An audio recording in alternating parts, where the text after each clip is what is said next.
വശത്ത് അധികാര കസേരയ്ക്ക് വേണ്ടി മുഴുവൻ ഖാൻസാറും യുദ്ധം ചെയ്യാൻ ഒരുങ്ങിയിരിക്കുന്നു. മറുവശത്ത് 1000 ശൗര്യാംഗർ അതേ കസേര ചുട്ടുചാമ്പലാക്കാൻ മുന്നേറുന്നു.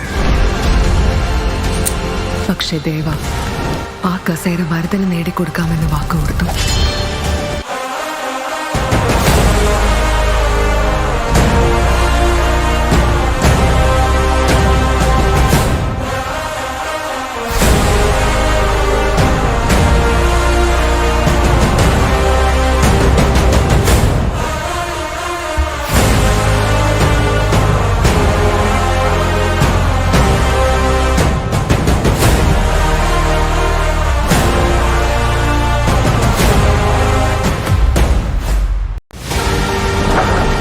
വശത്ത് അധികാര കസേരയ്ക്ക് വേണ്ടി മുഴുവൻ ഖാൻസാറും യുദ്ധം ചെയ്യാൻ ഒരുങ്ങിയിരിക്കുന്നു.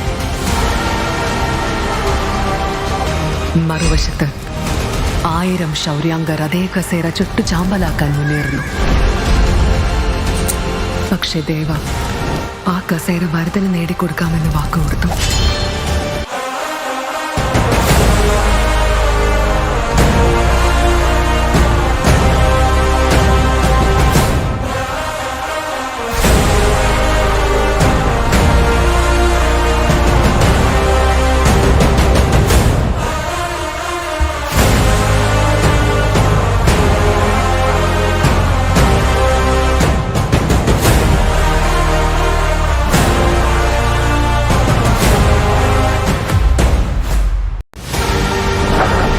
വശത്ത് അധികാര കസേരയ്ക്ക് വേണ്ടി മുഴുവൻ ഖാൻസാറും യുദ്ധം ചെയ്യാൻ ഒരുങ്ങിയിരിക്കുന്നു.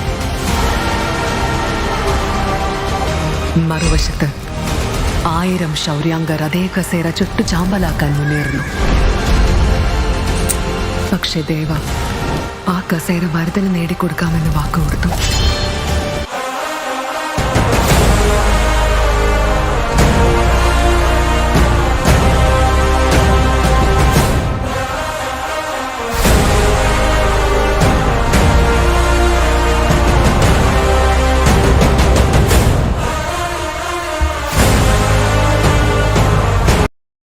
തിരിച്ചക്കട്ടെ ഒരു minute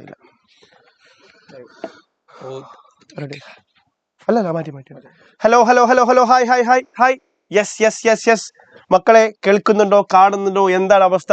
very good evening very good evening very good evening yes yes yes yes എന്താണ് അവസ്ഥ മക്കളെ? ഒന്ന് കമന്റ് ചെയ്യടാ, പെട്ടെന്ന് കമന്റ് ചെയ്യടാ.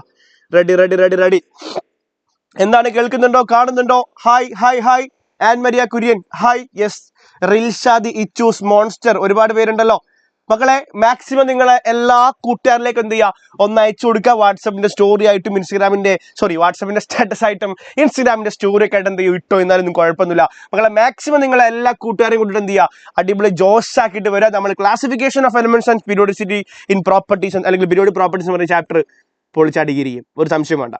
Ready hi hi hi hi സെറ്റാണോ മക്കളെ? കേൾക്കാമെന്ന് പറയുന്നുണ്ട്.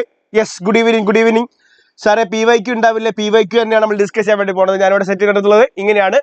ചാപ്റ്റർ അതിന്റെ കറക്റ്റ് ക്വസ്റ്റ്യൻ ഓർഡറിൽ എന്ത് ചെയ്തിട്ടുണ്ട് അറിഞ്ഞിട്ടുണ്ട്. ഏകദേശം ഒരു 26 സംതിങ് ക്വസ്റ്റ്യൻസ് നമ്മൾ ഡിസ്കസ് ചെയ്യുന്നുണ്ട്. ഈ ക്വസ്റ്റ്യൻസ് പഠിക്കുകയാണെങ്കിൽ ഉറപ്പായിട്ടും വരുന്ന എക്സാമിന് മോഡൽ എക്സാമിന് എങ്ങനെയാണോ നിങ്ങൾ ചെയ്തിട്ടുള്ളത് നമ്മുടെ ലൈവ് കണ്ട ആൾക്കാർക്ക് അറിയാം എങ്ങനെ ഉണ്ടായിരുന്നു നമ്മുടെ ക്വസ്റ്റ്യൻ പേപ്പർ കാര്യങ്ങളൊക്കെ. സോ അതേപോലെ തന്നെ ആയിരിക്കും നമ്മുടെ പബ്ലിക് എന്ന് നമ്മൾക്ക് എക്സ്പെക്ട് ചെയ്യാം. മേ ബി അങ്ങനെ തന്നെ ആയിരിക്കും, മോസ്റ്റ് പ്രോബബ്ലി അങ്ങനെ തന്നെ ആയിരിക്കും. കാരണം കഴിഞ്ഞ വർഷം മോഡലും പബ്ലിക്കും ഒരേ പാറ്റേൺ തന്നെയായിരുന്നു. അതുകൊണ്ട് തന്നെ ഈ വർഷം അതേപോലെ തന്നെ വരാനാണ് ചാൻസ് കൂടുതൽ. അതുകൊണ്ട് മക്കൾ ഞാൻ ഇവിടെ തരുന്ന ക്വസ്റ്റ്യൻസ് കൃത്യമായിട്ട് പഠിക്കുകയാണെന്നുണ്ടെങ്കിൽ ഈ ചാപ്റ്റർ സെറ്റ് ആണ്. അതേപോലെ യാസിൻ സാർ മൂസിൻ സാർ ഒക്കെ ഓരോ ദിവസങ്ങളായിട്ട് വന്നിട്ട് ഓരോ കാര്യങ്ങൾ പറയുന്നുണ്ട്. സോ അതൊക്കെ കൃത്യമായിട്ട് ഫോളോ ചെയ്യുക. നമ്മൾ പൊളിച്ചടിക്കും. കെമിസ്ട്രിന്റെ കാര്യത്തിൽ നിങ്ങൾ ഒരു പേടിക്കേണ്ട ആവശ്യമില്ല. മോഡൽ എക്സാം എഴുതിയ സമയത്ത് കെമിസ്ട്രി എളുപ്പത്തിൽ ചെയ്യാൻ പറ്റിയ അല്ലെങ്കിൽ A+ കിട്ടും, ഫുൾ മാർക്ക് കിട്ടും എന്നുള്ള കാര്യങ്ങളൊന്ന് പറയാൻ പറ്റുമോ മക്കളെ? എത്ര പേർക്ക് ഫുൾ മാർക്ക് കിട്ടും? എത്ര പേർക്ക് ഫുൾ മാർക്ക് കിട്ടുമെന്ന് ഉറപ്പുണ്ട്? എത്ര പേർക്ക് A+ കിട്ടുമെന്ന് ഉറപ്പുണ്ട്? ഒന്ന് കമന്റ് ചെയ്യണം. എന്നിട്ട് നമുക്ക് ക്ലാസ്സിലേക്ക് സ്റ്റാർട്ട് ചെയ്യാം. റെഡി തുടങ്ങാൻ പോവാ. റിസ് സോമൻ ഇപ്പൊ തുടങ്ങണം. യെസ് A+ കിട്ടും. റെഡി സെറ്റാണ്. സോ ഞാൻ മാക്സിമം കാര്യങ്ങൾ ക്വസ്റ്റ്യൻസ് പോലെ കൊടുത്തിട്ട് അത് മാക്സിമം നമ്മൾ എന്ത് ചെയ്യുന്നു എക്സ്പ്ലെയിൻ ചെയ്ത് അങ്ങനെ തന്നെയാണ് പറയുന്നുണ്ടാവുക. മക്കളെ ഈ നോട്ട് കിട്ടി കഴിഞ്ഞാൽ അടിപൊളിയായിട്ട് പഠിച്ചേക്കാം. മാക്സിമം നിങ്ങളെ ഫ്രണ്ട്സിലേക്ക് എന്ത് ചെയ്യുക ഷെയർ ചെയ്യുക. പിന്നെ ലൈക്ക് ചെയ്യാൻ മറക്കരുത് കേട്ടോ, ലൈക്ക് ചെയ്യാൻ മറക്കരുത്. അവസാനത്തിൽ പ്രാക്ടീസ് ക്വസ്റ്റ്യൻ വരുന്നുണ്ട്, അതേപോലെ ക്വസ്റ്റ്യൻ ഓഫ് ദി ഡേ വരുന്നുണ്ട്. കാര്യങ്ങളൊക്കെ ചെയ്ത് അവസാനത്തിൽ എന്ത് ചെയ്യുക, നല്ല അടിപൊളിയായിട്ട് നിങ്ങൾ എന്ത് ചെയ്യണം, ഒരു സാറ്റിസ്ഫാക്ഷൻ കിട്ടിയിട്ട് തന്നെ ഇവിടുന്ന് പോയാൽ മതി കേട്ടോ. അതിനുശേഷം നമ്മൾ ബിലാൽ സാറിന്റെ ലൈവ് ഒക്കെ വരുന്നുണ്ട്. മക്കളെ കൃത്യമായിട്ട് കാര്യങ്ങൾ എന്ത് ചെയ്യണം, ചെയ്തിരിക്കണം. Ready ready ready set. So നമ്മൾ തുടങ്ങാൻ വേണ്ടി പോവാണേ. Ready ready ready. സോ നമ്മൾ ആദ്യം തന്നെ ഡിസ്കസ് ചെയ്യാൻ വേണ്ടി പോകുന്നത് ഈ ഒരു ചാപ്റ്ററിലെ ഏറ്റവും ഇമ്പോർട്ടന്റ് ആയിട്ട് ചോദിക്കാൻ ചാൻസ് ഉള്ള ഒരു വളരെ സൂപ്പർ ആയിട്ടുള്ള ഒരു ക്വസ്റ്റ്യൻ ആണ് എന്ത്, നമ്മുടെ ആ ഒരു മോഡേൺ പീരിയോഡിക് ലോ എന്ന് പറഞ്ഞ ക്വസ്റ്റ്യൻ. എക്സാമിന് പലപ്പോഴായിട്ട് ചോദിക്കുന്ന ചോദ്യമാണ്, പക്ഷെ നമ്മുടെ കഴിഞ്ഞ മോഡലിന് ഇത് ചോദിച്ചിട്ടില്ല എന്നാണ് എനിക്ക് തോന്നുന്നത്. ഓക്കെ, അപ്പൊ മക്കൾ ഇത് എക്സാമിന് എപ്പോഴും ചോദിക്കുന്നതാണ്, എന്താണ് മോഡേൺ പീരിയോഡിക് ലോ അല്ലെങ്കിൽ എന്താണ് മെന്റലി പീരിയോഡിക് ലോ. നിങ്ങൾക്ക് എല്ലാവർക്കും അറിയുമെന്ന് എനിക്കറിയാം, കാരണം നമ്മൾ ഒരുപാട് തവണ, അതായത് നമ്മൾ ആ ഒരു കഴിഞ്ഞ വർഷം +1 തുടങ്ങി അന്ന് മുതൽ നമ്മുടെ ആ ഒരു സീരീസ് ടെസ്റ്റുകൾക്കും ക്ലാസ് ടെസ്റ്റുകൾക്കും അതേപോലെ നമ്മുടെ ക്രിസ്മസ് പരീക്ഷയ്ക്കും ഒക്കെ ചോദിച്ചൊരു ക്വസ്റ്റ്യൻ തന്നെയാണ് എന്ത്, state modern periodic law. So ഈ ഒരു ക്വസ്റ്റ്യന്റെ ഇമ്പോർട്ടൻസും ഒക്കെ അറിയാം, അതേപോലെ ഇതിന്റെ ആൻസർ എന്താണ്, വളരെ വളരെ സിമ്പിൾ ആയിട്ട് നിങ്ങൾക്ക് എന്താണ് മനസ്സിലാക്കാൻ പറ്റുന്ന ഒരു സാധനം തന്നെയാണ്. സാർ ഈ ചാപ്റ്റർ ഇച്ചിരി ടഫാണ്, തലയിൽ കയറുന്നില്ല സാർ, പ്ലീസ് ഹെൽപ്പ്.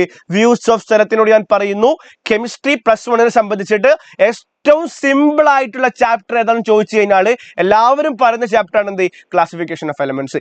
ഇതിൽ ഈ പറയുന്ന ക്വസ്റ്റ്യൻസ് ശരത്ത് പഠിക്കുകയാണെന്നുണ്ടെങ്കിൽ ഉറപ്പായിട്ടും ശരത്തെ ഈ ഒരു ചാപ്റ്റർ എന്തല്ല, ടഫ് അല്ല എന്ന് ശരത്ത് ഈ ഒരു ലൈവിന് ശേഷം പറയും. ഓക്കെ, ശരത്തിന്റെ കമന്റ് ഞാൻ നോക്കും കേട്ടോ, ശരത്തിന്റെ കമന്റ് ഞാൻ നോക്കുന്നതായിരിക്കും. ശരത്ത് കൃത്യമായിട്ട് ക്ലാസ് കഴിഞ്ഞതിന് ശേഷം കമന്റ് ബോക്സിൽ കമന്റ് വന്ന് രേഖപ്പെടുത്തണം. ശരത്ത് വ്യൂസ് ഓഫ് ശരത്തിനോട് എനിക്ക് പറയാനുള്ളത് അത്രയാണ്. റെഡി. സോ ഈ ക്വസ്റ്റ്യൻ ആൻസർ ഞാൻ പറയുന്നുണ്ട് മക്കൾ, ഒന്നുമില്ല, നമ്മുടെ പീരിയോഡിക് ടേബിളിൽ ഒരുപാട് എലമെന്റ്സ് ഉണ്ട് എന്ന് പറഞ്ഞാൽ 118ഓളം എലമെന്റ്സ് ഉണ്ട്. ഈ എലമെന്റ്സിനെ അറേഞ്ച് ചെയ്തിട്ടുള്ളത് അതിന്റെ അറ്റോമിക് നമ്പറിന്റെ ഇൻക്രീസിംഗ് ഓർഡറിലാണ്. സോ ആ ഒരു കാര്യം എന്തുകൊണ്ടും ചോദിച്ചു കഴിഞ്ഞാൽ ഓരോ എലമെന്റിന്റെ പ്രോപ്പർട്ടീസും, എന്തൊക്കെ പ്രോപ്പർട്ടീസ്, ഫിസിക്കൽ പ്രോപ്പർട്ടീസും അതേപോലെ കെമിക്കൽ പ്രോപ്പർട്ടീസും അതിന്റെ അറ്റോമിക് നമ്പറിനെയാണ് ഡിപ്പെൻഡ് ചെയ്യുക. സോ നമ്മൾ എന്ത് പറയുന്നു, the modern periodic law States that the physical and chemical properties of elements are periodic functions of their atomic number. അപ്പൊ അറ്റോമിക് നമ്പർ ആണെങ്കിൽ എന്താ മക്കളെ, മോഡേൺ പീരിയോഡിക് ലോ ആണ്. സെറ്റ്. ഇത് പഠിച്ചാൽ ഫുൾ മാർക്ക് കിട്ടുമെന്ന് ചോദിക്കുന്നുണ്ട്. ഇത് പഠിച്ചാൽ ഫുൾ മാർക്ക് കിട്ടിയിരിക്കും. ഈ ചാപ്റ്ററിൽ ഒരു സംശയവും ആർക്കും വേണ്ട. ഞാൻ 101% ഉറപ്പിച്ച് പറയുന്നു, ഇത് പഠിച്ചാൽ വരുന്ന നമ്മുടെ മോഡൽ എക്സാം അല്ല, സോറി, പബ്ലിക് എക്സാമിന് ഫുൾ മാർക്ക് ഉറപ്പിക്കാം ഈ ചാപ്റ്ററിൽ നിന്നും. ഇത് പഠിച്ചാൽ മതി. ശ്രീരാം കെ. ഇനി കൂടുതൽ ഡയലോഗുകളൊന്നുമില്ല. ഇവിടെ ശ്രദ്ധിച്ചിരുന്നോ, മോഡേൺ പീരിയോഡിക് ലോ സെറ്റ് ആണെങ്കിൽ പെട്ടെന്ന് തംസിന്റെ കമന്റ് ഇട്ടടാ, മോഡേൺ പീരിയോഡിക് ലോ സെറ്റ് ആണെങ്കിൽ എല്ലാവർക്കും ഓക്കെ ആണല്ലോ. Properties of elements are periodic functions of their atomic number ആണ്. ഏതാ ചാപ്റ്റർ ചോദിക്കുന്നുണ്ട്, classification of elements. 3rd chapter ആണ് നമ്മൾ ഡിസ്കസ് ചെയ്തുകൊണ്ടിരിക്കുന്നത്. Set set set set set. മറന്നു പോകുന്നുള്ള പേടി ഒന്നും വേണ്ട, കാര്യങ്ങൾ മനസ്സിലാക്കി പഠിക്കുക. നിങ്ങൾ ഇത്ര ആലോചിച്ചാൽ മതി, കുറച്ചു കാലം കഴിഞ്ഞിട്ട് നിങ്ങൾക്ക് സുഖമായിട്ട് കിടന്നുറങ്ങണമെന്നുണ്ടെങ്കിൽ നല്ലൊരു ജോലിയും കൂലിയും ഒക്കെ വേണ്ടി വരും. സോ ആ കാര്യത്തെ കുറിച്ച് മാത്രം നിങ്ങൾ ആലോചിക്കുക. ഇത് നിങ്ങളുടെ ആവശ്യമാണെന്ന് മനസ്സിലാക്കിയിട്ട് എന്ത് ചെയ്യുക, പഠിക്കുക, ക്ലിയർ ആക്കി പഠിക്കുക കേട്ടോ, ക്ലിയർ ആക്കി പഠിക്കുക. Set set set set. Ready. എല്ലാ തെർമോഡൈനാമിക്സിന്റെ ന്യൂമറിക്കൽസ് ഒക്കെ ആ ഒരു ചാപ്റ്റർ വരുന്ന സമയത്ത് നമ്മൾ സെറ്റ് ആക്കി തരുന്നതായിരിക്കും. നമ്മൾ ഇന്ന് ഡിസ്കസ് ചെയ്യണത് ക്ലാസിഫിക്കേഷൻ ആണ്. ഓരോ ദിവസവും ഓരോ ചാപ്റ്റർ നമ്മൾ എന്താക്കി തരും, സെറ്റ് ആക്കി തരും. എന്നോട് തന്നെ എനിക്ക് വെറുപ്പ് വരുന്നു, അങ്ങനെ ഒന്നും വിചാരിക്കേണ്ട ആവശ്യമില്ല. നിങ്ങൾ മനസ്സുകൊണ്ട് വിചാരിച്ചു കഴിഞ്ഞാൽ നടക്കാത്തതായിട്ട് ഒന്നുമില്ല മക്കളെ, നിങ്ങൾ മനസ്സിലാക്കടാ. ഞാൻ ഇന്ന് നിങ്ങളെ ഈ മുന്നിൽ ഇവിടെ വന്നിട്ട് ഇങ്ങനെ സംസാരിക്കുന്നുണ്ടെങ്കിൽ, ഇത് എനിക്ക് എടുക്കാൻ പറ്റുന്നുണ്ടെങ്കിൽ, എന്നെ കേൾക്കുന്ന നിങ്ങൾ ഓരോരുത്തർക്കും ഈ കാര്യങ്ങളൊക്കെ ചെയ്യാൻ വേണ്ടി പറ്റും. കാരണം ഞാൻ അത്രയും ഒരു ലോ ലെവലിൽ നിന്ന് വന്നൊരു വ്യക്തിയാണ്. ഓക്കെ, അത് നിങ്ങൾ മനസ്സിലാക്കിക്കോ. ഞാൻ വലിയ പഠിപ്പിച്ചൊന്നും അല്ലായിരുന്നു. +1 +2 എത്തിയാണ് എനിക്ക് കുറച്ച് കഥ ഉണ്ടായത്. അപ്പൊ അതേപോലെ നമ്മൾ വിചാരിച്ചു കഴിഞ്ഞാൽ പറ്റും. ഞാൻ കൂടുതൽ മോട്ടിവേഷൻ തന്നിട്ട് എന്തെയ്യുന്നില്ല, ആ ഒരു സമയം കളയുന്നില്ല. എന്റെ അടുത്ത ക്വസ്റ്റ്യനിലേക്ക് വരുന്നു. ഓക്കെ, സ്ക്രീന് ക്ലിയർ അല്ല പറയുന്നുണ്ട് മക്കളെ. നല്ല നെറ്റ്വർക്ക് ഉള്ള സ്ഥലത്ത് ഇരിക്കുക. പിന്നെ അതേപോലെ തന്നെ അതിന്റെ ഒരു റെസൊല്യൂഷൻ ഒക്കെ ഒന്ന് കൂട്ടി വെക്കും കേട്ടോ. 240 ഒക്കെ മാറ്റി ഒരു 480 തന്നോട്ടെ. റെഡി. സോ എന്റെ അടുത്ത ക്വസ്റ്റ്യനിലേക്ക് വരുന്നു. State Mendeleev periodic law. Modern periodic law ചോദിച്ചിട്ടില്ലെങ്കിൽ അടുത്ത ചോദ്യം എന്തായിരിക്കണം, മെന്റലി പീരിയോഡിക് ലോ ആയിരിക്കണം. ഇതിനൊക്കെ ഓരോ മാർക്കാണ്. അപ്പൊ മോഡേൺ പീരിയോഡിക് ലോ പഠിച്ച ഒരാൾക്ക് മെന്റലി പീരിയോഡിക് ലോ വളരെ സിമ്പിൾ ആണ്. The physical and chemical properties of elements are periodic functions of their atomic mass. Simple ആണ്. Ready ready ready. സെറ്റാക്കി വെക്കട്ടോ, സെറ്റാക്കി വെക്കണേ. Ready ready ready. സോ ഇത് കൃത്യമായിട്ട് കേട്ടുവെക്കുക. ഈ 2 ക്വസ്റ്റ്യൻസ് എക്സാമിന് ചോദിക്കുന്നതാണ് കേട്ടോ. ഈ 2 ക്വസ്റ്റ്യൻസ് എക്സാമിന് ചോദിക്കുന്നതാണ്. ക്രിസ്മസ് പരീക്ഷയ്ക്ക് 2 ചോദിച്ചിട്ടുണ്ട്, മോഡലിന് ചോദിച്ചിട്ടില്ല. അതുകൊണ്ട് പബ്ലിക്കിന് ചോദിക്കാനുള്ള ചാൻസ് വളരെ കൂടുതലാണ്. ഒരു 100% പോസിബിലിറ്റി ഞാനിതാ ഇവിടെ പറയുന്നുണ്ട്. മക്കളെ കൃത്യമായിട്ട് പഠിച്ചു വെക്കാം. റെഡി. ആപ്പിലെ വീഡിയോയിൽ സിലിക്കൺ ഇലക്ട്രോണിക് കോൺഫിഗറേഷൻ തെറ്റല്ലേ സാർ? സിലിക്കൻ്റെ ഇലക്ട്രോണിക് കോൺഫിഗറേഷൻ എന്ന് പറയുമ്പോൾ അതിപ്പോൾ എനിക്ക് മനസ്സിലായില്ല എന്താ ഉദ്ദേശം എന്നുള്ളത്. Si14 അല്ലേ? So 1s2 2s2 2p6 3s2 3p2 ഇതാണ് സിലിക്കൻ്റെ ഇലക്ട്രോണിക് കോൺഫിഗറേഷൻ. നോർമൽ ആണെങ്കിൽ 284 എന്നാണ് കിട്ടുക. ഇതാണ് കറക്റ്റ് കേട്ടോ. ഒന്ന് കമ്പയർ ചെയ്ത് നോക്കണേ, ഞാൻ നോക്കിയിട്ടില്ല. Okay, clear. Set ready. So നമ്മൾ അടുത്ത കേസിലേക്ക് നമ്മൾ ഡിസ്കസ് ചെയ്യാൻ വേണ്ടി വരുന്നു. അടുത്ത ക്വസ്റ്റ്യൻ ഇതാണ്, discuss about main merits of Mendeleev periodic table. Mendeleev periodic ടേബിളിന്റെ മെയിൻ മെറിറ്റുകൾ എന്തൊക്കെയാണ്, ഗുണങ്ങൾ എന്തൊക്കെയാണ്? സിമ്പിൾ ആയിട്ട് ഞാൻ പറഞ്ഞുതരാം മക്കളെ, കേട്ടുവെച്ചോ. ഒന്നാമത്തെ പോയിന്റ് എന്ന് പറഞ്ഞു കഴിഞ്ഞാല്, ആദ്യമായിട്ട് ഒരു പീരിയോഡിക് ടേബിൾ നമ്മളെ മുന്നിൽ അവതരിപ്പിച്ച ആരാടാ? മെന്റലീവാണ്. ഓക്കെ, സോ മെന്റലീവിനെ വിളിക്കുന്ന പേരാണ് മക്കളെ, മെന്റലീവിനെ വിളിക്കുന്ന മറ്റൊരു പേരാണ് father of periodic table. Periodic ടേബിളിന്റെ അച്ഛൻ എന്നറിയപ്പെടുന്നു ആര്? നമ്മുടെ Mendeleev, father of periodic table. So അതുകൊണ്ട് തന്നെ it was the first periodic table കേട്ടോ. It was the first periodic table. 3p4 എന്നാണ് എഴുതിയത്. ഓക്കെ, അത് നമുക്ക് പരിഹരിക്കാം. റെഡി. സോ അതേപോലെ തന്നെ elements with similar properties are placed in same group. ഒരേ പ്രോപ്പർട്ടി ഉള്ള എലമെന്റ്സ് ആരൊക്കെ? ഒരേ പ്രോപ്പർട്ടി എലമെന്റ്സ് നമ്മുടെ സോഡിയം, പൊട്ടാസ്യം, മഗ്നീഷ്യം, കാൽഷ്യം, ഇവരൊക്കെ എന്താ മെറ്റൽസ് അല്ലേ? ഇവരൊക്കെ എന്ത് ചെയ്തു? ഒരേ ഗ്രൂപ്പിൽ പെടുത്തി. ഓക്കെ, ഒരേ ഗ്രൂപ്പിൽ പെടുത്തി. അതേപോലെ തന്നെ അടുത്തൊരു പോയിന്റ് ആണ്, ചില എലമെന്റ്സിന്റെ അറ്റോമിക് നമ്പർ അറ്റോമിക് മാസ് എന്തായിരുന്നു? തെറ്റായിരുന്നു. അതിനൊരു എക്സാമ്പിൾ ആണ് ബെറിലിയത്തിന്റെ അറ്റോമിക് മാസ് ആദ്യം 14 എന്നായിരുന്നു പറഞ്ഞത്, അതെന്താക്കി മാറ്റി? 9 ആക്കി മാറ്റി. അപ്പൊ ചില എലിമെന്റ്സിന്റെ അറ്റോമിക് മാസ് തെറ്റായിരുന്നു, അത് എന്തിലേക്ക് കൊണ്ടുവന്നു? ശരിയാക്കി മാറ്റി. എക്സാമ്പിൾ, ബെറിലിയത്തിന്റെ മാസ് 14 നിന്നും 9 കൊണ്ടുവന്നു. അവസാനമായിട്ട് ഫ്യൂച്ചറിൽ, ഭാവിയിൽ ഇനിയും എലമെന്റ്സ് കണ്ടുപിടിക്കാനുണ്ട്, തീർന്നില്ല. അതിനുള്ള സ്ഥലം വിട്ടു, കഴിഞ്ഞോ? ഇല്ല. അതിന്റെ പ്രോപ്പർട്ടീസും കൂടി എന്ത് ചെയ്തു? പ്രെഡിക്റ്റ് ചെയ്തു. സോ ഫ്യൂച്ചറിൽ ഇനിയും എലമെന്റ്സ് കണ്ടുപിടിക്കാനുണ്ട്, അവർ ഇന്ന പൊസിഷനിലായിരിക്കും, അവരുടെ പ്രോപ്പർട്ടി ഇങ്ങനെയൊക്കെ ആയിരിക്കും എന്ന് ആര് പ്രെഡിക്റ്റ് ചെയ്തു? മെന്റലീവ് പ്രെഡിക്റ്റ് ചെയ്തു. മെന്റലീവ് ഒരു ജോത്സ്യനാണ് തോന്നുന്നു. ഇതൊക്കെ ഇങ്ങനെ മുൻകൂട്ടി കാണാൻ പറ്റുന്ന ആൾക്കാർ നമ്മൾ എന്താ വിളിക്കുക? ജോത്സ്യൻ എന്നാണ് വിളിക്കുക. സോ ആ രൂപത്തിൽ. ഓക്കെ, സോ അതിന്റെ ഒരു എക്സാമ്പിൾ ആണ് എക്ക അലൂമിനിയം. അത് നമ്മൾ പിൽക്കാലത്ത് ഗാലിയം എന്ന് വിളിച്ചിട്ടുണ്ട്. അതേപോലെ എക്ക സിലിക്കൺ, അതിനുശേഷം നമ്മൾ ജെർമേനിയം എന്ന് വിളിച്ചിട്ടുണ്ട്. സോ ഈ കാര്യങ്ങൾ മക്കൾ എന്ത് ചെയ്യുക? കൃത്യമായിട്ട് ഓർത്തു വെക്കുക. സാർ ഒരു 2 പോയിന്റ് പഠിച്ചാൽ പോരാൻ ചോദിക്കുന്നുണ്ട്. മക്കളെ, ഇതൊരു ജസ്റ്റ് ഒന്ന് 2 വട്ടം വായിച്ചു കഴിഞ്ഞാൽ നിങ്ങളെ മനസ്സിൽ കയറുന്നതായിരിക്കും. സോ 1 മാർക്കിനാണെങ്കിൽ 2 പോയിന്റ് മതിയാവും. പക്ഷെ 2 മാർക്കിനാണെങ്കിൽ മിനിമം ഒരു 4 പോയിന്റ് വേണമെന്നാണ് തോന്നുന്നത്. ആ രൂപത്തിൽ എന്താ ചെയ്യുക? ചിലപ്പോൾ അങ്ങനെ പറയുന്നുണ്ടോ, റൈറ്റ് എനി 2 മെറിറ്റ്സ് എന്ന് പറഞ്ഞാൽ ആ രൂപത്തിൽ എഴുതിയാൽ മതി. ഓക്കെ, സോ സിമ്പിൾ ആയിട്ട് ഈ പോയിന്റ് മാത്രം പഠിച്ചു വെക്കാതിരിക്കുക. ഓക്കെ, ഈ പോയിന്റ് മാത്രം പഠിച്ചു വെക്കാതിരിക്കുക. അതിന് ശേഷമുള്ള 3 പോയിന്റ് നിർബന്ധമായിട്ട് എന്ത് ചെയ്യുക? പഠിച്ചു വെക്കുക. സെറ്റല്ലടാ. Study of element made simple എന്ന് പറയുന്നുണ്ട്. ഓക്കെ, ആ രൂപത്തിൽ എന്ത് ചെയ്യുന്നു? ഓർത്ത് വെക്കുക. സെറ്റ് ആണെന്ന് വിചാരിക്കുന്നു. റെഡി. ഈ 3 ക്വസ്റ്റ്യൻസ് ഓക്കെ അല്ലേ? അപ്പൊ ഇപ്പൊ തന്നെ പഠിച്ചു പോവാട്ടോ. നമ്മുടെ എക്സാം 7-ാം തീയതി ആണ്. 7-ാം തീയതി വരെ ഒന്നും വെയിറ്റ് ചെയ്യേണ്ട ആവശ്യമില്ല. അവിടെ നോട്ടൊക്കെ സെറ്റ് ആക്കി വെക്കുക. നമുക്ക് അടിപൊളിയായിട്ട് എന്ത് ചെയ്യാം? കാര്യങ്ങൾ ചെയ്യാം. ഈ ചാപ്റ്ററിലെ ഏറ്റവും ഇമ്പോർട്ടന്റ് ഭാഗം ഏതാണ് സാർ? ഞാനിപ്പോൾ പറഞ്ഞുകൊണ്ടിരിക്കുന്നതാണ് ഏറ്റവും ഇമ്പോർട്ടന്റ് ആയിട്ടുള്ള സാധനങ്ങൾ. ഞാനിവിടെ ഡിസ്കസ് ചെയ്യുന്നതാണ് ഏറ്റവും ഇമ്പോർട്ടന്റ് സാധനങ്ങൾ. ബാക്കി കുറെ കാര്യങ്ങളൊക്കെ നമ്മൾ മാറ്റി നിർത്തി തന്നെ ഏറ്റവും ഇമ്പോർട്ടന്റ് കാര്യങ്ങൾ നിങ്ങളിലേക്ക് എത്തിക്കുന്നത്. ഇതെങ്കിലും മിനിമം എന്ത് ചെയ്യുക? പഠിച്ചു വെക്കുക. ഫുൾ മാർക്ക് വേണ്ടവന് ഫുൾ മാർക്ക് കിട്ടും, A+ വേണ്ടവന് A+ കിട്ടും, പാസ് ആവേണ്ടവന് പാസ് ആവാം. അങ്ങനെ തന്നെയാണ് പറഞ്ഞത്. നിങ്ങൾ ആ രൂപത്തിൽ എടുക്കുന്നുണ്ടെങ്കിൽ സെറ്റാണ്. റെഡി.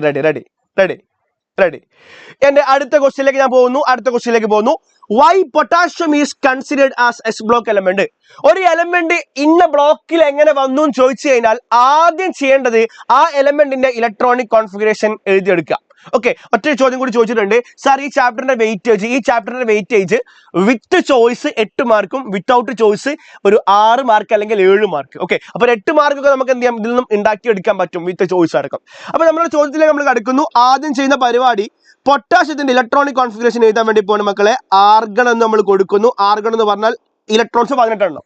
അതിനുശേഷം നമ്മൾ എന്ത് ചെയ്യുന്നു? 4s1 എന്ന് കൊടുക്കുന്നു. സോ ലാസ്റ്റ് ഇലക്ട്രോൺ എവിടെയുള്ളത്? the last electron is in outer 4s അല്ലേ? ഔട്ടർ ഫോറസ് ആണല്ലേ? അതുകൊണ്ട് തന്നെ എന്തായിരിക്കും? എസ് ബ്ലോക്ക് എലമെന്റ് ആയിരിക്കും. സോ അവസാനത്തെ ഇലക്ട്രോൺ ഏത് സബ്ഷെല്ലിലേക്കാണോ വരുന്നത് അതല്ലേ നമ്മുടെ ബ്ലോക്ക് എന്ന് പറഞ്ഞാല്. So the last electron is present in S subshell. So potassium is A എന്ത് എസ് ബ്ലോക്ക് എലമെന്റ്. സെറ്റ് അല്ലേ, സെറ്റ് അല്ലേ, സെറ്റ് അല്ലേ? Ready ready ready. സോ ഇങ്ങനെയൊക്കെ ചോദിച്ചാൽ അങ്ങ് എഴുതിയേക്കണം മക്കളെ. ഏതൊരു എലമെന്റ് ഏത് ബ്ലോക്കിലാണ് ചോദിച്ചാലും ഇലക്ട്രോണിക് കോൺഫിഗറേഷൻ എഴുതുക, ലാസ്റ്റ് ഇലക്ട്രോൺ ഏത് സബ്ഷെല്ലിലാണെന്ന് നോക്കുക, അതങ്ങോട്ട് പറഞ്ഞു കൊടുക്കുക. അത്രയുള്ള കാര്യങ്ങൾ. സെറ്റ് അല്ലേ? റെഡി. എന്റെ അടുത്ത ക്വസ്റ്റ്യനിലേക്ക് നമ്മൾ വരുന്നുണ്ട്. എന്താ അടുത്ത ക്വസ്റ്റ്യൻ? എന്താ? What are representative elements? എന്താണ് ഈ റെപ്രസെന്റേറ്റീവ് എലമെന്റ്സ് എന്ന് പറഞ്ഞാൽ? What are representative elements? മക്കളെ, റെപ്രസെന്റേറ്റീവ് എലമെന്റ്സ് കണ്ട് നിങ്ങൾ ഞെട്ടേണ്ട ആവശ്യമൊന്നുമില്ല. വളരെ സിമ്പിൾ ആയിട്ട് നമ്മളോട് അവിടെ പറഞ്ഞുതരാം. കേട്ടു വെച്ചോ. റെപ്രസെന്റേറ്റീവ് എലമെന്റ്സ് അതെ നിങ്ങൾ പറഞ്ഞ റെഡിയാണ്. ദ എസ് ബ്ലോക്ക് അല്ലെ, the S block and P block elements. The S block and P block elements നമ്മൾ ഒരുമിച്ച് വിളിക്കുന്ന പേരാണെന്ത്? Representative elements. അല്ലെങ്കിലോ ഗ്രൂപ്പ് 1, 2, 13, 14, 15, 16, 17, 18 ഈ 8 ഗ്രൂപ്പുകളെ വിളിക്കുന്ന പേരാണെന്ത്? Representative elements. എന്തുകൊണ്ടാണ് അവർ അങ്ങനെ വിളിക്കുന്നത്? നമ്മൾ ഡെയിലി യൂസ് ചെയ്യുന്ന ഒട്ടുമിക്ക എലമെന്റ്സും, കാർബൺ ആയിക്കോട്ടെ, ഹൈഡ്രജൻ ആയിക്കോട്ടെ, നൈട്രജൻ ആയിക്കോട്ടെ, ക്ലോറിൻ ആയിക്കോട്ടെ, ഫ്ലൂറിൻ ആയിക്കോട്ടെ, സോഡിയം, പൊട്ടാഷ്യം, മഗ്നീഷ്യം, കാൽഷ്യം, ഇവരൊക്കെ എസ് ബ്ലോക്കിലും പി ബ്ലോക്കിലും പെട്ടവരല്ലേ. അതുകൊണ്ടാണ് ഇവരെ നമ്മൾ എന്ത് വിളിക്കുക? റെപ്രസെന്റേറ്റീവ് എലമെന്റ്സ് എന്ന് വിളിക്കുന്നുണ്ടാവുക. റെപ്രസെന്റേറ്റീവ് എലമെന്റ്സ് എന്ന് വിളിക്കുന്നുണ്ടാവുക. റെഡിയാണോടാ? റെഡിയാണോ? Yes yes yes. പഠിച്ചു വെക്കട്ടോ, സെറ്റാക്കി വെച്ചോ. ഇതുപോലൊക്കെ 1 മാർക്കിന്റെ ക്വസ്റ്റ്യൻസ് ആയിരിക്കും ഇതൊക്കെ. കൃത്യമായിട്ട് ഓർത്ത് വെക്കുക. എസ് ബ്ലോക്കിനെയും പി ബ്ലോക്കിനെയും നമ്മൾ ഒരുമിച്ച് വിളിക്കുന്ന പേരാണ് എന്ത്? Representative elements. എന്താ വിളിക്കുക? Representative elements. റെഡി. ഇപ്പൊ തന്നെ പഠിച്ചിട്ട് പോവാ. പിന്നെ ആ ഒരു നോട്ടൊക്കെ അവിടെ നോട്ട് ചെയ്ത് വെക്കുക. വെറുതെ ഈ ക്ലാസ്സും കണ്ടിരിക്കേണ്ട. നിങ്ങൾ ആ ഒരു കൃത്യമായിട്ട് നോട്ട് ചെയ്യുക. ഡീമെറിറ്റ്സ് ചോദിക്കുന്നുണ്ട്. കുറെ കാലമായിട്ട് ചോദിച്ച് കണ്ടിട്ട് ഒന്നുമില്ല. പക്ഷെ നിങ്ങളെ പോയിന്റ്സ് ഒന്ന് ഓർത്ത് വെക്കണമെന്നായിരിക്കും, നല്ലതായിരിക്കും. ഡീമെറിറ്റ്സിൽ എന്ന് പറഞ്ഞു കഴിഞ്ഞാൽ ഡിഫറെന്റ് പ്രോപ്പർട്ടീസ് ഉള്ള എലമെന്റ്സിനെ സെയിം ഗ്രൂപ്പിൽ ഇൻക്ലൂഡ് ചെയ്തു. അറ്റോമിക് മാസിന്റെ ഇൻക്രീസിംഗ് ഓർഡറിൽ കൃത്യമായിട്ട് എല്ലായിടത്തും ഫോളോ ചെയ്യാൻ വേണ്ടി പറ്റിയിട്ടില്ല.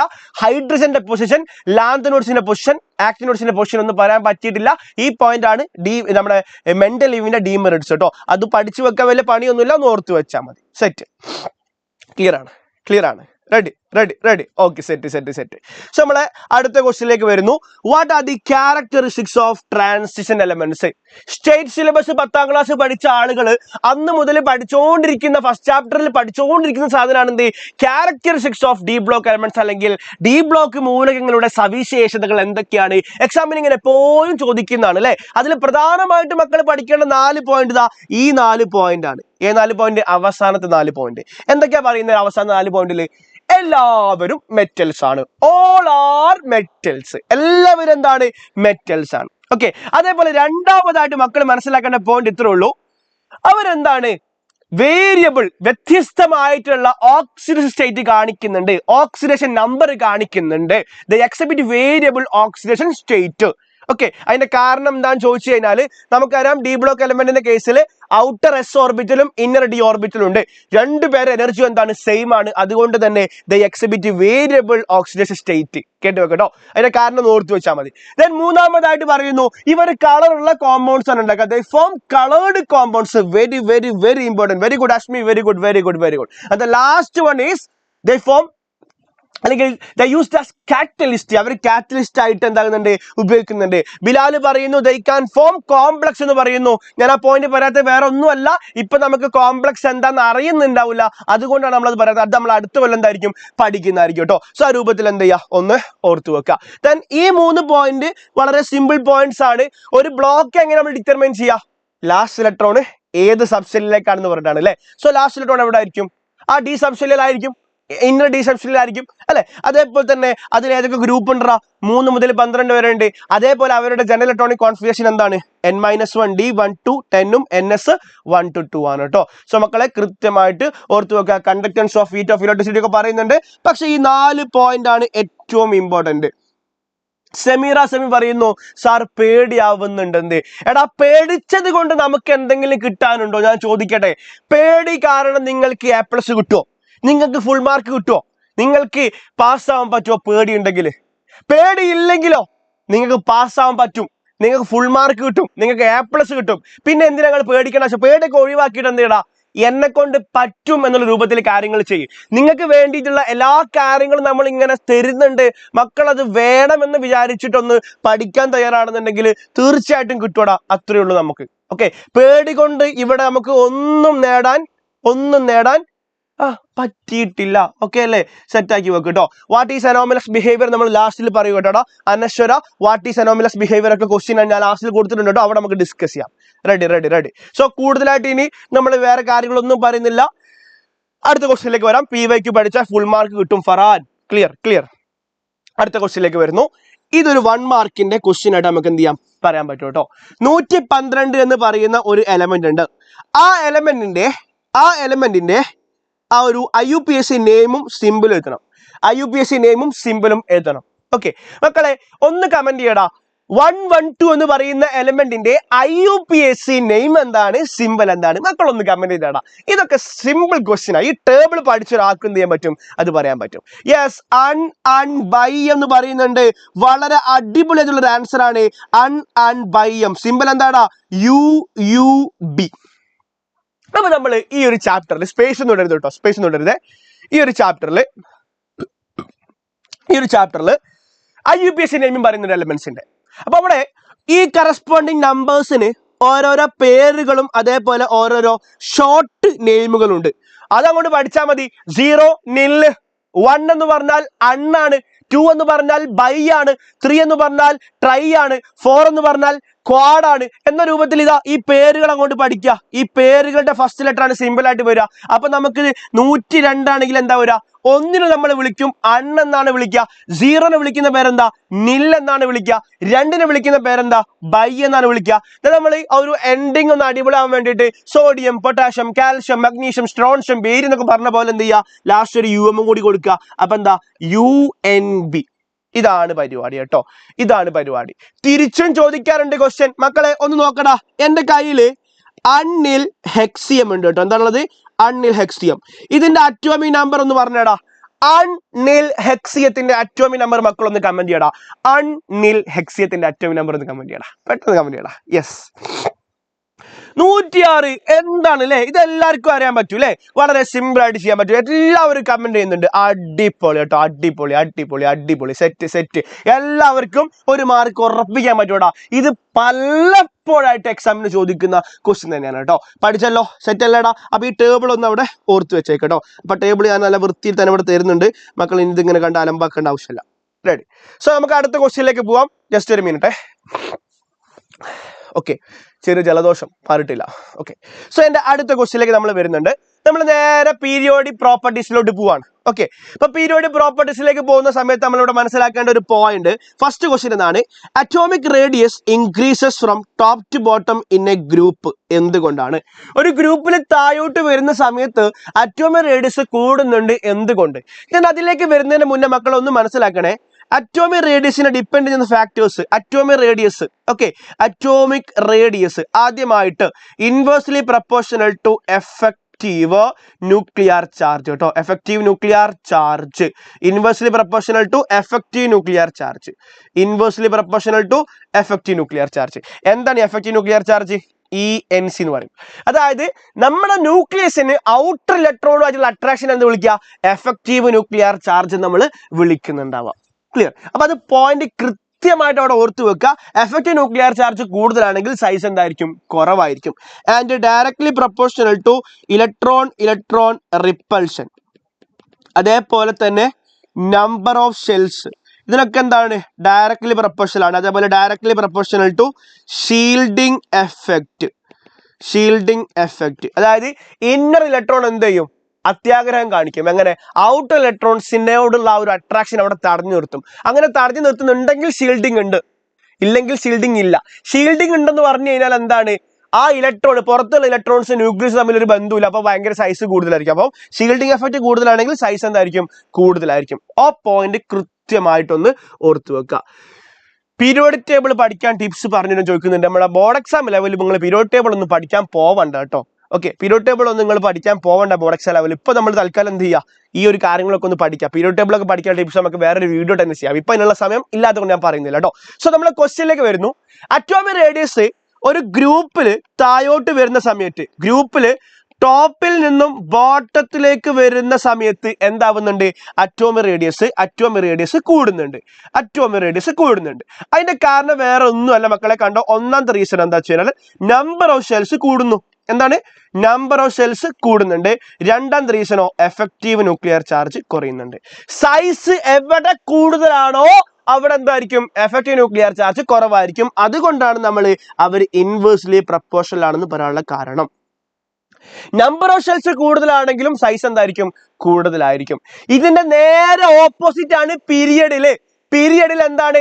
ലെഫ്റ്റിൽ നിന്നും റൈറ്റിലേക്ക് പോകുമ്പോൾ അറ്റോമിക് സൈസ് കുറയുന്നു. കാരണം എഫക്റ്റീവ് ന്യൂക്ലിയർ ചാർജ് കൂടുന്നു. അറ്റോമിക് റേഡിയസ് എന്താന്ന് ചോദിക്കുന്നുണ്ട്. എന്താ അറ്റോമിക് റേഡിയസ്?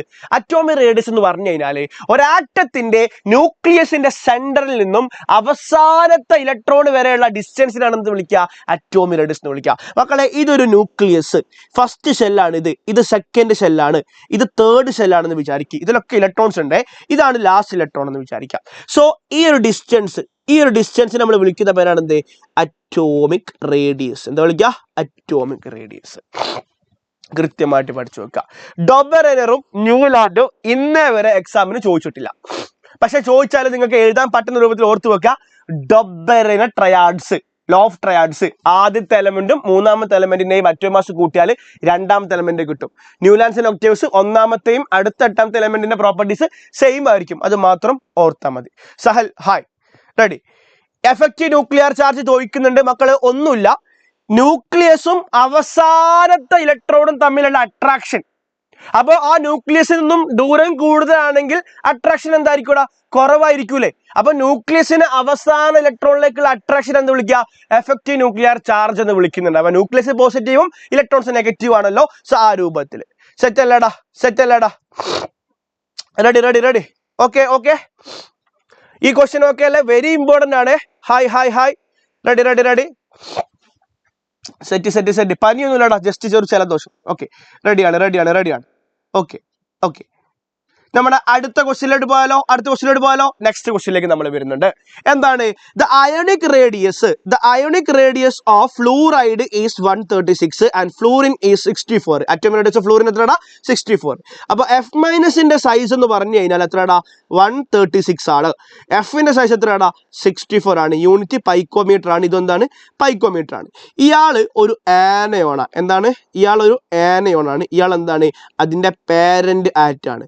മക്കളെ, ഈ പോയിന്റ് ഓർത്തു വെക്കണേ. ഈ 2 പോയിന്റ് ഓർത്തു വെക്കാം. Anion larger than parent. Okay, answer വളരെ സിമ്പിളാ. ആനയോൺ എന്തുകൊണ്ട് ലാർജർ ദാൻ പാരന്റ് ആയി ചോദിച്ചു കഴിഞ്ഞാൽ എഫക്റ്റീവ് ന്യൂക്ലിയർ ചാർജ് കുറവായിരിക്കും. എന്തായിരിക്കും? എഫക്റ്റീവ് ന്യൂക്ലിയർ ചാർജ് കുറവായിരിക്കും. റെഡി. അതേപോലെ രണ്ടാമത്തെ പോയിന്റിലേക്ക് സാറ് വരുന്നുണ്ട്. രണ്ടാമത്തെ പോയിന്റ്, കാറ്റയോൺ ലാർജർ അല്ല, സ്മോളർ ദാൻ പാരന്റ് ആറ്റം എന്തായിരിക്കും? എഫക്റ്റീവ് ന്യൂക്ലിയർ ചാർജ് കൂടുതലായിരിക്കും. അപ്പൊ ഈ ആനയോണും കാറ്റയോണും തമ്മിൽ എന്താ വ്യത്യാസം? എക്സ് എന്ന് പറയുന്ന ആള് എക്സ് മൈനസ് ആയി, ഇതാണ് എന്ത്? ആനയോൺ. എക്സ് എന്ന് പറയുന്ന ആള് എക്സ് പ്ലസ് ആയി, ഇതാണ് എന്ത്?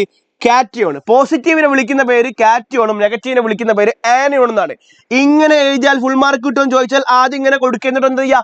ഒന്ന് എക്സ്പ്ലെയിൻ ചെയ്യാം. In fluoride ion there is 1 electron is extra. അതുകൊണ്ട് തന്നെ നമ്പർ ഓഫ് ഇലക്ട്രോൺസ് കൂടുതലാണ്. അപ്പൊ നമ്പർ ഓഫ് ഇലക്ട്രോൺസും എഫക്റ്റീവ് ന്യൂക്ലിയർ ചാർജ് തമ്മിൽ ബന്ധമുണ്ട്. അതാ ഞാൻ പറയാൻ വേണ്ടി പോകുന്നത്. ഇവിടെ കേട്ടു വെച്ചോ. ഇയാൾക്ക് എന്താണ്? എഫക്റ്റീവ് ന്യൂക്ലിയർ ചാർജ് എന്താണ്? കുറവാണ്. ഇവിടെ എന്താണ്? എഫക്റ്റീവ് ന്യൂക്ലിയർ ചാർജ് എന്താണ്? കൂടുതലാണ്. അപ്പൊ ഒരു കാര്യം മനസ്സിലായി, number of electrons directly proportional to അല്ല, inversely proportional to effective nuclear charge. വളരെ ഇമ്പോർട്ടന്റ് ആയിട്ടുള്ള ഒരു പോയിന്റ് ആണ്. അതായത് ആനയോൺ എന്ന് പറയുമ്പോൾ ഇലക്ട്രോൺസ് കൂടുതലല്ലേ? ഇലക്ട്രോൺസ് കൂടുതലാൽ എഫക്റ്റീവ് ന്യൂക്ലിയർ ചാർജ് കുറവല്ലേ? മക്കളെ നോക്കടാ, അറ്റോമിക് സൈസ് എന്ന് പറഞ്ഞാൽ inversely proportional to effective nuclear charge അല്ലേ? അപ്പോൾ എഫക്റ്റീവ് ന്യൂക്ലിയർ ചാർജ് കുറവാണെങ്കിൽ സൈസ് എന്തായിരിക്കും? കുറവായിരിക്കും. അപ്പൊ ഫ്ലൂറൈഡിന്റെ കേസിൽ ഇലക്ട്രോൺസിന് എണ്ണം കൂടുതലാണ്, എഫക്റ്റീവ് ന്യൂക്ലിയർ ചാർജ് എന്താണ്? കുറവാണ്. അതുകൊണ്ട് തന്നെ നമ്മൾ എന്ത് പറയുന്നു? സൈസ് കൂടുതലായിരിക്കും. പക്ക. യെസ്, റെഡ് മാറ്റാം. നമുക്ക് ഗ്രീനിൽ തന്നെ എഴുതാം. ഗ്രീൻ മാത്രം യൂസ് ചെയ്യാം കേട്ടോ. ഓക്കെ, റെഡ് മാറ്റി നമുക്ക് ഗ്രീനും വൈറ്റ് യൂസ് ചെയ്യാം. ഓക്കെയാണ്, സെറ്റ്. റെഡി. ഒരു വൈറ്റ് കളർ എടുക്കാം. Okay, ready. സോ മക്കളെ, ഈ പോയിന്റ് ക്ലിയർ അല്ലേ? എന്താ വേണ്ടത് എഫക്റ്റീവ് ന്യൂക്ലിയർ ചാർജ് കുറയാനുള്ള കാരണം എന്താ? ഇലക്ട്രോൺസ് കൂടുതലാണെങ്കിൽ എഫക്റ്റീവ് ന്യൂക്ലിയർ ചാർജ് കുറവായിരിക്കും. അതിന്റെ കാരണം ഇലക്ട്രോൺസും തമ്മിൽ ഭയങ്കര റിപ്പൾഷൻ ആയിരിക്കും കേട്ടോ. സോ ആ ഒരു പോയിന്റ് മക്കൾ എന്ത് ചെയ്യുക, മനസ്സിലാക്കി വെക്കുക. സെറ്റ്, പഠിച്ചേക്കണേ, ഇപ്പൊ തന്നെ പഠിച്ചേക്കണേ. ഇതെങ്ങനെ എക്സ്പ്ലെയിൻ ചെയ്ത് എഴുതുന്നു ചോദിക്കുന്നുണ്ട് മക്കൾ. ഇത്രയേ ഉള്ളൂ. In fluoride ion, there is number of electrons is larger than that of fluorine. So, as number of electrons increases, effective nuclear charge decreases. So, atomic size അല്ലെങ്കിൽ ionic size increases. അപ്പോൾ ഈ point ഇങ്ങനെ കൊടുത്താൽ മതി കേട്ടോ. ഇലക്ട്രോൺസിന്റെ എണ്ണം കൂടുതലാണെങ്കിൽ എഫക്റ്റീവ് ന്യൂക്ലിയർ ചാർജ് കുറവായിരിക്കും. എഫക്റ്റീവ് ന്യൂക്ലിയർ ചാർജ് കുറവാണെങ്കിലോ അറ്റോമിക് സൈസ് കൂടുതലായിരിക്കും. സെറ്റാണ്. അത് അങ്ങനെ തന്നെ പഠിച്ചാൽ മതി കേട്ടോ. ആ രൂപത്തിൽ ഓർത്ത് വെക്കാം. ഓക്കെ, നല്ല സുഖം. റെഡിയാണ്, ക്ലിയർ, സെറ്റോസ്കി. സോ നമ്മൾ അടുത്ത ക്വസ്റ്റ്യനിലേക്ക് മൂവ് ചെയ്യുന്നുണ്ട്. വെരി ഇമ്പോർട്ടൻറ്റ്, 100% പോസിബിൾ ഉള്ള ക്വസ്റ്റ്യൻ ആണ്. 100% പോസിബിൾ ക്വസ്റ്റ്യൻ ആണ്. What are isoelectronic species? Praveen പറഞ്ഞ ഒരു സംഭവം ഉണ്ട്, atomic radius directly proportional to number of electrons. അങ്ങനെ പറയാൻ പറ്റും. കാരണം എന്താ, ഇത് രണ്ടും സെയിം അല്ലേ മക്കൾ? ഇത് രണ്ടും സെയിം അല്ലേ? അപ്പം ഇങ്ങനെ പറയാൻ പറ്റൂലേ, number of electrons directly proportional to atomic size പറയാൻ പറ്റും കേട്ടോ. Praveen very good. നമ്മൾ നോർമലി പറയലുണ്ട്, കൺഫ്യൂഷൻ അവിടെ വെച്ചിട്ട് പറയാത്താണ്. Set. So what are isoelectronic species? Very important, give examples. 100% എക്സാമിന് ചോദിക്കുന്ന ഒരു ചോദ്യം തന്നെയാണ്. കഴിഞ്ഞ എക്സാമിന് ചോദിച്ചിട്ടില്ല, അതുകൊണ്ട് തറപ്പിച്ച് ഞാൻ പറയുന്നുണ്ട്. പബ്ലിക് എക്സാമിന്റെ ഒരു ക്വസ്റ്റ്യൻ ഐസോ ഇലക്ട്രോണിക് സ്പീഷീസ് ആണ്. ഇത് നിങ്ങൾ വേണമെങ്കിൽ സ്ക്രീൻഷോട്ട് എടുത്തിട്ടോ സ്ക്രീൻ റെക്കോർഡ് ചെയ്ത് അവിടെ വെച്ചോ. എന്നിട്ട് നിങ്ങൾ എനിക്ക് അയച്ചു തന്നാൽ മതി എക്സാമിന് കഴിഞ്ഞതിന് ശേഷം. ഉറപ്പായിട്ട് ഞാൻ പറയുന്നു, എൻ്റെ ഒരു അനാലിസിസിൽ ഞാൻ മനസ്സിലാക്കുന്ന ഒരു കാര്യം ഇത്രയേ ഉള്ളൂ. മോഡൽ എക്സാമിന് ഈ ക്വസ്റ്റ്യൻ ചോദിച്ചിട്ടില്ല. ക്രിസ്മസിന് ചോദിച്ചിട്ടുണ്ട്, ഇംപ്രൂവ്മെന്റിന് ചോദിച്ചിട്ടുണ്ട്, കഴിഞ്ഞ മോഡലിനും പബ്ലിക്കിനും ചോദിച്ചിട്ടുണ്ട്. ഈ ക്വസ്റ്റ്യൻ ഭയങ്കര ഇമ്പോർട്ടൻ്റ് ആണ്. ഓക്കെ, ഐസോഇലക്ട്രോണിക് ചോദിക്കാത്തൊരു എക്സാം അത് ഈ റീസെന്റ് ആയിട്ട് നടന്ന മോഡൽ എക്സാം ആണ്. പബ്ലിക് എക്സാമിന് ക്വസ്റ്റ്യൻ ഉറപ്പാ, പക്ക, 100% പ്രൊഫഷണൽ. വേണമെങ്കിൽ ഈ ഒരു ടൈമൊക്കെ നോട്ട് ചെയ്ത് വെച്ചോ. ജസീൽ സാർ അത് ഇങ്ങനെ പറഞ്ഞിരുന്നുള്ളത് ഓർമ്മ വേണം. ഈ ക്വസ്റ്റ്യൻ പഠിച്ചു വെച്ചോ. റെഡി. ഐസോഇലക്ട്രോണിക് അയോൺ നെയിം എഴുതി സൈൻ ഇട്. ഓക്കെ, സൈൻ ഞാൻ ഇട്ട് കഴിഞ്ഞു. ഐസോഇലക്ട്രോണിക് എന്ന് പറഞ്ഞു കഴിഞ്ഞാൽ ഒരു 100% ചാൻസ് ഉള്ള ക്വസ്റ്റ്യൻ ആണ്. സൈൻ ഇട്ട് കഴിഞ്ഞിട്ടുണ്ട്. ഇനി വേറെ വർത്താനൊന്നുമില്ല, പഠിച്ചു വെക്കുക. എന്താ ഐസോഇലക്ട്രോണിക്? ഐസോ എന്ന് പറഞ്ഞാൽ സെയിം, ഇലക്ട്രോൺ എന്ന് പറഞ്ഞാൽ ഇലക്ട്രോൺ. സെയിം ഇലക്ട്രോൺസ് ഉള്ള സ്പീഷീസുകളെ വിളിക്കുന്ന പേരാണ് എന്ത്? Isoelectronic species. ആ പേര് തന്നെ അല്ലേ? എന്താണ്? Species having same number of electrons. Species എന്ന് പറയാൻ ബുദ്ധിമുട്ടുണ്ടോ? അത് ബുദ്ധിമുട്ടുള്ള ആൾക്കാർ എന്ത് പറയാ? Atoms or ions having same number of electrons. Hi. Atoms or ions having same number of electrons. അവരെ വിളിക്കുന്ന പേരാണ് മക്കൾ എന്ത്? Isoelectronic species. പബ്ലിക് എക്സാമിന്റെ 2 അല്ല 3 മാർക്കിന്റെ ക്വസ്റ്റ്യൻ വരാൻ ചാൻസ് ഉണ്ട്. 1 മാർക്ക് ഇതിനും 1 മാർക്ക് ഇതിനും. അടുത്ത ക്വസ്റ്റ്യനും ഞാൻ അതിലേക്ക് വരാം കേട്ടോ. മക്കളെ പഠിച്ചു വെച്ചോ. ഇതിന്റെ എക്സാമ്പിൾ അവിടെ നോട്ട് ചെയ്യുന്നുണ്ട്, കേട്ടു വെച്ചോടാ. നിയോൺ എന്ന് പറഞ്ഞാൽ 10 ഇലക്ട്രോൺസ് ഉള്ള ആളല്ലടാ. നിയോണ് 10 ഇലക്ട്രോൺസ് ഉള്ള ആളാ. നിയോണിന് ശേഷം വരുന്ന ആളാണ് സോഡിയം, അതിനുശേഷം പൊട്ടാഷ്യം, അതിനുശേഷം മഗ്നീഷ്യം. സോഡിയത്തിന്റെ അറ്റോമിക് നമ്പർ 11 ആടാ. എത്രയാ? സോഡിയം 11ഉം അതേപോലെ പൊട്ടാഷ്യം, പൊട്ടാഷ്യം ഇല്ല കേട്ടോടാ, സോഡിയം ഒറ്റ മിനിറ്റ് ആ ഒരു ആവശ്യത്തിൽ അങ്ങോട്ട് കയറിപ്പോയതാണ്. ഓക്കെ, സോഡിയത്തിന്റെ അറ്റോമിക് നമ്പർ 11ഉം അതേപോലെ മഗ്നീഷ്യത്തിന്റെ അറ്റോമിക് നമ്പർ 12ഉം അതേപോലെ അലൂമിനിയം 13 ആണ്. മക്കളെ ഇവിടെ 10 ഇലക്ട്രോൺസ് കിട്ടണമെങ്കിൽ 1 ഇലക്ട്രോൺസ് കൊടുക്കണ്ടേ? So Na+. ഇവിടെ 10 ഇലക്ട്രോൺസ് വരണമെങ്കിൽ 2 എണ്ണം കൊടുക്കണം. അപ്പോൾ ഇവിടെ 3 എണ്ണം കൊടുക്കണ്ടേ? തീർച്ചയായിട്ടും. ഇന്ന് ബയോളജി ഉണ്ട്. ഓക്കെ, കൃത്യമായിട്ട് ബയോളജി ഉണ്ടായിരിക്കും. അതേപോലെ തന്നെ മക്കളെ ഓർത്തു വെക്കുക, F-, Cl-, അതേപോലെ തന്നെ നമ്മുടെ F- Cl- ഇല്ല, F- O2-, ദെൻ നമ്മുടെ N3-, O2-, നമ്മുടെ N3-. ഇതൊക്കെ എന്താണ്? എക്സാമ്പിൾസ് ആണ് കേട്ടോ. കൃത്യമായിട്ട് ഓർത്തു വെക്കുക. These are the examples. പഠിച്ചു കഴിഞ്ഞു, ഞാൻ കൂടുതലൊന്നും പറയുന്നില്ല. ബാക്കി നമുക്ക് എക്സാം ആയിട്ട് കാണാം. റെഡി. അടുത്ത ക്വസ്റ്റ്യനിലേക്ക് വരുന്നു. among N3-, O2-, F- Na+, L3+, which one has the smallest size? മക്കളെ ഓർക്കണേ. Cation with high charge. Cation with high charge എന്താടാ? Lowest size. Cation with high charge lowest size. കേട്ടുവെച്ചോ. Very important. അതേപോലെ തന്നെ anion with high charge എന്തായിരിക്കും മക്കളെ? Largest size, larger size. ഇവിടുത്തെ കാരണം എഫക്റ്റീവ് ന്യൂക്ലിയർ ചാർജ് കൂടുതലാണ്, ഇവിടുത്തെ കാരണം എഫക്റ്റീവ് ന്യൂക്ലിയർ ചാർജ് കുറവാണ്. സോ അതുകൊണ്ട് ആൻസർ എന്ന് പറഞ്ഞാൽ നമ്മുടെ അലൂമിനിയം 3+. എന്താടാ? അലൂമിനിയം 3+. സെറ്റാണ് സാറേ, എഴുതി വെച്ചേക്കനാടാ. എങ്ങനെ എഴുതി വെക്കുക? Cation is cation with a high charge always smaller than that of അല്ലെങ്കിൽ ഐസോലേറ്റഡ് സ്പീഷീസിൽ അവരായിരിക്കും എന്ത് ഏറ്റവും കുറവുണ്ടായിരിക്കും. കാരണം അവർക്ക് എഫക്റ്റീവ് ന്യൂക്ലിയർ ചാർജ് അട്രാക്ഷൻ എന്താണ്? കൂടുതലാണ്. So Al3+ is the very smaller. Okay, കമ്മ്യൂണിറ്റിയിൽ ജോയിൻ ചെയ്യാൻ കഴിയും കേട്ടോ. ഈ ക്ലാസ് കഴിഞ്ഞിട്ട് ഞാൻ എന്ത് ചെയ്യാം, അവിടെ പോയിട്ട് പറഞ്ഞ് സെറ്റാക്കി തരാം. സെറ്റാണ്. ഞാൻ അടുത്ത ക്വസ്റ്റ്യനിലേക്ക് പോകുന്നു മക്കളെ. ഈ ക്വസ്റ്റ്യനും ഒരു 100% പോസിബിലിറ്റി ഉള്ള ഒരു ക്വസ്റ്റ്യൻ ആണ്. ഓർത്തു വെച്ചോ, പഠിച്ചു വെച്ചോ. ചാൻസ് ഉണ്ട്. ഓക്കെ, ചാൻസ് ഉണ്ട്. സെറ്റോസ്കിയാണ്, പവറോസ്കിയാണ്. എന്റെ അടുത്ത ക്വസ്റ്റ്യനിലേക്ക് വരുന്നു. Most important another question. What is ionisation enthalpy? ഒരു എലമെന്റിന്റെ അവസാന ഷെല്ലിലുള്ള ഒരു ഇലക്ട്രോണിനെ റിമൂവ് ചെയ്യാൻ വേണ്ടിയിട്ട് നമ്മൾ എത്ര എനർജി കൊടുക്കണമോ ആ എനർജിയെ വിളിക്കുന്ന പേരാണ് എന്ത്? അയോണൈസേഷൻ എൻതാൽപ്പി എന്ന് പറയുന്നത്. എന്താ വിളിക്കുക? Ionisation enthalpy. മക്കൾക്ക് വായിക്കാൻ വേണ്ടി ഞാൻ അവിടെ ഒരു ഡെഫിനിഷൻ കൊടുത്തിട്ടുണ്ട്. Okay, it is the energy required to remove an electron from the outermost shell of a isolated gaseous atom. കൃത്യമായിട്ട് അവിടെ എന്ത് ചെയ്യുക? പഠിച്ചു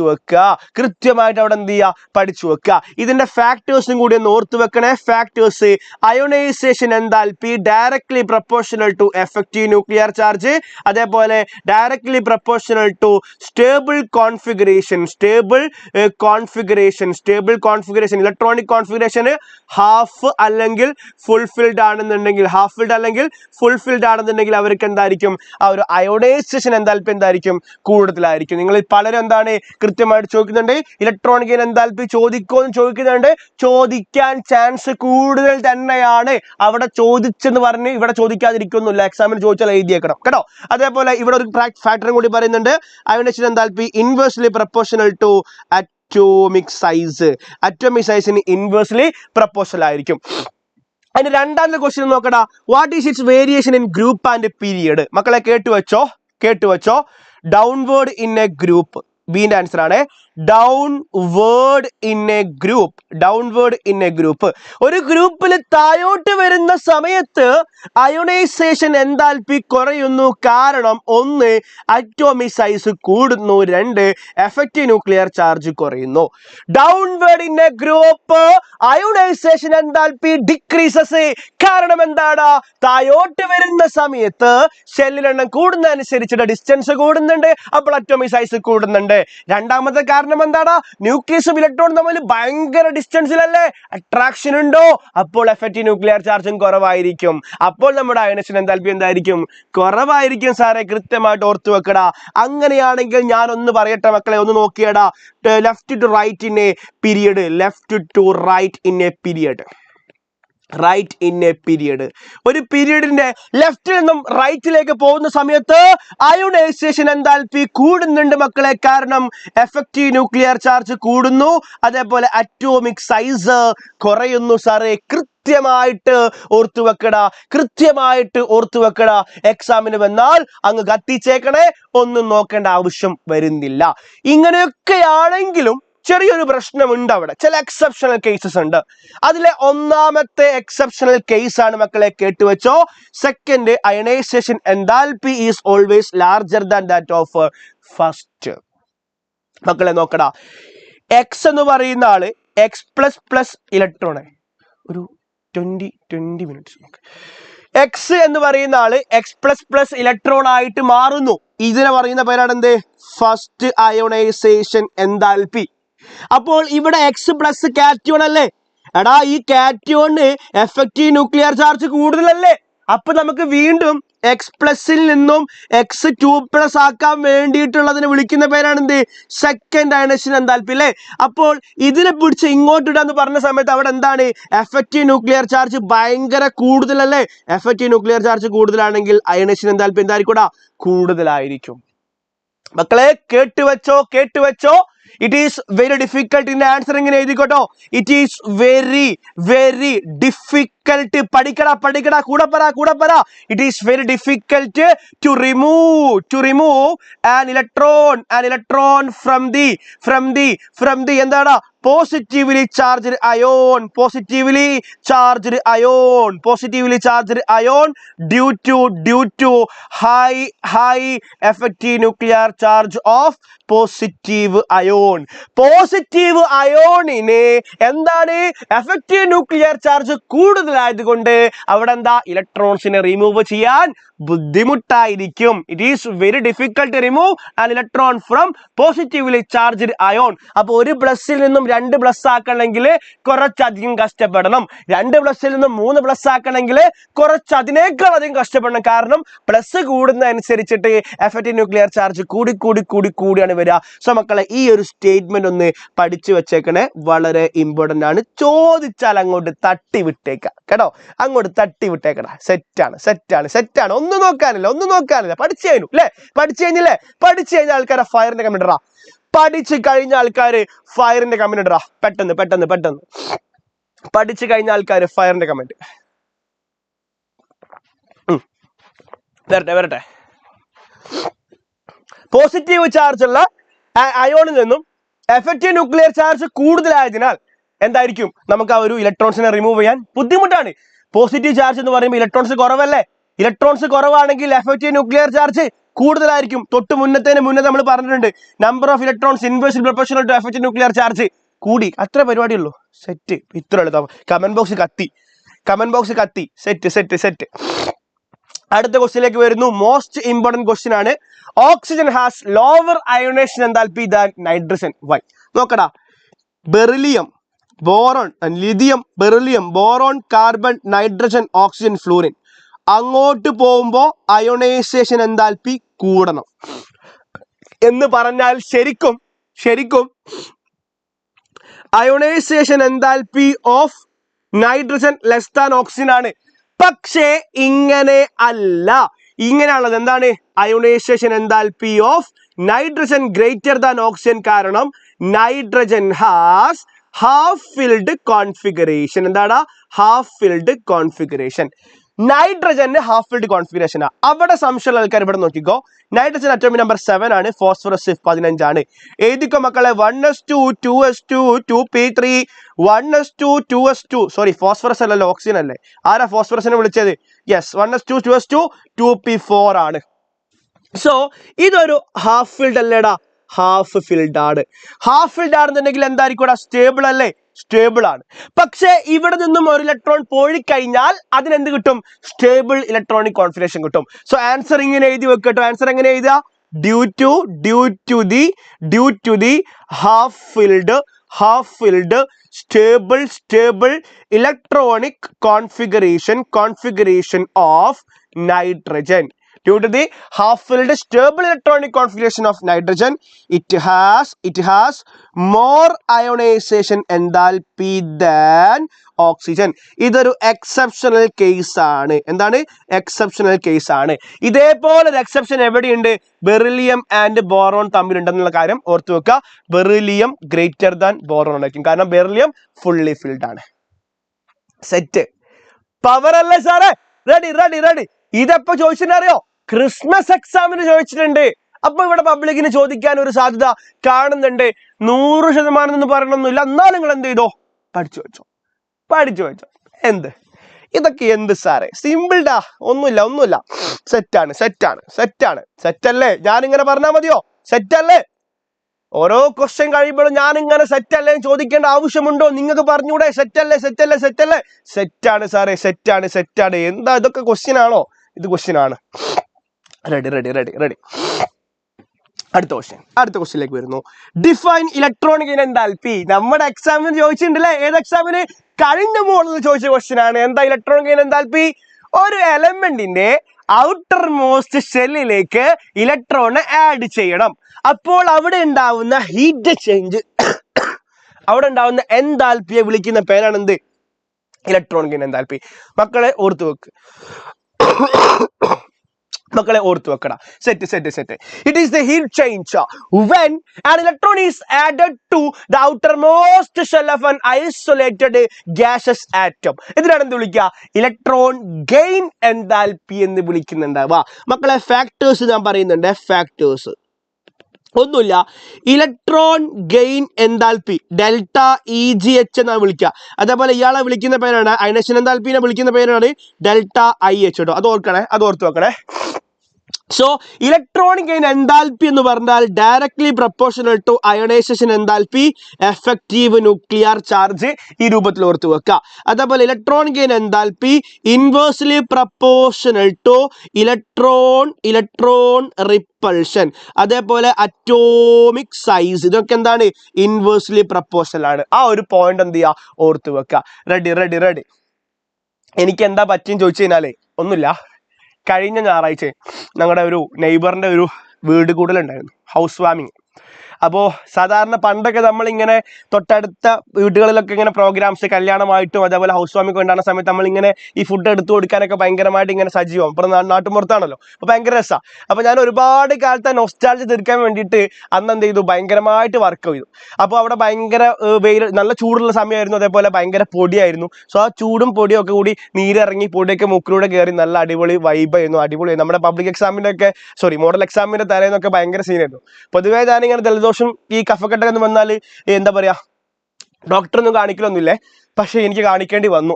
കാരണം ലൈവ് അലമ്പായി പോവല്ലോ. അപ്പം നിങ്ങൾക്ക് എന്തെങ്കിലുമൊക്കെ തരണമല്ലോ എന്ന് വിചാരിച്ചാൽ എന്ത് ചെയ്തു? ഡോക്ടറെ കാണിച്ചു. എന്തോ 4 ഗുളിയൊക്കെ തന്നു. അത് 3 നേരം കഴിച്ചപ്പോൾ ഇത് സെറ്റായി. പിന്നെ എനിക്കൊരു പ്രശ്നമുണ്ട്, എനിക്ക് തണുത്ത വെള്ളം ഞാൻ ജീവിക്കാൻ പറ്റൂല. അപ്പോൾ ഞാൻ ഈ ഐസ് കാര്യങ്ങൾ എൻ്റെ ഭയങ്കര എന്താ പറയുക കൂടപ്പറപ്പാണ്. അപ്പോൾ ഞാനത് ഇങ്ങനെ കഴിച്ചു കൊടുക്കുമ്പോൾ പിന്നെ എന്തായാലും തീർച്ചയായിട്ടും മാറില്ലല്ലോ. അപ്പോൾ അത് നോക്കിയിട്ട് കാര്യമില്ല. ഓക്കെ, ഡയഗ്നൽ റിലേഷൻഷിപ്പ് പറയൂ കേട്ടോ. ഫിദ ഞാൻ പറയാം കേട്ടോ, ഡയഗണൽ റിലേഷൻഷിപ്പ് പറയാം. അപ്പൊ അതുകൊണ്ട് എന്തെങ്കിലുമൊക്കെ സൂക്കേട് ഉണ്ടെങ്കിൽ ചൂടുവെള്ളമൊക്കെ കുടിക്കുക. എന്നോട് ഞാൻ പറയാണ്, പക്ഷെ ഞാൻ കുടിക്കൂല. എന്റെ സ്വഭാവം അങ്ങനെ ആയിപ്പോയി. ഫിദ കണ്ടിയിൽ എന്ന് പറയുന്ന ആൾ ഇങ്ങനെ ഡയഗണൽ റിലേഷൻഷിപ്പ് എന്താണെന്ന് ചോദിക്കണേ, ഞാൻ പറഞ്ഞുതരാം. ക്വസ്റ്റ്യൻ വരുന്നുണ്ട്. എന്റെ രണ്ടാമത്തെ ക്വസ്റ്റ്യനിലേക്ക് വരുന്ന മക്കളെ നോക്കണേ. What is the variation in group and period? മക്കളെ നോക്കടാ, ഇത്രയേ ഉള്ളൂ. ഡൗൺവേർഡ് ഇൻ എ ഗ്രൂപ്പ്, ഒരു ഗ്രൂപ്പിൽ താഴോട്ട് വരുന്ന സമയത്ത് ഇലക്ട്രോൺ ഗെയിൻ എൻതാൽപ്പി കുറയുന്നു. കാരണം എഫക്റ്റീവ് ന്യൂക്ലിയർ ചാർജ് കുറയുന്നുണ്ട്.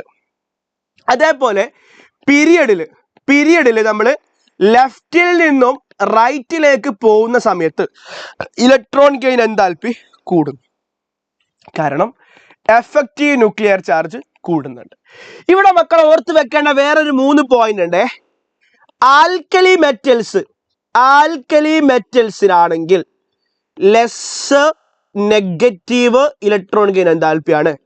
ഹാലോജൻസ് ആണെങ്കിൽ ലാർജ് നെഗറ്റീവ് ഇലക്ട്രോൺ ഗെയിൻ എൻതാൽപ്പിയാണ്. നോബിൾ ഗ്യാസിനാണെങ്കിൽ പോസിറ്റീവ് ഇലക്ട്രോൺ ഗെയിൻ എൻതാൽപ്പി ആയിരിക്കും കേട്ടോ. നോബിൾ ഗ്യാസ് ഹൈലി സ്റ്റേബിൾ ആയതുകൊണ്ട് അവർക്ക് എന്ത് വേണ്ട? ഇലക്ട്രോൺസ് വേണ്ട. ഈ 3 പോയിന്റ് പഠിച്ചു നോക്കുക. Alkali metals less negative, okay. Halogens more negative. Last one noble gas positive. എന്താണ്? സ്മോൾ നെഗറ്റീവ്, അതേപോലെ ലാർജ് നെഗറ്റീവ്, പിന്നെ പോസിറ്റീവിലേക്കാണ് പോകുന്നുണ്ടാവുക. ഓക്കെ, 100% ചാൻസ് ഉള്ള അടുത്ത ഒരു ക്വസ്റ്റ്യനുമായിട്ട് നമ്മൾ വരുന്നുണ്ട്. ഇതാണ് ക്വസ്റ്റ്യൻ. എന്താ മക്കളൊന്ന് വായിച്ചു നോക്കടാ. ക്വസ്റ്റ്യൻ എന്താ? Chlorine has more negative electron gain enthalpy than fluorine. എക്സാമിന് ഒരുപാട് തവണ ചോദിച്ച ക്വസ്റ്റ്യൻ ആണ്. പഠിച്ചു വെച്ചോ. 3 മാർക്കിന്റെ ക്വസ്റ്റ്യൻ ആണ്. ക്ലോറിനും ഉണ്ട് ഫ്ലൂറിനും ഉണ്ട്. ഓക്കെ, 9ഉം 17ഉം അറ്റോമിക് നമ്പർ. സോ ഇത് 2, 7ഉം ഇത് 2, 8, 7ഉം ആണ്. അപ്പോൾ ഇവിടെ 2 ഷെല്ലുകളുണ്ട്, ഇവിടെയോ 3 ഷെല്ലുകളുണ്ട്. 2 ഷെല്ലാണെങ്കിൽ നമുക്ക് 2 സബ് ഷെല്ല് പോസിബിൾ ആണ്. ഏതൊക്കെയാണ്? 2s ആൻഡ് അതേപോലെ 2p. സോറി, നമുക്ക് സബ് ഷെല്ല് വേണ്ട, സബ് ഷെല്ലിലേക്ക് പോകേണ്ട ആവശ്യമില്ല. 2 ഷെല്ലാണെന്നുണ്ടെങ്കിൽ മക്കൾ അവിടെ നോട്ട് ചെയ്ത് വെക്കുക. ഇവിടെ ഇലക്ട്രോൺ റിപ്പൾഷൻ എന്തായിരിക്കും? ഭയങ്കര കൂടുതലായിരിക്കും. കാരണം അറ്റോമിക് സൈസ് കുറച്ച് കുറവാണ്. ഓക്കെ, അതേപോലെ ഈ കേസിൽ 3 ഷെൽ ഉള്ളത് കൊണ്ട് എന്തായിരിക്കും? ഇലക്ട്രോൺ റിപ്പൾഷൻ കുറവായിരിക്കും. കാരണം അറ്റോമിക് സൈസ് കൂടുതലാണ്. അപ്പൊ ഒരൊറ്റ കാര്യം മനസ്സിലാക്കിയാൽ മതി. Electron gain enthalpy inversely proportional to electron repulsion. So അവിടെ എഴുതി വെച്ചോ, due to lower repulsion in chlorine it has large negative electron gain enthalpy. ക്ലോറിന്റെ കേസിൽ സൈസ് കുറച്ച് കൂടുതലാണ്, അതുകൊണ്ട് തന്നെ ഇലക്ട്രോൺസ് ആഡ് ചെയ്യുന്ന സമയത്ത് അവിടെ എന്തില്ല, റിപ്പൾഷൻ വളരെ കുറവാണ്. കാരണം ഒരുപാട് സ്ഥലമുണ്ട്. പക്ഷെ ഫ്ലൂറിൻ ആകെ 2 ഷെല്ലേ ഉള്ളൂ. അതിലായിട്ട് ഇലക്ട്രോൺസ് ആഡ് ചെയ്യുമ്പോൾ കുറച്ച് ബുദ്ധിമുട്ട് തന്നെയാണ്. ഓക്കെ, അപ്പൊ റിപ്പൾഷൻ കൂടുതലാണെങ്കിൽ ഇലക്ട്രോൺ ഗെയിൻ എൻതാൽപ്പി കുറവായിരിക്കും, റിപ്പൾഷൻ കുറവാണെങ്കിൽ ഇലക്ട്രോൺ ഗെയിൻ എൻതാൽപ്പി എന്തായിരിക്കും, കൂടുതലായിരിക്കും. അപ്പൊ ക്ലോറിന്റെ കേസിൽ ഇലക്ട്രോൺ ഗെയിൻ എൻതാൽപ്പി കൂടുതലാവാനുള്ള കാരണം എന്താ, ഈ റിപ്പൾഷൻ എന്തായിരിക്കും, കുറവായിരിക്കും, ഡ്യൂ ടു ലോവർ റിപ്പൾഷൻ. ഇത്രയേ ഉള്ളൂ.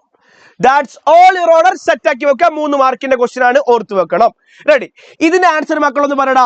Which of the following elements has the most positive electron gain enthalpy?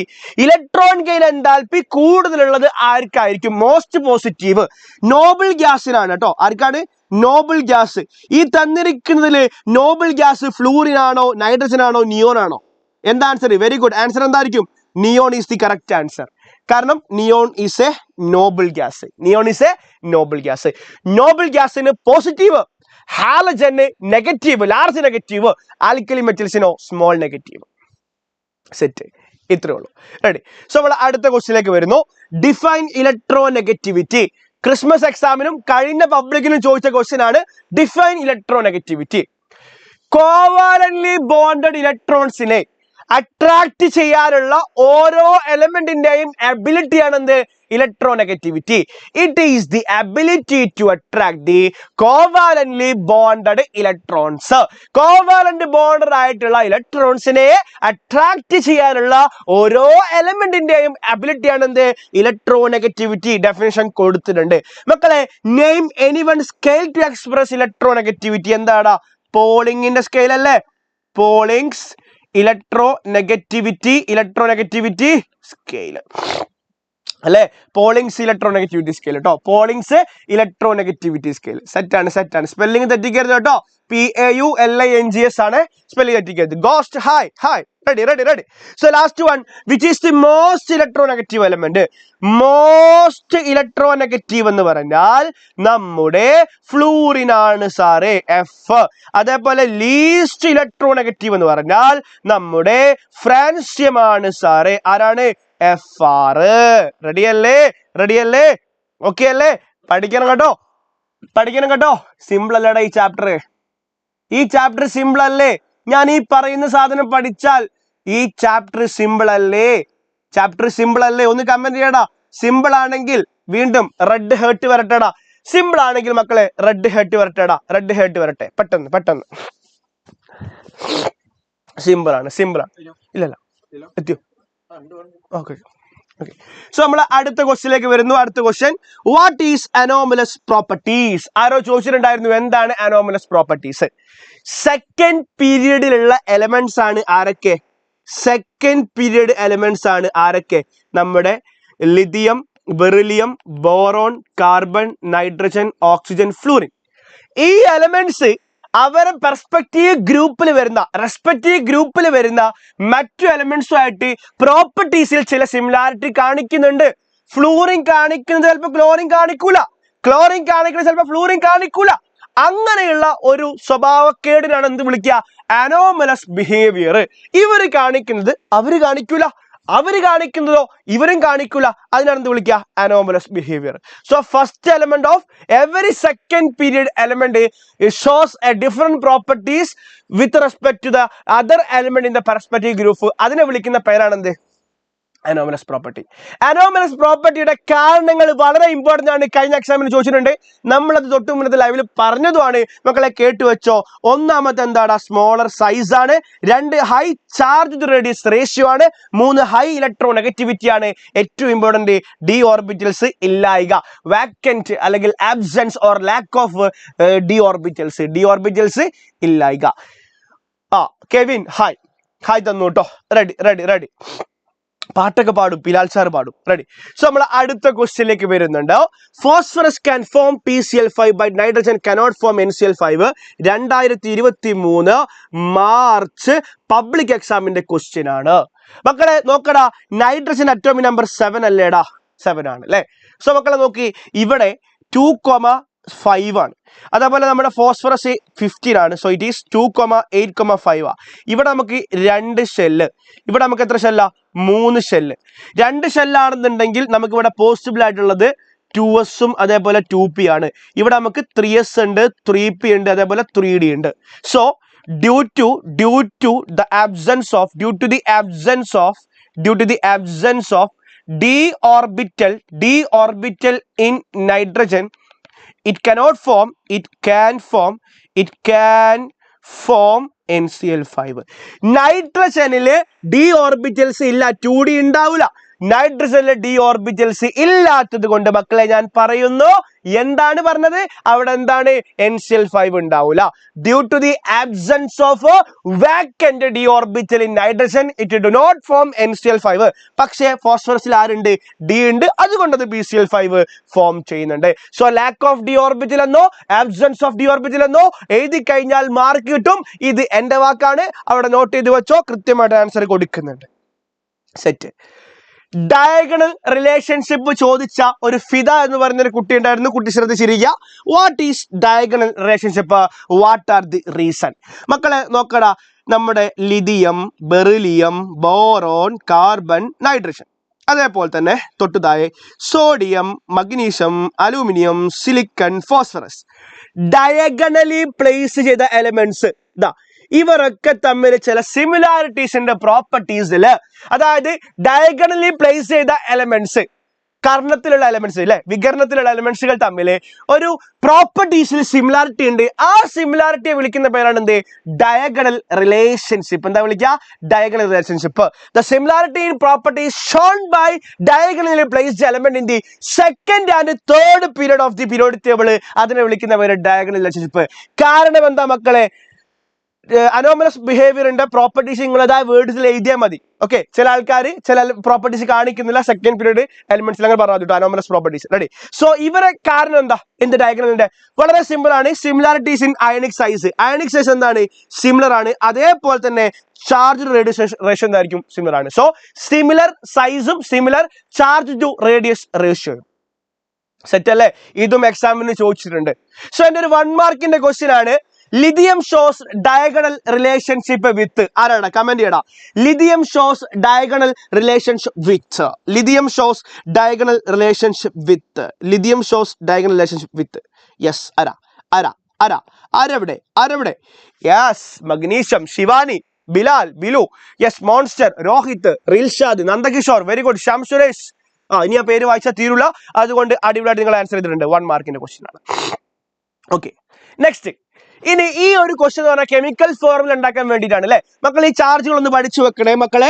Lithium plus ഉണ്ട്, സോഡിയം പ്ലസ് ഉണ്ട്, പൊട്ടാഷ്യം പ്ലസ് ഉണ്ട്, അതേപോലെ കാൽഷ്യം 2+ ഉണ്ട്, മഗ്നീഷ്യം 2+ ഉണ്ട്, അലൂമിനിയം 3+ ഉണ്ട്, F- ഉണ്ട്, Cl- ഉണ്ട്, Br- ഉണ്ട്, I- ഉണ്ട്, O2- ഉണ്ട്, അതേപോലെ S2- ഉണ്ട്. ഈ ചാർജുകൾ പഠിച്ചു വെക്കുക. ഇനി ഒന്നാമത്തെ കേസിലേക്ക് വരുന്നു. അലൂമിനിയം 3+ഉം ബ്രോമിൻ -1, Br-. മക്കളെ ക്രോസ് മൾട്ടിപ്ലൈ ചെയ്യടാ. എന്താ കിട്ടുക? അങ്ങോട്ടും ഇങ്ങോട്ടും മൾട്ടിപ്ലൈ ചെയ്യുമ്പോൾ AlBr3 എന്ന് കിട്ടും. എന്താ കിട്ടുക? AlBr3. ഈ നോട്ട് നമ്മുടെ വാട്സപ്പ് കമ്മ്യൂണിറ്റി വഴി അല്ലെങ്കിൽ ആപ്പ് വഴി കിട്ടുന്നതാണ് കേട്ടോ. മുഹമ്മദ് സനിൻ. ഓക്കെ, രണ്ടാമത്തെ ക്വസ്റ്റ്യൻ. കാൽഷ്യത്തിന്റെ ചാർജ് 2+, അയഡിന്റെ ചാർജ് എന്താടാ? I- അല്ലേ? എങ്കിൽ മക്കളെ നിങ്ങൾ പറഞ്ഞു.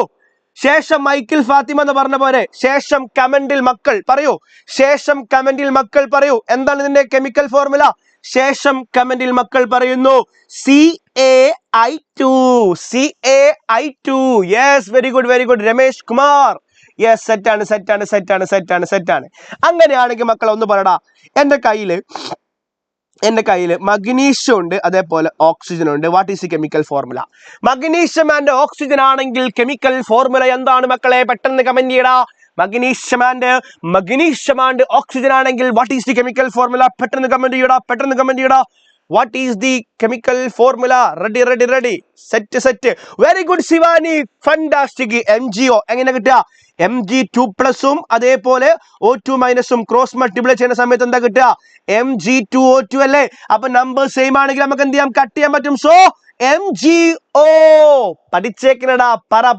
സെറ്റ് അല്ലേ? Ready ready ready. അവസാനത്തെ ക്വസ്റ്റ്യൻ വരുന്നതിന് മുന്നേ നമ്മൾ എന്ത് ചെയ്യുന്നു, കുറച്ച് ജനറൽ കാര്യങ്ങൾ പറയുന്നു. അസിഡിക് ഓക്സൈഡ്സിന്റെ എക്സാമ്പിൾ നമ്മൾ ഒരുപാട് പറഞ്ഞാണ്, പഠിക്കണം. അസിഡിക് ഓക്സൈഡ്, അതേപോലെ ബേസിക് ഓക്സൈഡ്, അതേപോലെ ആംഫോട്ടറിക് ഓക്സൈഡ്. ലാസ്റ്റ് ക്വസ്റ്റ്യൻ ആണ് കേട്ടോ, ആംഫോട്ടറിക് ഓക്സൈഡ്. ആൻഡ് ഫൈനലി നമ്മുടെ ന്യൂട്രൽ ഓക്സൈഡ്. എക്സാമ്പിൾ പഠിച്ചു വെക്കുക. എന്താ കിട്ടുക? അസിഡിക് ഓക്സൈഡ് മക്കളെ കേട്ടോ, CO2, SO2, N2O5, Cl2O7 etcetera. അതേപോലെ ബേസിക് ഓക്സൈഡ്സ് എന്തൊക്കെയാണ്? Na2O, K2O, CaO, MgO. Last എന്താ? Al2O3, As2O3, അതേപോലെ ZnO. Neutral oxides CONO etcetera. കൃത്യമായിട്ട് പഠിക്കണേ മക്കൾ. എന്നാൽ ആൻസർ നിങ്ങൾ കമന്റ് ചെയ്തോ. യെസ്, നിങ്ങൾ പറഞ്ഞു. ഏതാണ് ആൻസർ? Na2O. അപ്പം നോൺ മെറ്റൽ ആണെങ്കിൽ അസിഡിക് ഓക്സൈഡ് ആയിരിക്കും കേട്ടോ. നോൺ മെറ്റൽ ഓക്സൈഡ്സ് എന്താണ്? നോൺ മെറ്റൽ ഓക്സൈഡ്സ് അസിഡിക് ആണ്. അതേപോലെ മെറ്റൽ ഓക്സൈഡ്സ് എന്താണ്? ബേസിക് ആണ്. അപ്പൊ എക്സാമിന് ചോദിക്കും, metal oxides are dash in nature. എന്താ dash? Metal oxides are basic in nature, non metal oxides are acidic in nature. കൃത്യമായിട്ട് ഓർത്തു വെക്കുക. സെറ്റ്. അപ്പൊ നമ്മള് പ്രാക്ടീസ് ക്വസ്റ്റ്യൻസ് ഉണ്ട് മക്കളെ. നിങ്ങൾ ഈ ലൈവ് ഒക്കെ കഴിഞ്ഞിട്ട്, ബിലാൽ സാറ് ക്ലാസ് കഴിഞ്ഞിട്ട് നിങ്ങൾ എന്ത് ചെയ്യുക, ഈ ഒരു ക്വസ്റ്റ്യൻസ് ഒന്ന് ചെയ്തു നോക്കുക. Most repeated and important question ആണ്. അതിന്റെ കൂടെ തന്നെ ബ്ലോക്ക്, ഗ്രൂപ്പ്, അതേപോലെ പീരിയഡ് കാണാനുള്ള ക്വസ്റ്റ്യൻസ് എന്ത് ചെയ്യുന്നു നോക്കി വെക്കുക. 10ാം ക്ലാസ്സിൽ നിങ്ങൾ പഠിച്ച് മറന്ന ആൾക്കാരാണ്. സോ സെറ്റ് ആക്കി കേട്ടോ. സാർ ആപ്പിൽ ലീഡർഷിപ്പ് വന്നിട്ടില്ല. ലീഡർഷിപ്പ് അത് ഏതൊക്കെ സ്കീമിനാണ് കൊടുത്തുന്നുള്ളതൊന്ന് ഞാൻ ചെക്ക് ചെയ്തിട്ട് പറഞ്ഞുതരാം കേട്ടോ. റെഡി. സോ അതേപോലെ ക്വസ്റ്റ്യൻ ഓഫ് ദി ഡേ ഉണ്ട്. സോ എടാ ബിലാൽ സാർ വിളിച്ചോട്ടോ. Okay, so question of the day ഉണ്ട്. നിങ്ങൾ ഈ ലൈവ് കഴിഞ്ഞതിന് ശേഷം which is the acidic oxide എന്നുള്ളതിന്റെ ആൻസർ ചെയ്താ. അതേപോലെ അൺസെപ്റ്റിയത്തിന്റെ ഉത്തരം കൂടി എന്ത് ചെയ്യുക മക്കളൊന്ന് കമന്റ് ചെയ്യണം കേട്ടോ. ക്ലാസ് ഇവിടെ തീരുന്നില്ല, ബിലാൽ സാർ ഇപ്പൊ വരുന്നതായിരിക്കും. സോ ഈ ക്ലാസിന്റെ അഭിപ്രായം, ബിലാൽ സാറിന്റെ ക്ലാസിന്റെ അഭിപ്രായം എന്ത് ചെയ്യുക മക്കളെ, കമന്റ് ബോക്സിൽ കൃത്യമായിട്ട് രേഖപ്പെടുത്തുക കേട്ടോ. സോ ഞാനിതാ ബിലാൽ സാറിനെ സ്വാഗതം ചെയ്യാൻ വേണ്ടി പോവാണ്. മക്കളെ കൃത്യമായിട്ട് പഠിക്കണേ. സാർ ഇലക്ട്രോ നെഗറ്റീവ് എലമെന്റ് എന്ന് പറഞ്ഞാൽ എന്താ സാറേ? ഇലക്ട്രോ നെഗറ്റീവ് എലമെന്റ് എന്ന് പറഞ്ഞു കഴിഞ്ഞാൽ കോവാലന്റ് ബോണ്ടഡ് ആയിട്ടുള്ള ഷെയർഡ് ഇലക്ട്രോൺസിനെ അട്രാക്ട് ചെയ്യാൻ പറ്റുന്ന ആൾക്കാർ എന്ത് വിളിക്കുക? ഇലക്ട്രോ നെഗറ്റീവ് എലമെന്റ് എന്ന് വിളിക്കുക. ലൈവിന്റെ നോട്ട് അയച്ചു തരുന്നതായിരിക്കും കേട്ടോ. ലൈവിന്റെ നോട്ട് ഇപ്പൊ തന്നെ അയച്ചു തരുന്നതായിരിക്കും. സോ ബിലാൽ സാർ ഇതാ ഇപ്പൊ വരുന്നതായിരിക്കും. റെഡി. സെറ്റ്. എന്നിൽ നിന്നും മറന്നകന്നൊരു പൈങ്കിളി മലർത്തേങ്കിളി. ഇലക്ട്രോ പോസിറ്റീവ് എന്ന് പറഞ്ഞാൽ ഇലക്ട്രോൺസിനെ കൊടുക്കുന്ന ആൾക്കാർ. യെസ്, ഞാൻ ബിലാൽ സാറെ സ്വാഗതം ചെയ്യുന്നു. Yes, come on. പിടിക്കൂ. Okay. Hi guys, hello. CS car വിട്ടോളൂ. Yes, it's our time.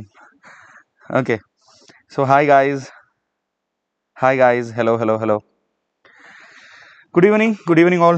മക്കളെ പഠിപ്പൊക്കെ നന്നായിട്ട് പോകുന്നുണ്ടാവുമെന്നാണ് ഞാൻ കരുതുന്നത്. അപ്പോൾ നമ്മൾ നേരെ നമ്മുടെ ഡിസ്കഷൻസിലേക്ക് പോകാം അല്ലേ. ന്യൂറലല്ല ഇന്ന് പറഞ്ഞത്.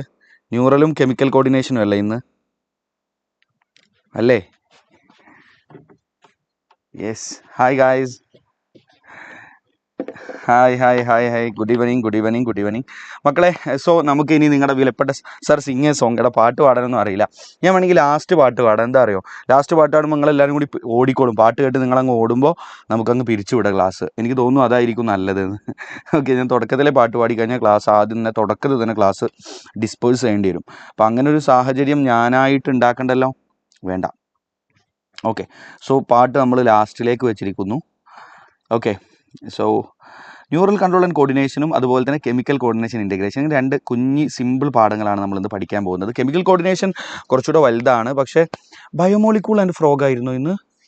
ഓ മൈ ഗോഡ്, എനിക്ക് തോന്നുന്നു ചാപ്റ്റേഴ്സ് അങ്ങോട്ടും ഇങ്ങോട്ടും മാറിപ്പോയെന്ന് തോന്നുന്നു guys. I'm really sorry. നമുക്ക് ബയോമോളിക്യൂൾ ആൻഡ് ഫ്രോഗ് വേറൊരു ദിവസം ഡിസ്കസ് ചെയ്യാം. I'm really sorry for that. Okay, ഞാൻ ശരിക്കും പറഞ്ഞു കഴിഞ്ഞാൽ ആ ഡേ നോക്കിയത് അങ്ങോട്ടും ഇങ്ങോട്ടും മാറിപ്പോയിട്ടുണ്ട്. I'm really sorry. ഇന്ന് എനിവേ ഞാൻ നിങ്ങളെ പഠിപ്പിക്കാൻ പോകുന്നത്, കാരണം ബയോമോളിക്യൂളിൻ്റെ സ്ലൈഡ് ഞാനത് സെറ്റ് ചെയ്തിട്ടില്ല. ഞാൻ എൻ്റെ നോക്കിയ ഡേറ്റ് അങ്ങോട്ടും ഇങ്ങോട്ടും മാറിപ്പോയതാണ്.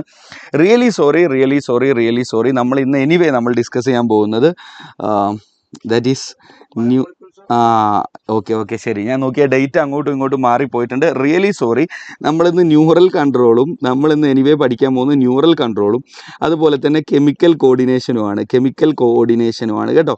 ഓക്കെ, ഞാൻ ഡേറ്റ് നോക്കിയത് അങ്ങോട്ടും ഇങ്ങോട്ടും മാറിപ്പോയതാണ്. Really sorry. നമ്മൾ next day, okay, very next ഡേയിൽ നമുക്ക് ഇതേ chapter biomolecule and chemical coordination and frog നമുക്ക് വെരി നെക്സ്റ്റ് ഡേയിൽ ഡിസ്കസ് ചെയ്യാം. സ്ട്രക്ചറൽ ഓർഗനൈസേഷനും അതുപോലെ തന്നെ ബയോമോളിക്യൂൾസും നമുക്ക് വെരി നെക്സ്റ്റ് ഡേയിൽ ഉറപ്പായിട്ടും ഡിസ്കസ് ചെയ്യാം. Really sorry. ഓക്കെ, സോ ഇന്ന് നമ്മൾ ഡിസ്കസ് ചെയ്യുന്നത് neural control and chemical coordination ആണ്. ഓക്കെ, സോ നിങ്ങൾ ഒരു ക്ലാസ്സും ഇപ്പോൾ ഈ ഒരു ചാപ്റ്ററിൻ്റെ ക്ലാസ് നിങ്ങൾ കണ്ടിട്ടുണ്ടെങ്കിലും ഇല്ലെങ്കിലും ഒന്നും കുഴപ്പമില്ല, നോ പ്രോബ്ലം. നിങ്ങൾ ഈ ഒരു കാര്യം നോക്കുക, ഈ ഒരു ക്ലാസ് കാണുന്നതോടുകൂടി തന്നെ നിങ്ങൾക്ക് ഫുള്ളായിട്ട് ഈ ചാപ്റ്റർ പഠിക്കാൻ പറ്റുന്നുള്ളത് ഷുവറാണ്. So come here, let start from neural control. Neural control ഭയങ്കര ചെറിയ ചാപ്റ്ററാണ്. ന്യൂറൽ കൺട്രോളിനകത്ത് നമുക്ക് ആകെ പഠിക്കാനുള്ളത് എന്താണെന്ന് അറിയാം കുട്ടികളെ? ഒന്ന്, ഹ്യൂമൻ നെർവസ് സിസ്റ്റത്തിൻ്റെ ക്ലാസിഫിക്കേഷൻ പഠിക്കാനുണ്ട്. ന്യൂറോണിൻ്റെ സ്ട്രക്ചറും ന്യൂറോൺസിൻ്റെ ക്ലാസിഫിക്കേഷനും ശ്രദ്ധിച്ചു മക്കളെ, ഇത് കണ്ട ഉറപ്പായിട്ടും പഠിക്കും. ഈ ചാപ്റ്ററിന് പരീക്ഷയ്ക്ക് ചോദിക്കുന്ന ഏത് ചോദ്യം നിങ്ങൾക്ക് ആൻസർ ചെയ്യാൻ പറ്റും. Full mark, not even full A+. ഈ ചാപ്റ്ററിലെ ഫുൾ മാർക്ക് നിങ്ങൾക്ക് ഈ ഒരു ക്ലാസ് കണ്ടു കഴിഞ്ഞാൽ കിട്ടും. നമുക്ക് ന്യൂറൽ കൺട്രോളിൽ ന്യൂറോണിൻ്റെ സ്ട്രക്ചർ, ഹ്യൂമൻ നെർവസ് സിസ്റ്റത്തിൻ്റെ ക്ലാസിഫിക്കേഷൻ, ന്യൂറോണിൻ്റെ സ്ട്രക്ചർ ആൻഡ് ന്യൂറോണിൻ്റെ ക്ലാസിഫിക്കേഷൻ.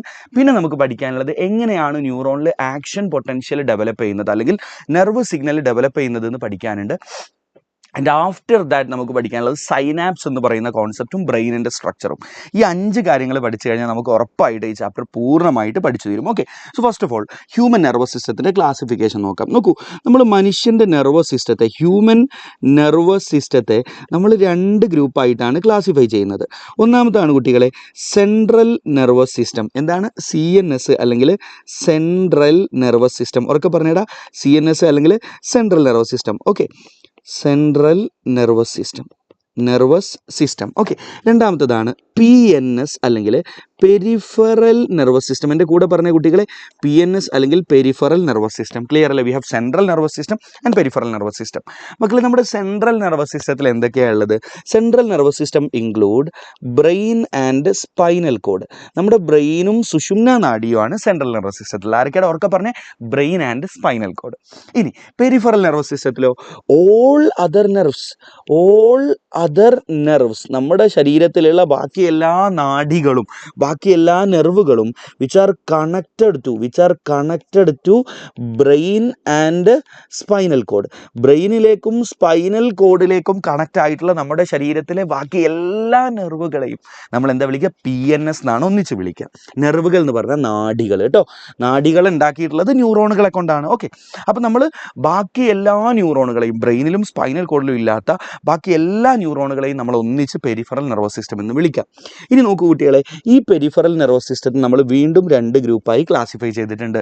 ഒന്നാമത്തെ കുട്ടികളെ സൊമാറ്റിക് നെർവസ് സിസ്റ്റം. എന്താണ്? Somatic nervous system. രണ്ടാമത്തേതാണ് ഓട്ടോണോമിക് നെർവസ് സിസ്റ്റം. എന്താണ്?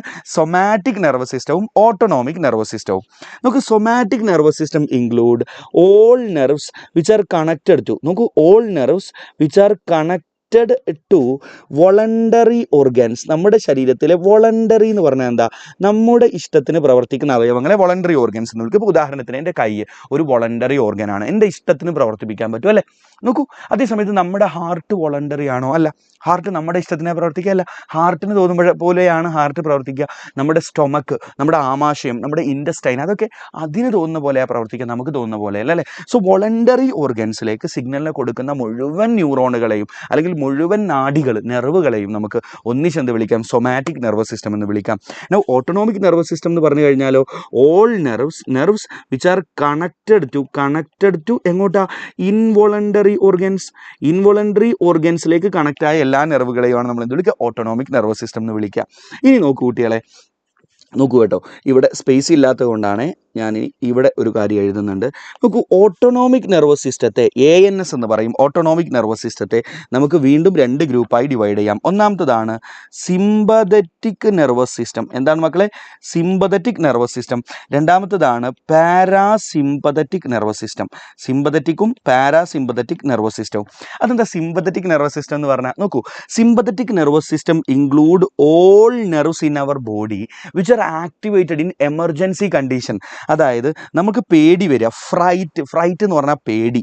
നോക്കൂ, ഫൈറ്റ്, നമ്മൾ യുദ്ധം ചെയ്യുക അല്ലെങ്കിൽ നമ്മൾ ആരുടെയും ഫൈറ്റ് ചെയ്യുന്ന സമയത്ത്, ദെൻ ഫ്ലൈറ്റ്, പേടിച്ച് കണ്ട വഴി ഓടുന്ന സമയത്ത്, ഈ സമയത്തൊക്കെ നമ്മുടെ ബോഡിയിൽ ആക്റ്റീവായിട്ട് സിഗ്നൽ ഉണ്ടാക്കുന്ന എല്ലാ ന്യൂറോണുകളെയും നമുക്ക് ഒന്നിച്ചെന്ത് വിളിക്കാം? സിമ്പതറ്റിക് നെർവസ് സിസ്റ്റം എന്ന് വിളിക്കാം. എന്താ വിളിക്കുക? Sympathetic nervous system. FFF ഓർത്താൽ മതി. FFF അല്ലേ? ഫ്രൈറ്റ് പേടി, ഫൈറ്റ് യുദ്ധം, ഫ്ലൈറ്റ് കണ്ട വഴി ഓടുക, അടി കിട്ടുന്നു പേടിച്ചിട്ട്. ഓക്കെ, സോ ആ സമയത്ത് ആക്റ്റീവ് ആവുന്ന മുഴുവൻ ന്യൂറോണുകളെയും നമുക്ക് സിമ്പതറ്റിക് ന്യൂറൽ സിസ്റ്റത്തിലെ ന്യൂറോണുകൾ എന്ന് വിളിക്കാം. ഇനി നമ്മൾ റെസ്റ്റ് എടുക്കുന്ന സമയത്ത്, അതുപോലെ തന്നെ നമ്മുടെ ബോഡിയിൽ ഡൈജഷൻ നടക്കുന്ന സമയത്ത് നമ്മുടെ ബോഡിയിൽ ആക്റ്റീവ് ആവുന്ന മുഴുവൻ ന്യൂറോണുകളെയും നമ്മൾ എന്ത് വിളിക്കുന്നറിയോ? പാരാസിമ്പതറ്റിക് ന്യൂറോൺസ് എന്ന് വിളിക്കും. So these R neurons of rest and digest. അവർക്ക് പറഞ്ഞ ന്യൂറോൺസ് അല്ലെങ്കിൽ nerves of rest and digest. നോക്കൂ, അപ്പോൾ റെസ്റ്റ് എടുക്കുമ്പോൾ നമ്മുടെ ഹാർട്ട് റേറ്റ് എന്താ ഉണ്ടാവുക? നമ്മൾ കിടന്നുറങ്ങുമ്പോൾ ഹാർട്ട് റേറ്റ് കുറയുക ചെയ്യുക, നമ്മൾ അടി കൂടുമ്പോഴോ ഹാർട്ട് റേറ്റ് കൂടുക ചെയ്യുക. അപ്പോൾ നിങ്ങളോട് ചോദ്യം വരികയാണ്, നമ്മുടെ ഹാർട്ട് റേറ്റ് കൂട്ടുന്ന ന്യൂറോണുകൾ ഏത് നെർവസ് സിസ്റ്റത്തിലെ ന്യൂറോണാന്ന് ചോദിച്ചാൽ നമ്മൾ പറയും ദേ ആർ സിമ്പതറ്റിക് നെർവസ് സിസ്റ്റത്തിലെ ന്യൂറോണുകളാണ്. നോക്കൂ, സിമ്പതറ്റിക് നെർവസ് സിസ്റ്റവും പാരാസിമ്പതറ്റിക്കും ഓട്ടോണോമിക് ന്യൂറൽ സിസ്റ്റത്തിൻ്റെ 2 ഡിവിഷനാണ്. നോക്ക്, സിമ്പതറ്റിക്കും പാരാസിമ്പതറ്റിക്കും ഓട്ടോണോമിക് നെർവസ് സിസ്റ്റത്തിൻ്റെ ഡിവിഷനാണ്. അപ്പോൾ ഓട്ടോണോമിക് നെർവസ് സിസ്റ്റത്തിലെ സിമ്പതറ്റിക് ന്യൂറോണുകളാണ് നമ്മുടെ ഹാർട്ട് റേറ്റ് കൂട്ടുന്നത്. നമ്മൾ ഫൈറ്റ് ചെയ്യുമ്പോൾ നമ്മുടെ ബ്രീത്തിങ് റേറ്റ് എന്താ ഉണ്ടാവുക? കൂടുക ചെയ്യുക. സോ നമ്മുടെ ബ്രീത്തിങ് റേറ്റ് കൂട്ടുന്ന ആരാ? റെസ്പിറേറ്ററി റേറ്റ് കൂട്ടുന്ന ആരാ? സിമ്പതറ്റിക് നെർവസ് സിസ്റ്റത്തിലെ ന്യൂറോണുകൾ. ദാറ്റ് ഈസ് ഓട്ടോണോമിക് നെർവസ് സിസ്റ്റത്തിൽപ്പെട്ട സിമ്പതറ്റിക് നെർവസ് സിസ്റ്റത്തിലെ ന്യൂറോണുകളാണ്. ക്ലിയർ ആണോ കുട്ടികളെ? I hope it is clear. നോക്കൂ മക്കളെ, നോക്കൂ, complete the given flow chart. 2018 2 മാർക്കിന് ചോദിച്ച ചോദ്യമാണിത്. നോക്കൂ, ഹ്യൂമൻ നെർവസ് സിസ്റ്റത്തിൻ്റെ ക്ലാസിഫിക്കേഷൻ ബേസ് ചെയ്തുകൊണ്ടുള്ള ചോദ്യമാണ്. സെൻട്രൽ നെർവസ് സിസ്റ്റത്തിൽ ബ്രെയിൻ തന്നിട്ടുണ്ട്, സ്പൈനൽ കോഡ് തന്നിട്ടില്ല. അപ്പോൾ ബ്രെയിൻ ആൻഡ് സ്പൈനൽ കോഡ്. ഇനി അടുത്ത ഏതായിരിക്കും? അടുത്തത് പെരിഫറൽ നെർവസ് സിസ്റ്റം ആയിരിക്കും അല്ലേ? സെൻട്രൽ അവർ തന്നു. ഇനി ഇവിടെ എന്താ? Peripheral nervous system. പെരിഫറലിൽ സൊമാറ്റിക് നെർവസ് സിസ്റ്റം ഉണ്ട്, ഓട്ടോണോമിക് നെർവസ് സിസ്റ്റം ഉണ്ട്. ഓട്ടോണോമിക്കിലോ സിമ്പതറ്റിക് ഉണ്ട്, പാരാസിമ്പതറ്റിക് ഉണ്ട്. ക്ലിയർ ആണോ മക്കളെ? I hope it is clear. ഇനി നോക്ക്, ഇനിയിപ്പോൾ നമ്മുടെ ബോഡിയിൽ ഇപ്പോൾ നിങ്ങൾ സിമ്പതറ്റിക് നെർവസ് സിസ്റ്റത്തിലെ, അല്ലെങ്കിൽ വേണ്ട, നിങ്ങൾ സൊമാറ്റിക് നെർവസ് സിസ്റ്റം എടുക്കുക. സൊമാറ്റിക് നെർവസ് സിസ്റ്റത്തിൽ 2 തരത്തിലുള്ള ന്യൂറോണുകൾ നിങ്ങൾക്ക് കാണാൻ പറ്റും. ഒന്നാമത്തതാണ് അഫറൻറ്റ് ന്യൂറോൺസ്, രണ്ടാമത്തതാണ് ഇഫറൻറ്റ് ന്യൂറോൺസ്. എന്തൊക്കെ കാണാം? അഫറൻറ്റ് ന്യൂറോണും ഇഫറൻറ്റ് ന്യൂറോണും. അതായത് നിങ്ങളുടെ വോളണ്ടറി ഓർഗാനുകളിൽ നിന്ന്, ഇപ്പം എൻ്റെ കയ്യിൽ നിന്ന് തലച്ചോറിലേക്ക് സിഗ്നലിനെ കൊണ്ടുപോകുന്ന ന്യൂറോൺ, കയ്യിൽ നിന്ന് അങ്ങോട്ട് എന്ന് പറഞ്ഞാൽ തലച്ചോറ് അല്ലെങ്കിൽ സ്പൈനൽ കോഡ്, നമ്മുടെ സെൻട്രൽ നെർവസ് സിസ്റ്റത്തിലേക്ക് ഈ കയ്യിൽ നിന്ന്, വോളണ്ടറി ഓർഗനായ കയ്യിൽ നിന്ന് സിഗ്നലിനെ കൊണ്ടുപോകുന്ന ന്യൂറോൺ, അവർ നിങ്ങൾക്ക് അഫറൻറ്റ് ന്യൂറോൺ എന്ന് വിളിക്കാം. So afferent neurons they carry signals from peripheral organs. Peripheral organs എന്ന് പറഞ്ഞാൽ നമ്മുടെ ശരീരത്തിൻ്റെ ബാഹ്യഭാഗത്ത് നിങ്ങൾ കാണുന്ന, അല്ലെങ്കിൽ നമ്മുടെ സെൻട്രൽ നെർവസ് സിസ്റ്റം അല്ലാത്ത മറ്റെല്ലാ ഭാഗങ്ങളെയും പെരിഫറൽ ഓർഗൻസ് എന്നാണ് പറയുക. അപ്പോൾ നമ്മുടെ പെരിഫറൽ ഓർഗാനുകളിൽ നിന്ന് നിങ്ങളുടെ സെൻട്രൽ നെർവസ് സിസ്റ്റത്തിലേക്ക് സിഗ്നലിനെ കൊണ്ടുപോകുന്ന ന്യൂറോണിനെ നിങ്ങൾക്ക് അഫറൻറ്റ് ന്യൂറോൺ എന്ന് വിളിക്കാം. മറ്റൊരു എക്സാമ്പിൾ, നിങ്ങളുടെ സ്റ്റൊമക്കിൽ നിന്ന്, അപ്പോൾ നിങ്ങളുടെ stomach it is a part of autonomic nervous സിസ്റ്റത്തിലെ ഭാഗമാണ് സ്റ്റൊമക്ക്. നമ്മുടെ ഇഷ്ടത്തിന് പ്രവർത്തിക്കാത്ത അവയവമാണ് സ്റ്റൊമക്ക്. നിങ്ങളുടെ സ്റ്റൊമക്കിൽ നിന്ന് തലച്ചോറിലേക്ക് സിഗ്നലിനെ കൊണ്ടുപോകുന്ന ന്യൂറോൺ, അവരെയും നിങ്ങൾക്ക് അഫറൻറ്റ് ന്യൂറോൺസ് എന്ന് വിളിക്കാം. അപ്പോൾ ഇതൊരു ജനറൽ കോൺസെപ്റ്റ് ആണ്. നിങ്ങളുടെ ഏതെങ്കിലുമൊക്കെ പെരിഫറൽ ഓർഗൻ, അത് വോളണ്ടറി ആവാം, ഇൻവോളണ്ടറി ആവാം, ആ അവയവങ്ങളിൽ നിന്ന് തലച്ചോറിലേക്ക് സിഗ്നലിനെ കൊണ്ടുപോകുന്ന മുഴുവൻ ന്യൂറോണുകളെയും നിങ്ങൾക്ക് അഫറൻറ്റ് ന്യൂറോണുകൾ എന്ന് വിളിക്കാം. അപ്പോൾ അഫറൻറ്റ് ന്യൂറോണുകൾ നിങ്ങൾക്ക് സൊമാറ്റിക് നെർവസ് സിസ്റ്റത്തിലും കാണാൻ പറ്റും, ഓട്ടോണോമിക് നെർവസ് സിസ്റ്റത്തിലും കാണാൻ പറ്റും. ക്ലിയർ അല്ലേ? Very good. ഇനി അടുത്തതാണ് ഇഫറൻറ്റ് ന്യൂറോൺ. നിങ്ങളുടെ സെൻട്രൽ നെർവസ് സിസ്റ്റത്തിൽ നിന്ന്, തലച്ചോറിൽ നിന്നോ അല്ലെങ്കിൽ സുഷുമ്ന നാഡി, അതാണ് സ്പൈനൽ കോഡ്, അവിടെ നിന്നോ പെരിഫറൽ അവയവങ്ങളിലേക്ക്, അത് വോളണ്ടറി ഓർഗനുകളാവാം, ഇൻവോളണ്ടറി ഓർഗനുകളാവാം, നോ പ്രോബ്ലം, അങ്ങോട്ട് സിഗ്നലിനെ കൊണ്ടുവരുന്ന മുഴുവൻ ന്യൂറോണുകളെയും കൂടി നിങ്ങൾക്ക് ഒന്നിച്ച് വിളിക്കാൻ പറ്റുന്ന പേരാണ് ഇഫറൻറ്റ് ന്യൂറോൺസ്. ക്ലിയർ ആണോ? ഇസോറിനോ ചിലപ്പോൾ ഇതുകൂടെ ചോദിക്കും. ഇതുവരെ ചോദിച്ചിട്ടില്ല കേട്ടോ. കഴിഞ്ഞ 10 വർഷത്തിൽ 10-13 വർഷത്തിൽ അഫറൻറ്റും ഇഫറൻറ്റും എന്താ ചോദിച്ചിട്ടില്ല. ഇനി ചോദിച്ചാൽ നിങ്ങൾക്ക് പറയാം afferent neurons they carry signals from peripheral organs. നോക്കൂ, പെരിഫറൽ ഓർഗാൻസ്, പെരിഫറൽ അവയവങ്ങളിൽ നിന്ന് CNSലേക്ക് സിഗ്നലിനെ കൊണ്ടുപോകുന്ന മുഴുവൻ ന്യൂറോണുകളും അഫറൻ ന്യൂറോൺ. റെഡിയാണോ? ഇനി ഇഫറൻ എന്ന് പറഞ്ഞു കഴിഞ്ഞാലോ, these are neurons which carry signals from central nervous system to the peripheral organs. I hope it is clear. ഇനി നമുക്ക് നോക്കാനുള്ളത് ന്യൂറോണിൻ്റെ സ്ട്രക്ചറാണ്. This is a diagram in your NCERT. നിങ്ങളുടെ NCERTയിലുള്ള ഒരു ഡയഗ്രമാണ് മക്കളെ ഇത്. ശ്രദ്ധിക്കുക, ഈ ഡയഗ്രം ന്യൂറോണിൻ്റെ സ്ട്രക്ചർ കാണിക്കുന്ന ഡയഗ്രാണ്. ഇതിനകത്ത് നോക്കൂ, this part is cell body. ഇത് മാർക്ക് ചെയ്യാൻ ചോദിക്കും, അതുകൊണ്ടാണ് ഈ ഡയഗ്രം ഇതേപോലെ പഠിപ്പിക്കുന്നത്. ഞാൻ വേറെ വരക്കാതെ ഇത് തന്നെ പഠിപ്പിക്കുന്നത്. You have a cell body, this is called cell body. ആ സെൽ ബോഡിയിൽ നിന്ന് പ്രൊജക്റ്റ് ചെയ്ത് നിൽക്കുന്ന കുറേ പ്രൊജക്ഷൻസ് കണ്ടോ? These projections are called dendrites. എന്താ വിളിക്കുക മക്കളെ? ഡെൻഡ്രൈറ്റ്സ് എന്നാണ് വിളിക്കുക. So you can see dendrite mark ചെയ്തിട്ടുണ്ട്. സെൽ ബോഡി വേണ്ട ഇങ്ങനെ, ഇതിനെ സെൽ ബോഡി എന്ന് കാണിച്ചിട്ടുണ്ട്. സെൽ ബോഡിയിൽ you can see a nucleus. പിന്നെ ഒരുപാട് ഗ്രന്യൂളുകൾ കാണുന്നുണ്ടല്ലേ മക്കളെ? These granules are called Nissl's granules. എന്താ വിളിക്കുക? നിസിൽസ് ഗ്രന്യൂൾസ് എന്നാ വിളിക്കുക. സെറ്റാണോ? So you have cell body.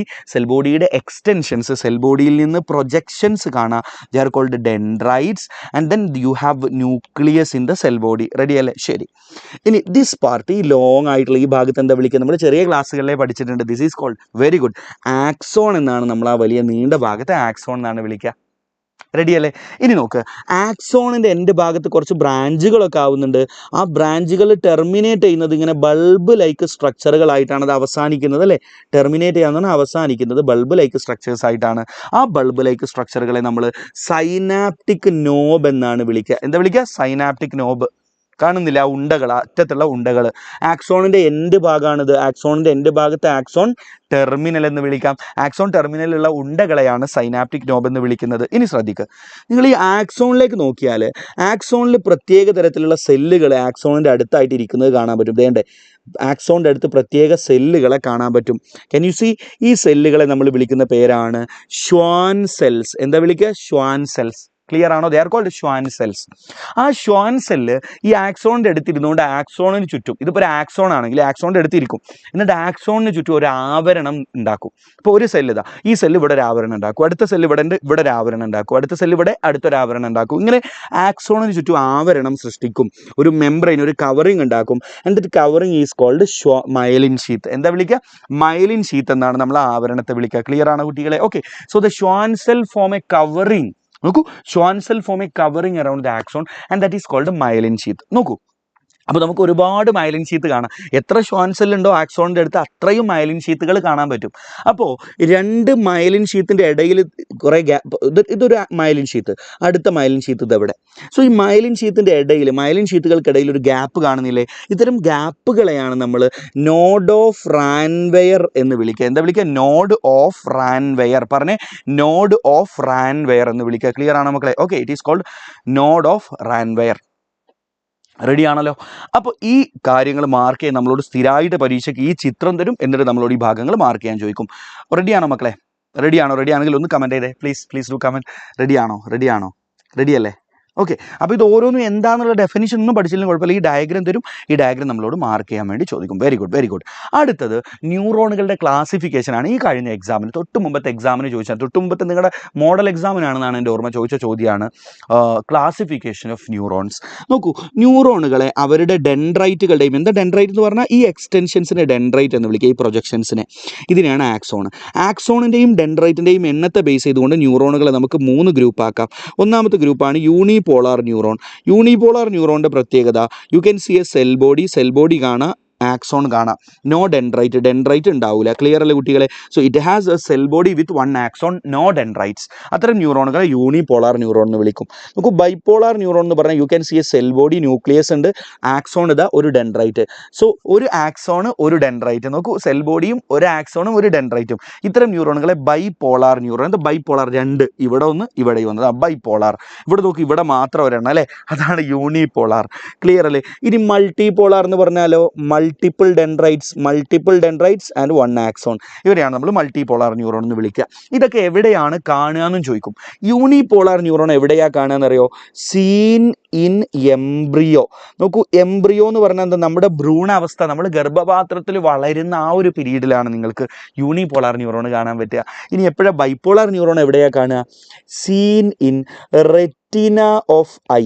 നമ്മുടെ കണ്ണിൻ്റെ ഏറ്റവും ഉള്ളിലുള്ള ഒരു ലെയറാണ് കുട്ടികളെ റെറ്റിന. ഓക്കെ, നമുക്ക് മുമ്പ് പഠിക്കാണ്ടായിരുന്നു, ഇപ്പോൾ പഠിക്കാനില്ല. ആ റെറ്റിനയിലാണ് നിങ്ങൾ ആരെ കാണുക? ബൈപോളാർ ന്യൂറോണിനെ കാണുക. ഇനി എവിടെയാണ് മക്കളെ നമ്മൾ മൾട്ടിപോളാർ ന്യൂറോണിനെ കാണുക? It is seen in brain. നമ്മുടെ ബ്രെയിനിൽ ധാരാളം മൾട്ടിപോളാർ ന്യൂറോണുകളെ കാണാൻ പറ്റും. ക്ലിയർ ആണോ മക്കളെ? അപ്പോൾ ഇത് നമ്മളോട് മസ്റ്റായിട്ട് ചോദിക്കുന്ന ചോദ്യമാണ്. ക്ലാസിഫിക്കേഷൻ ഓഫ് ന്യൂറോൺസിൻ്റെ ക്ലാസിഫിക്കേഷൻ. ഇതൊരു സ്ഥിരം ക്വസ്റ്റ്യൻ ആണ്. I hope it is clear. Ready അല്ലേ? അപ്പോൾ ന്യൂറോണിൻ്റെ സ്ട്രക്ചർ പഠിച്ചു, ന്യൂറോണിൻ്റെ ക്ലാസിഫിക്കേഷൻ പഠിച്ചു, ന്യൂറൽ സിസ്റ്റത്തിൻ്റെ ക്ലാസിഫിക്കേഷൻ പഠിച്ചു. ഇത്രയും കാര്യങ്ങൾ പഠിച്ചു കഴിഞ്ഞു. ഇനി നമ്മൾ നോക്കാൻ പോകുന്നത് mechanism of generation and conduction of action potentials or nerve impulse. Action potential എന്ന് പറഞ്ഞാൽ നെർവ് ഇമ്പൾസ് അല്ലെങ്കിൽ നെർവ് സിഗ്നലിനെയാണ് ആക്ഷൻ പൊട്ടൻഷ്യൽ എന്ന് പറയാം.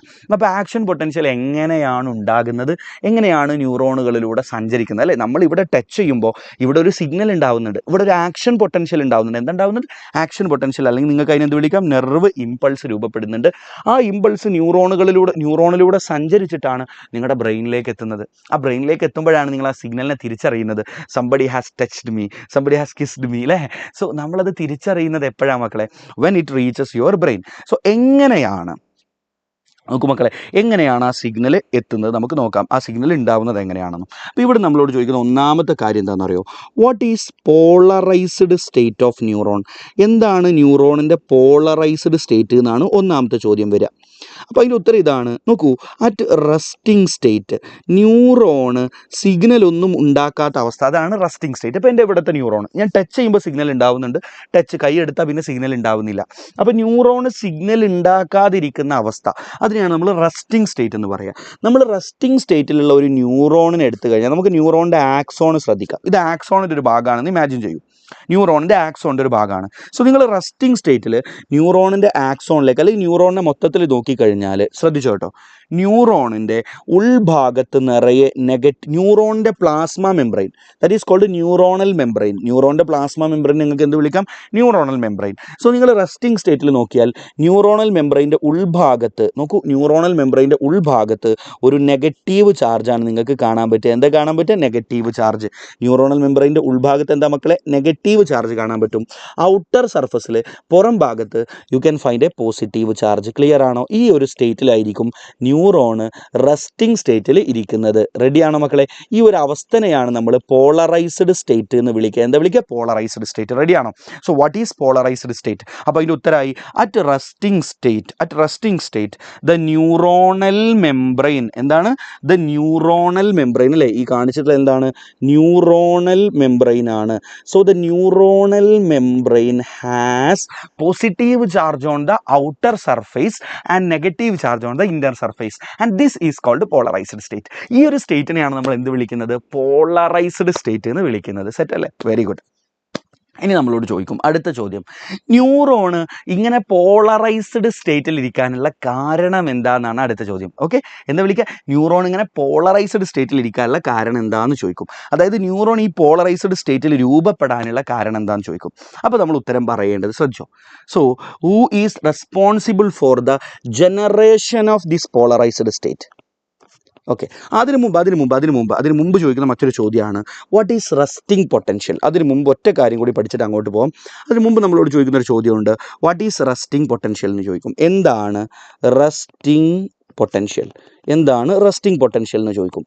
കുട്ടികളെ, ലോകത്ത് എവിടെ ചാർജ് സെപ്പറേഷൻ ഉണ്ടായാലും അവിടെ ഒരു പൊട്ടൻഷ്യൽ ഡിഫറൻസ് രൂപപ്പെടും. ഉദാഹരണത്തിന് ഒരു ബാറ്ററി.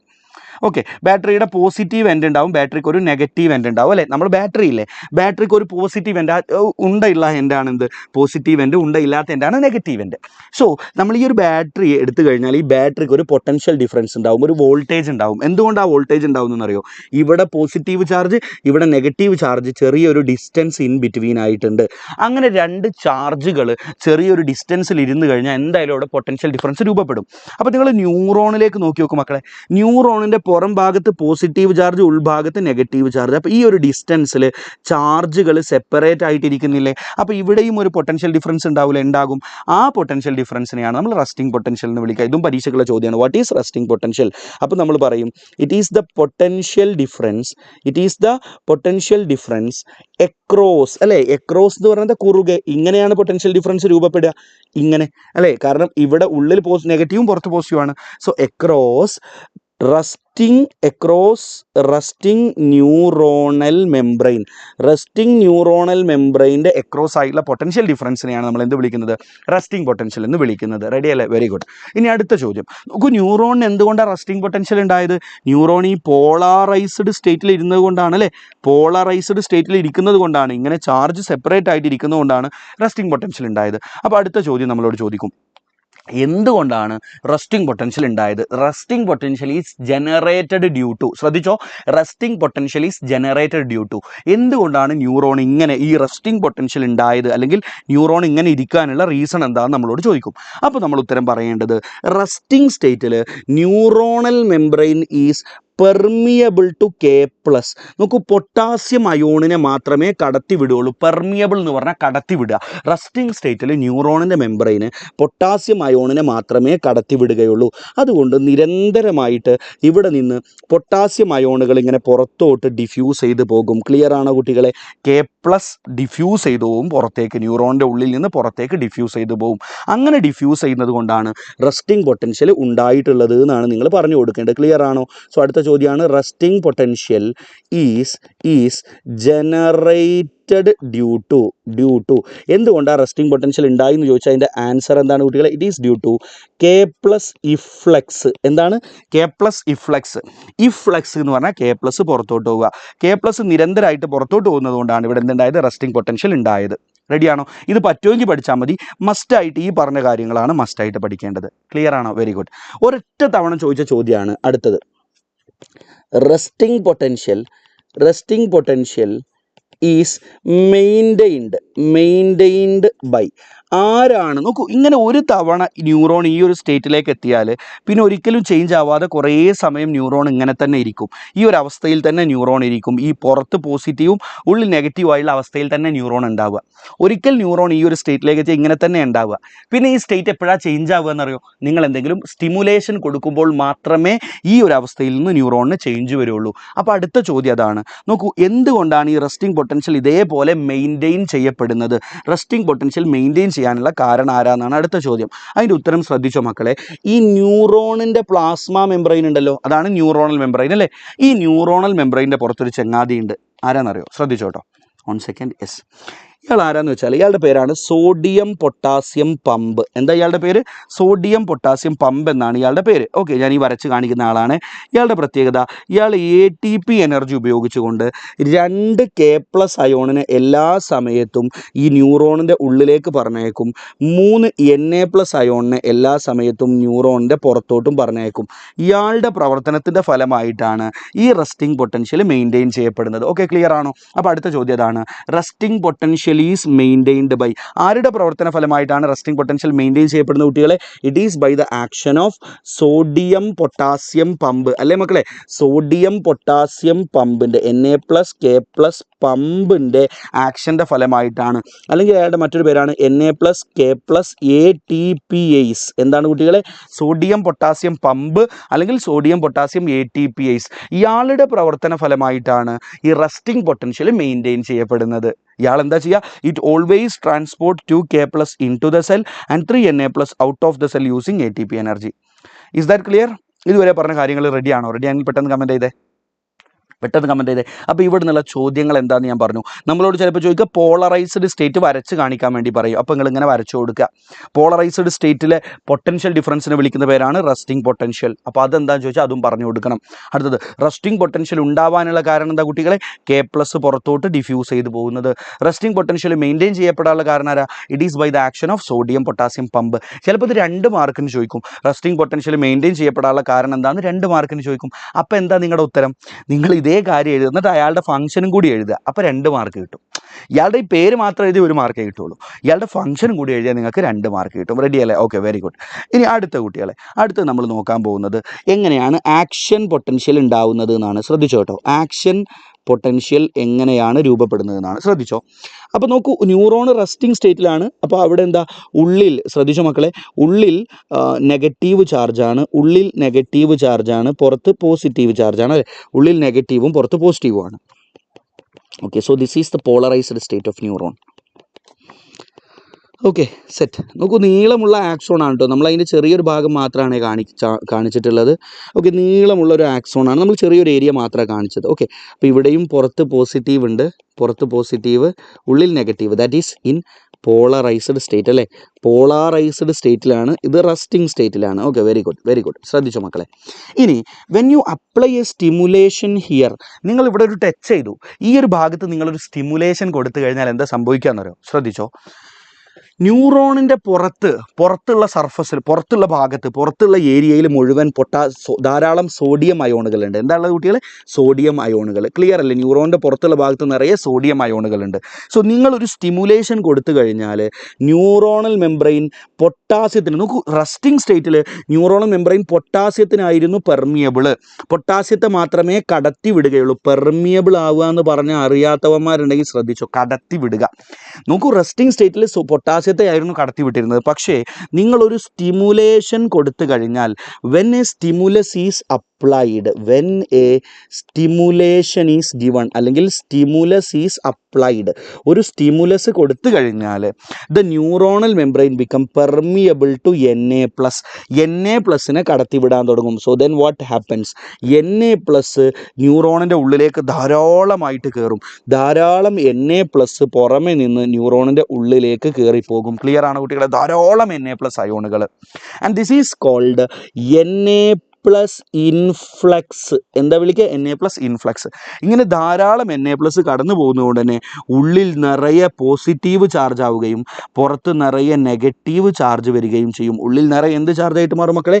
പോസിറ്റീവ് ചാർജ് വരികയും പുറമെ നിറയെ നെഗറ്റീവ് ചാർജ് ആവുകയും ചെയ്യുന്ന ഒരു അവസ്ഥയായിട്ട് മാറും. ഇപ്പം നോക്കൂ, പോളറൈസ്ഡ് സ്റ്റേറ്റിൽ എങ്ങനെയായിരുന്നോ അതിൻ്റെ ഓപ്പോസിറ്റ് ആയിട്ട് മാറിയില്ലേ?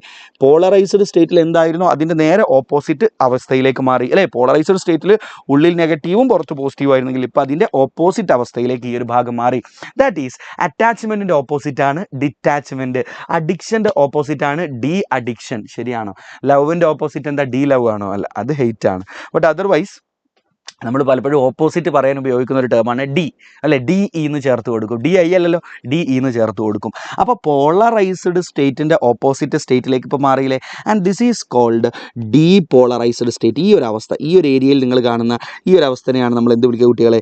ഡീപോളറൈസ്ഡ് സ്റ്റേറ്റ് എന്ന് വിളിക്കുക. എന്താ വിളിക്കുക? ഡീപോളറൈസ്ഡ് സ്റ്റേറ്റ് എന്ന് വിളിക്കും. So when a stimulus is applied, ഒരു സ്റ്റിമുലസ് അപ്ലൈ ചെയ്ത് കഴിഞ്ഞാൽ എന്ത് സംഭവിക്കും കുട്ടികളെ? സോഡിയത്തിൻ്റെ ഇൻഫ്ലക്സ്. എന്താണ്? സോഡിയം ഉള്ളിലേക്ക്, ഇഫ്ലക്സ് എന്ന് പറഞ്ഞാൽ പുറത്തോട്ട് വരിക, ഇൻഫ്ലക്സ് എന്ന് പറഞ്ഞാൽ സോഡിയം ഉള്ളിലേക്ക് കയറിപ്പോവും. അതിൻ്റെ ഫലമായിട്ട് എന്തവസ്ഥയിലേക്ക് മാറും കുട്ടികളെ? ഉറക്കെ പറ. ഡീപോളറൈസ്ഡ് സ്റ്റേറ്റിലേക്ക് മാറും. റെഡിയാണോ? അപ്പോൾ നോക്കൂ, ന്യൂറോണൽ മെംബ്രെയിനിൻ്റെ അല്ലെങ്കിൽ ആക്സോണിൻ്റെ ഈ ഒരു ഏരിയ മാത്രമാണ് ഡീപോളറൈസ്ഡ് സ്റ്റേറ്റിലേക്ക് മാറിയത്. കാരണം എന്താ? ഈ ഒരു ഏരിയയിൽ മാത്രമാണ് നിങ്ങൾ സ്റ്റിമുലേഷൻ കൊടുത്തത്. ഈ ഏരിയയിൽ സ്റ്റിമുലേഷൻ കൊടുക്കുമ്പോൾ ഈ ഏരിയ മാത്രം എന്താകുന്നു? ഡീപോളറൈസ്ഡ് ആകുന്നു. ബാക്കി ഭാഗമൊക്കെ എപ്പോഴും പഴയ പോളറൈസ്ഡ് സ്റ്റേറ്റിൽ തന്നെയാണ്. അപ്പോൾ തൽക്കാലം ഞാൻ ഇവിടെ A എന്ന് കൊടുക്കുക, ഈ ഒരു ഏരിയനെ. ഈ ഒരു ഭാഗത്ത് B എന്ന് വിളിക്കാം. അപ്പോൾ നിങ്ങൾ സ്റ്റിമുലേഷൻ കൊടുത്ത ഏരിയ ഇപ്പോൾ എന്തായിട്ട് മാറി കുട്ടികളെ? ഡീപോളറൈസ്ഡ് സ്റ്റേറ്റിലേക്ക് മാറി അല്ലേ? അപ്പോൾ നമുക്ക് ഇവിടെ പറയാം site A is depolarized. Site A എന്തായി കുട്ടികളെ? ഡീപോളറൈസ്ഡ് ആയി എന്ന് പറയാം. പോളറൈസ്ഡിൻ്റെ ഓപ്പോസിറ്റ് ആയി എന്ന് പറയാം. അപ്പോൾ ഡീപോളറൈസേഷൻ്റെ റീസൺ എന്താ? Sodium influx. എന്താ കുട്ടികളെ? സോഡിയം Na+ ഇൻഫ്ലക്സ് ആണ് കാരണം. അടുത്ത ചോദ്യം, വാട്ട് ഈസ് ആക്ഷൻ പൊട്ടൻഷ്യൽ? അടുത്ത ചോദ്യമാണ് what is action potential?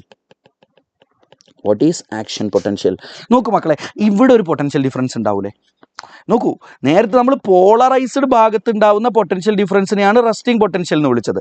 Polarised ഭാഗങ്ങളുടെ പ്രത്യേകത എന്താ? പുറത്ത് പോസിറ്റീവും ഉള്ളിൽ നെഗറ്റീവും ആണ് അല്ലേ? അപ്പോൾ അവിടെ ഒരു പൊട്ടൻഷ്യൽ ഡിഫറൻസ് ഉണ്ടാവും. അതിനെയാണ് റെസ്റ്റിംഗ് പൊട്ടൻഷ്യൽ എന്ന് വിളിച്ചത്. The potential difference across polarized neuronal membrane. അല്ലെങ്കിൽ the potential difference across resting neuronal membrane. പക്ഷേ ഇവിടെ റെസ്റ്റിംഗ് അല്ല, ഇവിടെ നിങ്ങൾ സ്റ്റിമുലേഷൻ കൊടുത്തപ്പോൾ ഇവിടെ നേരത്തതിൻ്റെ ഓപ്പോസിറ്റായി, ഡീപോളറൈസ്ഡ് ആയി. അപ്പോൾ ഇവിടെയും ഒരു പൊട്ടൻഷ്യൽ ഡിഫറൻസ് ഉണ്ട്, നേരത്തതിൻ്റെ ഓപ്പോസിറ്റ് ആവും അല്ലേ. സോ ദിസ് പൊട്ടൻഷ്യൽ ഡിഫറൻസ്, ഈ പൊട്ടൻഷ്യൽ ഡിഫറൻസിനെ നമ്മൾ വിളിക്കുന്ന പേരാണ് ആക്ഷൻ പൊട്ടൻഷ്യൽ. എന്താണ് ആക്ഷൻ പൊട്ടൻഷ്യൽ? സോ ആക്ഷൻ പൊട്ടൻഷ്യലിൻ്റെ ഡെഫിനിഷൻ എന്താ കുട്ടികളെ പറഞ്ഞേ? The potential difference across depolarized neuronal membrane is called action potential. Ready ആണോ? ഓക്കെ, റെഡിയാണോ? റെഡിയാണെങ്കിൽ ഒന്ന് കമൻറ്റ് ചെയ്ത് മക്കളെ. അപ്പോൾ അടുത്ത ചോദ്യം വാട്ട് ഈസ് ആക്ഷൻ പൊട്ടൻഷ്യൽ എന്നുള്ളതാണ്. അപ്പോൾ നമ്മൾ പറയും the potential difference across depolarized neuronal membrane is called action potential. അടുത്ത ചോദ്യം, ആക്ഷൻ പൊട്ടൻഷ്യൽ ഉണ്ടാവാനുള്ള കാരണക്കാരൻ ആരാണ്? ആക്ഷൻ പൊട്ടൻഷ്യൽ ഉണ്ടാവാനുള്ള കാരണക്കാരൻ ആരാ? NA+ influx. എന്താണ് NA+ ഇൻഫ്ലക്സ്? റെഡിയാണോ? NA+ ഇൻഫ്ലക്സ് ഉണ്ടായതുകൊണ്ടാണ് ആക്ഷൻ പൊട്ടൻഷ്യൽ രൂപപ്പെട്ടത്. I hope it is clear. റെഡിയല്ലേ മക്കളെ? I hope it is clear. അപ്പോൾ നമ്മൾ ആക്ഷൻ പൊട്ടൻഷ്യൽ എങ്ങനെയാണ് ഉണ്ടായതെന്നും പഠിച്ചു. ഓക്കെ, ഇനി നമ്മളോടുള്ള ചോദ്യം, ശരി, നിങ്ങൾ ഇവിടെ ഒരു സ്റ്റിമുലേഷൻ കൊടുത്തു, ഇവിടെ ആക്ഷൻ പൊട്ടൻഷ്യൽ രൂപപ്പെട്ടു. ആ ആക്ഷൻ പൊട്ടൻഷ്യൽ ഈ ആക്സോണിലൂടെ സഞ്ചരിച്ച് എങ്ങനെയാണ് തലച്ചോറ് വരെ എത്തുന്നത് അല്ലേ, അല്ലെങ്കിൽ നിങ്ങളുടെ സെൻട്രൽ നെർവസ് സിസ്റ്റം വരെ എങ്ങനെയാണ് ഈ ആക്ഷൻ പൊട്ടൻഷ്യലിൻ്റെ ട്രാൻസ്മിഷൻ നടക്കുന്നത് എന്നാണ് അടുത്ത ചോദ്യം. ഓക്കെ, സോ ലുക്ക്, അടുത്ത് നമ്മൾ നോക്കുന്നത് ട്രാൻസ്മിഷൻ ഓഫ് ആക്ഷൻ പൊട്ടൻഷ്യൽ എങ്ങനെ നടക്കുന്നു എന്നാണ്. അപ്പോൾ നമുക്ക് നേരത്തെ പോലെ നമുക്ക് 3 ഭാഗങ്ങളാക്കാം, ABC. ഞാൻ ഈ ഒരു ഭാഗത്ത് സ്റ്റിമുലേഷൻ കൊടുത്തുകൊണ്ട് തന്നെ, ഇവിടെയാണ് ഇപ്പോൾ ഡീപോളറൈസ്ഡ് ആയത്. ഇവിടെ ഉള്ളിൽ പോസിറ്റീവും പുറത്ത് നെഗറ്റീവും ആയിട്ട് മാറി. പക്ഷെ മറ്റേ ഭാഗങ്ങളൊക്കെ ഇപ്പോഴും എന്താണ്? പോളറൈസ്ഡ് സ്റ്റേറ്റിലാണ് ഉള്ളത്. Okay, no problem. ഇയാൾ മാത്രം ഡീപോളറൈസ്ഡ്, ബാക്കി അവന്മാരൊക്കെ എന്താണ് കുട്ടികളെ? പഴയ പോളറൈസ്ഡ് സ്റ്റേറ്റിലാണ്. B എന്ന് പറയുന്ന ഭാഗവും C എന്ന് പറയുന്ന ഭാഗമൊക്കെ പഴയ പോളറൈസ്ഡ് സ്റ്റേറ്റിലാണുള്ളത്. നോ പ്രോബ്ലം ഗൈസ്, ശ്രദ്ധിച്ചോ. ഇനി എങ്ങനെയാണ് ഈ സിഗ്നൽ ഇവിടെ നിന്ന് അടുത്ത ഭാഗത്തേക്ക് എത്തുക എന്ന് നമുക്ക് നോക്കാം. വേഗം ശ്രദ്ധിച്ചോ കേട്ടോ. ഓക്കെ, ശ്രദ്ധിക്കാം. നോക്കട്ടെ, ഇങ്ങനെ ഇരിക്കുമ്പോൾ ഉള്ളൊരു പ്രശ്നം എന്താണെന്നറിയോ? ഈ ന്യൂറോണൽ മെംബ്രെയിൻ്റെ ഐ എം സോറി മാറിപ്പോയല്ലേ, റിയലി സോറി. യെസ്, ഒരു തെറ്റ് ഏത് ലെജൻഡിനും സംഭവിക്കും. ആ തെറ്റാണ് എനിക്കിപ്പോൾ സംഭവിച്ചത് കേട്ടോ. ഇനി സംഭവിക്കില്ല ഒരു തെറ്റ്. ഇനി അടുത്ത തെറ്റ് വരുമ്പോൾ നോക്കാം. സാധാരണ ലെജൻഡുകൾക്ക് ഒരു തെറ്റൊക്കെ സംഭവിക്കും. യെസ്, ഞാൻ ലെജൻഡാണെന്ന് പറയാൻ വേറൊരു ആവശ്യമില്ല. ഓക്കെ, എനിവേ ശ്രദ്ധിക്കുക. അപ്പോൾ ബാക്കി ഭാഗമൊക്കെ പഴയ പോളറൈസ്ഡ് സ്റ്റേറ്റിലാണ്, A മാത്രം ഡീപോളറൈസ്ഡ് സ്റ്റേറ്റിലാണ്. ഇങ്ങനെ ഇരിക്കുന്ന സമയത്ത് ഈ Aയിൽ നിന്ന് Bയിലേക്ക് നോക്കൂ, ന്യൂറോണിൻ്റെ ഉൾഭാഗത്ത് ഇവിടെ നിന്ന് ഇവിടേക്ക് ഒരു ഇലക്ട്രിക് കറണ്ട് ഫ്ലോ നടക്കും. എന്താ നടക്കുക? ഇലക്ട്രിക് കറണ്ട് ഫ്ലോ നടക്കും. Aയിൽ നിന്ന് Bയിലേക്ക് ന്യൂറോണിൻ്റെ ഉൾഭാഗത്ത് വെച്ചുകൊണ്ട് Aയിൽ നിന്ന് Bയിലേക്ക് ഇലക്ട്രിക് കറണ്ട് ഫ്ലോ നടക്കും. കാരണം കറണ്ട് എപ്പോഴും പോസിറ്റീവിൽ നിന്ന് നെഗറ്റീവിലേക്കാണ് ഇലക്ട്രിക് കറണ്ട് എപ്പോഴും സഞ്ചരിക്കുക. അതുകൊണ്ട് തന്നെ ഈ സൈറ്റ് Aയിൽ നിന്ന് സൈറ്റ് Bയിലേക്ക് ഒരു ഇലക്ട്രിക് കറണ്ട് ഫ്ലോ നടക്കും. On the inner side of ന്യൂറോണിൻ്റെ ഉൾഭാഗത്ത് വെച്ചുകൊണ്ട് ഇവിടെ ഒരു ഇലക്ട്രിക് കറണ്ട് ഫ്ലോ നടക്കും. ഇനി Bയിൽ നിന്ന് Aയിലേക്ക് on the outer surface of neuronal മെംബ്രെയിൻ്റെ ഔട്ടർ സർഫസിൽ Bയിൽ നിന്ന് Aയിലേക്കും ഇലക്ട്രിക് കറണ്ട് ഫ്ലോ നടക്കും. ക്ലിയർ ആണോ? ഇങ്ങനെ ഒരു കറണ്ട് ഫ്ലോ സംഭവിക്കും. റെഡിയാണോ? ഈ കറണ്ട് ഫ്ലോ കാരണം സൈറ്റ് B, ആ B എന്ന് പറയുന്ന സൈറ്റ് ഡീപോളറൈസ്ഡ് സ്റ്റേറ്റിലേക്ക് മാറും. ഈ കറണ്ട് ഫ്ലോ ആണ് സൈറ്റ് B ഡീപോളറൈസ്ഡ് ആവാൻ കാരണം. അപ്പോൾ ട്രാൻസ്മിഷൻ ഓഫ് ഇമ്പൾസ് അല്ലെങ്കിൽ ട്രാൻസ്മിഷൻ ഓഫ് ആക്ഷൻ പൊട്ടൻഷ്യൽ കാണിക്കാൻ പറഞ്ഞാൽ, അല്ലെങ്കിൽ കണ്ടക്ഷൻ ഓഫ് ആക്ഷൻ പൊട്ടൻഷ്യൽ കാണിക്കാൻ പറഞ്ഞാൽ എങ്ങനെയാണെന്ന് ചോദിച്ചാൽ നിങ്ങൾ പറയേണ്ടത് ഇതാണ്. ആദ്യം ഈ ചിത്രം വരയ്ക്കുക, എന്നിട്ട് പറയാം, നോക്കൂ, now electric current flow takes place from site A to site B on the inner side of neuron and from B to A on the outer surface of neuron. അത് കാരണമാണ് സൈറ്റ് B എന്താകുന്നത്? ഡീപോളറൈസ്ഡ് ആകുന്നത്. Site B എന്താകുന്ന കുട്ടികളെ? Depolarised ആവുന്നത് എന്ന് പറഞ്ഞാൽ മതി. റെഡിയാണോ?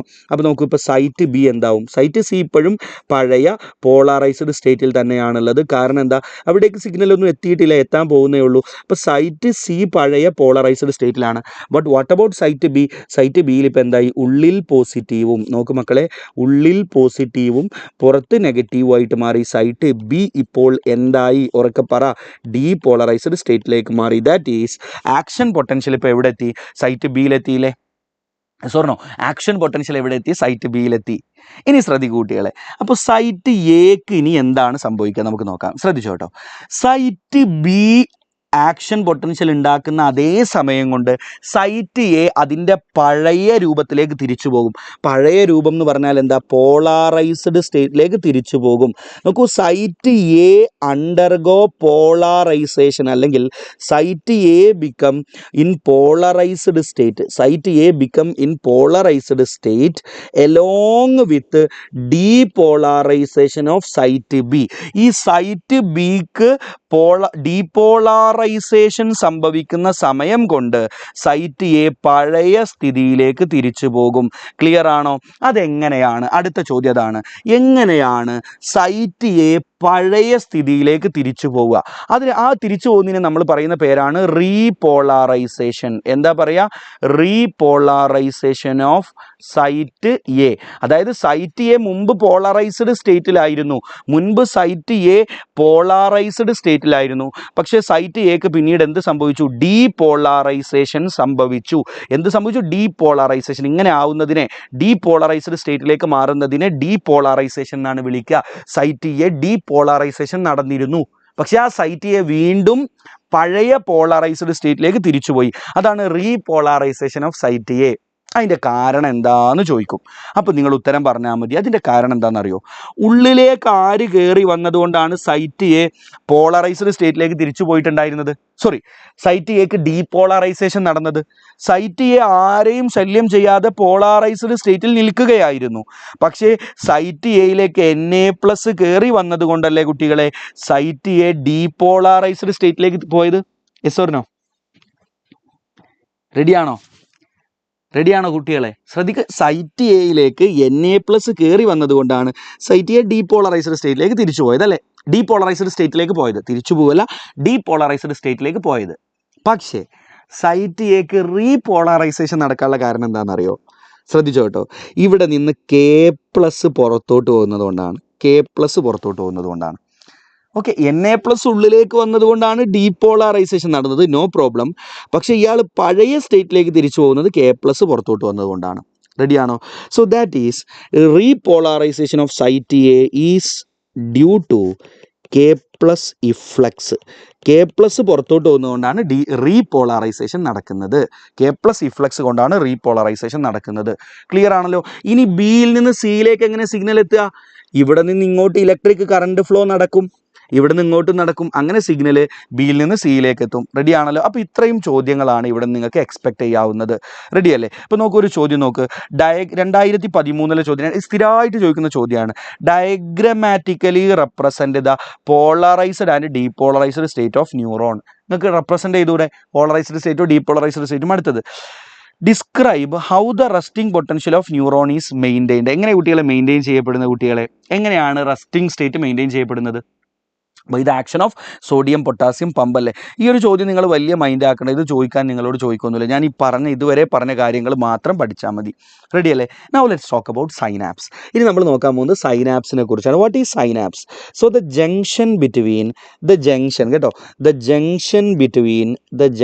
Between two neurons. രണ്ട് ന്യൂറോണുകൾക്കിടയിലുള്ള ജംഗ്ഷനെയാണ് നമ്മൾ എന്ത് വിളിക്കുക? സൈനാപ്സ് എന്ന് വിളിക്കുക. ഇനി ശ്രദ്ധിക്കുക കേട്ടോ. സൈനാപ്സ് ആർ 2 ടൈപ്സ്. 2 ടൈപ്പ് സൈനാപ്സുകളുണ്ട്. ഒന്നാമതാണ് കുട്ടികളെ ഇലക്ട്രിക്കൽ സൈനാപ്സ്. എന്താണ്? ഇലക്ട്രിക്കൽ സൈനാപ്സ് ഉണ്ട്. രണ്ടാമത്തതാണ് കെമിക്കൽ സൈനാപ്സ്. ഓർക്കെ പറഞ്ഞേ, we have electrical synapse and we have chemical synapse. ശ്രദ്ധിച്ചോ, ഇലക്ട്രിക്കൽ സൈനാപ്സിൻ്റെ പ്രത്യേകത, ലുക്ക്, ഇൻ ഇലക്ട്രിക്കൽ സൈനാപ്സ് ഒരു ന്യൂറോൺ അടുത്ത ന്യൂറോൺ ഇതാണ് അടുത്ത ന്യൂറോൺ. ശ്രദ്ധിക്കുക, ഇവിടെ സിഗ്നൽ പോകുന്നത് എങ്ങനെയാണെന്നറിയോ? ഈ ന്യൂറോണിൽ നിന്ന് ഈ ന്യൂറോണിലേക്കാണ് സിഗ്നൽ എത്തേണ്ടത്. റെഡിയാണോ? അപ്പോൾ നോക്കൂ, ദിസ് ഈസ് ദ ജംഗ്ഷൻ. ഈ ജംഗ്ഷനെയാണ് നമ്മൾ എന്ത് വിളിച്ചത്? സൈനാപ്സ് എന്ന് വിളിച്ചത്. അപ്പോൾ സൈനാപ്സിന് മുൻപുള്ള ന്യൂറോൺ ഏതാ? ഇയാളല്ലേ സൈനാപ്സിന് മുൻപുള്ള ന്യൂറോൺ. അയാളെ നമുക്ക് പ്രീ സൈനാപ്റ്റിക് ന്യൂറോൺ എന്ന് വിളിക്കാം. എന്താ വിളിക്കുക? പ്രീ എന്ന് പറഞ്ഞാൽ മുൻപ്, സൈനാപ്സിന് മുൻപ്. അപ്പോൾ നമ്മൾ പ്രീ സൈനാപ്റ്റിക് ന്യൂറോൺ എന്ന് അയാളെ വിളിക്കാം. ക്ലിയർ അല്ലേ? സൈനാപ്സിന് മുൻപുള്ള ന്യൂറോൺ. അടുത്ത ന്യൂറോൺ നോക്ക്, ഇത് സൈനാപ്സിന് ശേഷമുള്ള ന്യൂറോൺ ആണല്ലേ. അപ്പോൾ അയാളെ നമുക്ക് പോസ്റ്റ് സൈനാപ്റ്റിക് ന്യൂറോൺ എന്ന് വിളിക്കാം. എന്താ വിളിക്കുക? Post synaptic neuron. പോസ്റ്റ് എന്ന് പറഞ്ഞാൽ ശേഷം എന്നാണ് കേട്ടോ അർത്ഥം. Post synaptic neuron. Okay, clear ആണോ? നിങ്ങൾക്ക് pre metric scholarship, post metric scholarship എന്നൊക്കെ കേട്ടിട്ടുണ്ടോ? പ്രീ എന്ന് പറഞ്ഞാൽ മുൻപ്, പോസ്റ്റ് എന്ന് പറഞ്ഞാൽ ശേഷം. അതൊരു ഇംഗ്ലീഷിലെ ജനറൽ ടെർമിനോളജിയാണ്, ജനറൽ യൂസ് ആണ്. Okay, so pre synaptic neuron ഇതാ, പോസ്റ്റ് സൈനാപ്റ്റിക് ന്യൂറോൺ ഇതാ. സോ ഇൻ ഇലക്ട്രിക്കൽ സൈനാപ്സ് ഈ പ്രീ സൈനാപ്റ്റിക് ന്യൂറോണും പോസ്റ്റ് സൈനാപ്റ്റിക് ന്യൂറോണും they are in close proximity. Proximity എന്ന് പറഞ്ഞാൽ നല്ല അടുപ്പത്തിലാണ്, രണ്ടുപേരും ഇൻ ക്ലോസ് പ്രോക്സിമിറ്റി, വളരെ അടുത്താണ്. അതുകൊണ്ട് തന്നെ electrical signals or nerve signals, okay, nerve signals are actually electrical signals ആണ്. So nerve signals can directly transmit from one neuron to next. ഒരു ന്യൂറോണിൽ നിന്ന്, പ്രീ സൈനാപ്റ്റിക് ന്യൂറോണിൽ നിന്ന് പോസ്റ്റ് സൈനാപ്റ്റിക് ന്യൂറോണിലേക്ക് സിഗ്നലുകൾക്ക് വളരെ ഫാസ്റ്റ് ആയിട്ട്, വളരെ ഡയറക്റ്റ് ആയിട്ട് ട്രാൻസ്ഫർ നടക്കാൻ പറ്റും. ക്ലിയർ അല്ലേ? സോ ഇവിടുത്തെ പ്രത്യേകത എന്താണ് കുട്ടികളെ? ഫാസ്റ്റ് ട്രാൻസ്മിഷൻ ആണ്. ഇവിടെ എന്താണ് മക്കളെ? ഫാസ്റ്റ് ട്രാൻസ്മിഷൻ ആണ്. എവിടെ? In electrical synapse. Now let's talk about chemical synapse. Ready അല്ലേ? കെമിക്കൽ സൈനാപ്സിനെ പറ്റി നോക്കാം. ഇനി കെമിക്കൽ സൈനാപ്സിൻ്റെ പ്രത്യേകത ഇത് നോക്ക് മക്കളെ. ഇത് നിങ്ങളുടെ പ്രീ സൈനാപ്റ്റിക് ന്യൂറോൺ, ഇവിടെയാണ് പോസ്റ്റ് സൈനാപ്റ്റിക് ന്യൂറോൺ ഉണ്ടാവുക. So in chemical synapse there is a fluid filled space between pre synaptic neuron and post synaptic neuron. Presynaptic ന്യൂറോണിൻ്റെയും പോസ്റ്റ് സൈനാപ്റ്റിക് ന്യൂറോണിൻ്റെയും ഇടയിൽ you can see a fluid filled space. ആ fluid filled സ്പേസിനെ നമ്മൾ വിളിക്കുന്ന പേരാണ് synaptic cleft. എന്താ വിളിക്കുക? Synaptic cleft. അപ്പോൾ അതുകൊണ്ട് തന്നെ ഇവിടെ ഒരു സ്പേസ് ഉണ്ട്, അവർ രണ്ടുപേരുടെയും ഇടയിൽ സ്പേസ് ഉണ്ട്. ഇവിടെ അങ്ങനെയല്ല. The two neurons R in close proximity. എന്താണ് ഉറക്കെ പറഞ്ഞേ? Close proximity. ക്ലോസ് പ്രോക്സിമിറ്റി, വളരെ അടുത്താണ്. അതേസമയത്ത് ഇവിടെയോ there is a fluid filled space called synaptic cleft between the pre synaptic neuron and post synaptic neuron. So സിഗ്നലിന് ഡയറക്റ്റ് ആയിട്ട് pass ചെയ്യാൻ പറ്റൂല. അതുകൊണ്ട് തന്നെ ദ ട്രാൻസ്മിഷൻ ഈസ് സ്ലോ. ഇവിടെ എന്താണ് കുട്ടികളെ? സ്ലോ ട്രാൻസ്മിഷൻ ആണ്. ഒരു ന്യൂറോണിൽ നിന്ന് അടുത്ത ന്യൂറോണിലേക്കുള്ള ട്രാൻസ്മിഷൻ സ്ലോ ആണ്. റെഡി അല്ലേ കുട്ടികളെ? Yes or no? റെഡിയാണോ? ഇനി നമ്മളോട് ഇവിടെ ഫ്ലോ ചാർട്ടായിട്ട് പരീക്ഷയ്ക്ക് സ്ഥിരം ചോദിക്കുന്ന ഒരു ചോദ്യമാണ്. ഫ്ലോ ചാർട്ട് വരച്ചുകൊണ്ട് റെപ്രസെൻ്റ് ചെയ്യാൻ പറയും എങ്ങനെയാണ് കെമിക്കൽ സൈനാപ്സിൽ സിഗ്നൽസിൻ്റെ ട്രാൻസ്മിഷൻ നടക്കുന്നത് എന്ന്. ഓക്കെ, അപ്പോൾ നമ്മൾ ഇനി കെമിക്കൽ സൈനാപ്സിനെ പറ്റിയാണ് നോക്കാൻ പോകുന്നത്. കെമിക്കൽ സൈനാപ്സിൽ എങ്ങനെയാണ് സിഗ്നലിൻ്റെ ട്രാൻസ്മിഷൻ നടക്കുന്നത്? നന്നായി ശ്രദ്ധിച്ചോ. Okay, so look, this is your pre synaptic neuron. ഇത് നിങ്ങളുടെ പ്രീ സൈനാപ്റ്റിക് ന്യൂറോണിൻ്റെ സൈനാപ്റ്റിക് നോബാണ്. Okay, this is the synaptic knob of your presynaptic neuron and this is your postsynaptic neuron. Postsynaptic neuron അവിടെയുണ്ട്. നന്നായി ശ്രദ്ധിച്ചു കേട്ടോ മക്കളെ. നിങ്ങളുടെ പ്രീ സൈനാപ്റ്റിക് ന്യൂറോണിൻ്റെ ആക്സോണൽ ടെർമിനലാണിത്. This is axon terminal. ആക്സോണിൻ്റെ ടെർമിനലാണ്. പ്രീ സൈനാപ്റ്റിക് ന്യൂറോണിൻ്റെ സൈനാപ്റ്റിക് നോബുകൾക്കകത്ത് you can see special vesicles. കുറേ വെസിക്കിളുകൾ, കുറേ മെംബ്രെയിൻ കൊണ്ടുണ്ടാക്കിയ സ്ട്രക്ചറുകളെ കാണാൻ പറ്റും. They are called synaptic vesicles. ഇവരെ വിളിക്കുന്ന പേരാണ് എന്ത് കുട്ടികളെ? Synaptic vesicles. അവർക്ക് പറഞ്ഞേ സൈനാപ്റ്റിക് വെസിക്കിൾസ് എന്നാ വിളിക്കുക. ഈ സൈനാപ്റ്റിക് വെസിക്കിളുകൾക്കകത്ത് നിറയെ ഫ്ലൂയിഡ് ഉണ്ടാകും. ആ ഫ്ലൂയിഡിനെ നമ്മൾ ന്യൂറോ ട്രാൻസ്മിറ്റേഴ്സ് എന്നാണ് വിളിക്കുക. എന്താ വിളിക്കുക? Neurotransmitters. അവർക്ക് പറഞ്ഞേ ന്യൂറോ ട്രാൻസ്മിറ്റേഴ്സ്. സോ ശ്രദ്ധിച്ചോ, when a signal reaches axon terminal, axon ടെർമിനലിലേക്ക് സിഗ്നൽ എത്തിക്കഴിഞ്ഞാൽ എന്താ സംഭവിക്കുക എന്നറിയോ? The neurotransmitters they move towards the synapse. അവർ ഈ സൈനാപ്സിൻ്റെ ഇങ്ങോട്ട് മൂവ് ചെയ്യും. റെഡിയാണോ കുട്ടികളെ? Okay, very good. നോക്കൂ, ഇത് ഏത് ന്യൂറോണാണ്? ഇത് പ്രീ സൈനാപ്റ്റിക് ന്യൂറോൺ, ഇത് പോസ്റ്റ് സൈനാപ്റ്റിക് ന്യൂറോൺ. ഒരു കാര്യം കൂടെ ശ്രദ്ധിച്ചോ, the cell membrane of pre synaptic neuron is called pre synaptic membrane. എന്താ മക്കളെ വിളിക്കുക? പ്രീ സൈനാപ്റ്റിക് മെംബ്രെയിൻ എന്നാണ് വിളിക്കുക. റെഡിയാണോ? Now the membrane of post synaptic neuron is called post synaptic membrane. എന്താ വിളിക്കുക? Post synaptic membrane. That is simply the membrane of post synaptic neuron. So look, when a signal reaches axon terminal, the synaptic vesicles they move towards the presynaptic membrane. അല്ലെങ്കിൽ they move towards the synapse. അവർ ഈ സൈനാപ്സിൻ്റെ അല്ലെങ്കിൽ they move towards this space. ഈ സ്പേസിനെ എന്താ മക്കളെ വിളിക്കുക? Synaptic cleft എന്നല്ലേ വിളിക്കുക? Synaptic ക്ലഫ്റ്റിലേക്ക് അവർ move ചെയ്യും. അങ്ങനെ മൂവ് ചെയ്തിട്ട് they fuse with the presynaptic membrane. അവർ പ്രീസൈനാപ്റ്റിക് മെംബ്രെയിനുമായിട്ട് അങ്ങോട്ട് ഫ്യൂസ് ചെയ്യും. ക്ലിയർ ആണോ? They fuse with the pre synaptic membrane. അതുമായിട്ട് ഫ്യൂസ് ചെയ്യും. Can you see this? ചെറുതാണോ ഇത്? Okay, so they fuse with pre synaptic membrane. അവർ പ്രീ സൈനാപ്റ്റിക് മെംബ്രെയിനുമായിട്ട് അങ്ങോട്ട് ഫ്യൂസ് ചെയ്യും. റെഡി അല്ലേ? അങ്ങനെ ഫ്യൂസ് ചെയ്ത ശേഷം അവരെന്താ ചെയ്യാന്നറിയോ? ഇവരിവിടെ പതിയെ ഒരു ഓപ്പണിംഗ് ഉണ്ടാക്കും. ഇവിടെ ഒരു പതിയെ ഓപ്പണിംഗ് ഉണ്ടാക്കും. ആ ഓപ്പണിങ്ങിലൂടെ ശ്രദ്ധിച്ച മക്കളെ, ആ ഓപ്പണിങ്ങിലൂടെ ഈ ന്യൂറോ ട്രാൻസ്മിറ്ററുകളെ സൈനാപ്റ്റിക് ക്ലഫ്റ്റിലേക്ക് റിലീസ് ചെയ്യും. ആരെ റിലീസ് ചെയ്യും കുട്ടികളെ? ന്യൂറോ ട്രാൻസ്മിറ്ററുകളെ. ക്ലിയർ അല്ലേ? This is called neurotransmitters. ഉറക്കെ പറഞ്ഞ കുട്ടികളെ, neurotransmitters. Okay, so they release neurotransmitters into the synaptic cleft. Synaptic ക്ലഫ്റ്റിലേക്ക് ന്യൂറോ ട്രാൻസ്മിറ്ററുകളെ റിലീസ് ചെയ്യും. ഇനി ശ്രദ്ധിച്ചോ, ഈ പോസ്റ്റ് സൈനാപ്റ്റിക് മെംബ്രെയിൻ ഉണ്ടല്ലോ മക്കളെ, ആ പോസ്റ്റ് സൈനാപ്റ്റിക് മെംബ്രെയിനിൽ റിസപ്റ്ററുകൾ ഉണ്ടാവും. ഈ ന്യൂറോ ട്രാൻസ്മിറ്ററുകൾക്ക് വന്ന് ബൈൻഡ് ചെയ്യാനുള്ള പ്രത്യേക റിസപ്റ്ററുകളെ എവിടെ കാണാൻ പറ്റും കുട്ടികളെ? പോസ്റ്റ് സൈനാപ്റ്റിക് ന്യൂറോണിൽ കാണാൻ പറ്റും. Okay, so this is receptors for neurotransmitter. ന്യൂറോ ട്രാൻസ്മിറ്ററിനുള്ള റിസപ്റ്റർ ആണ്. സോ ഈ ന്യൂറോ ട്രാൻസ്മിറ്ററുകൾ അതാത് റിസപ്റ്ററുകളിലേക്ക് പോയി ബൈൻഡ് ചെയ്യും. So the neurotransmitter bind to their receptors. അവരുടെ കറസ്പോണ്ടിങ് റിസപ്റ്ററുകളിലേക്ക് ന്യൂറോ ട്രാൻസ്മിറ്റർ ബൈൻഡ് ചെയ്യും. അങ്ങനെ ബൈൻഡ് ചെയ്ത് കഴിഞ്ഞാൽ ഇവിടെ നോക്കൂ മക്കളെ, ഇവിടെ സോഡിയത്തിൻ്റെ ചാനൽ ഓപ്പൺ ചെയ്യും. സോഡിയത്തിന് കടന്നു പോകാനുള്ള ചാനൽ ഓപ്പൺ ചെയ്യും പോസ്റ്റ് സൈനാപ്റ്റിക് ന്യൂറോണിൽ. അങ്ങനെ ഓപ്പൺ ചെയ്താൽ അതിലൂടെ സോഡിയം ഉള്ളിലേക്ക് കയറിപ്പോവും. സോഡിയം ഉള്ളിലേക്ക് കയറിപ്പോയാൽ എന്താ സംഭവിക്കുക? നിങ്ങൾക്ക് അറിയാമല്ലോ, ഡീപോളാറൈസേഷൻ സംഭവിക്കും. എന്ത് സംഭവിക്കും? ഡീപോളാറൈസേഷൻ. ദാറ്റ് ഈസ് ഉള്ളിൽ പോസിറ്റീവും പുറത്ത് നെഗറ്റീവുമായിട്ട് മാറും. റെഡിയാണ് കുട്ടികളെ? അപ്പോൾ നോക്കൂ, പുതിയ ഈ ന്യൂറോണിൽ ഉണ്ടായിരുന്ന ആക്ഷൻ പൊട്ടൻഷ്യൽ ഇവിടെ എത്തിയില്ലേ? ഡീപോളാറൈസേഷൻ നടന്നാൽ ഇവിടെ ആക്ഷൻ പൊട്ടൻഷ്യൽ ഉണ്ടാവും. ഡീപോളാറൈസേഷൻ നടന്നാൽ ഉണ്ടാകുന്ന ആക്ഷൻ പൊട്ടൻഷ്യൽ ഡിഫറൻസിനെയാണ് ആക്ഷൻ പൊട്ടൻഷ്യൽ എന്ന് വിളിച്ചത്. അപ്പോൾ നമുക്ക് പറയാം, ഈ ന്യൂറോണിൽ നിന്ന് പ്രീ സൈനാപ്റ്റിക് ന്യൂറോണിൽ നിന്ന് പോസ്റ്റ് സൈനാപ്റ്റിക് ന്യൂറോണിലേക്ക് സിഗ്നൽ എത്തി എന്ന് പറയാം. റെഡിയാണോ? എപ്പോഴാണ് സിഗ്നൽ ഉണ്ടാവുന്നത്? എപ്പോഴാണ് ആക്ഷൻ പൊട്ടൻഷ്യൽ ഉണ്ടാവുന്നത്? ഡീപോളാറൈസേഷൻ നടക്കുമ്പോഴല്ലേ? Yes or no? യെസ്. അപ്പോൾ ഇവിടെ നിന്ന് സിഗ്നൽ ഇപ്പോൾ ഇവിടെ എത്തി എന്ന് പറഞ്ഞൂടെ? ഇവിടെ ഡീപോളാറൈസേഷൻ നടന്നു. റെഡിയാണോ മക്കളെ? Yes or no? മനസ്സിലാവാത്ത ആരെങ്കിലും ഉണ്ടോ? അപ്പോൾ നോക്കൂ, ലുക്ക്, ഒരിക്കൽ കൂടെ അവസാനമായിട്ട് പറയാം. When a signal reaches axon terminal, movement of synaptic vesicles towards the synaptic cleft, and then they release neurotransmitters. The neurotransmitter bind to their receptors that present on post synaptic neuron. Post synaptic മെംബ്രെയിനിലുള്ള അല്ലെങ്കിൽ post synaptic ന്യൂറോണിലുള്ള റിസപ്റ്ററുകളിലേക്ക് bind ചെയ്യും. That lead to opening of sodium channel and sodium influx takes place. So that lead to depolarization of next neuron. Clear ആണോ?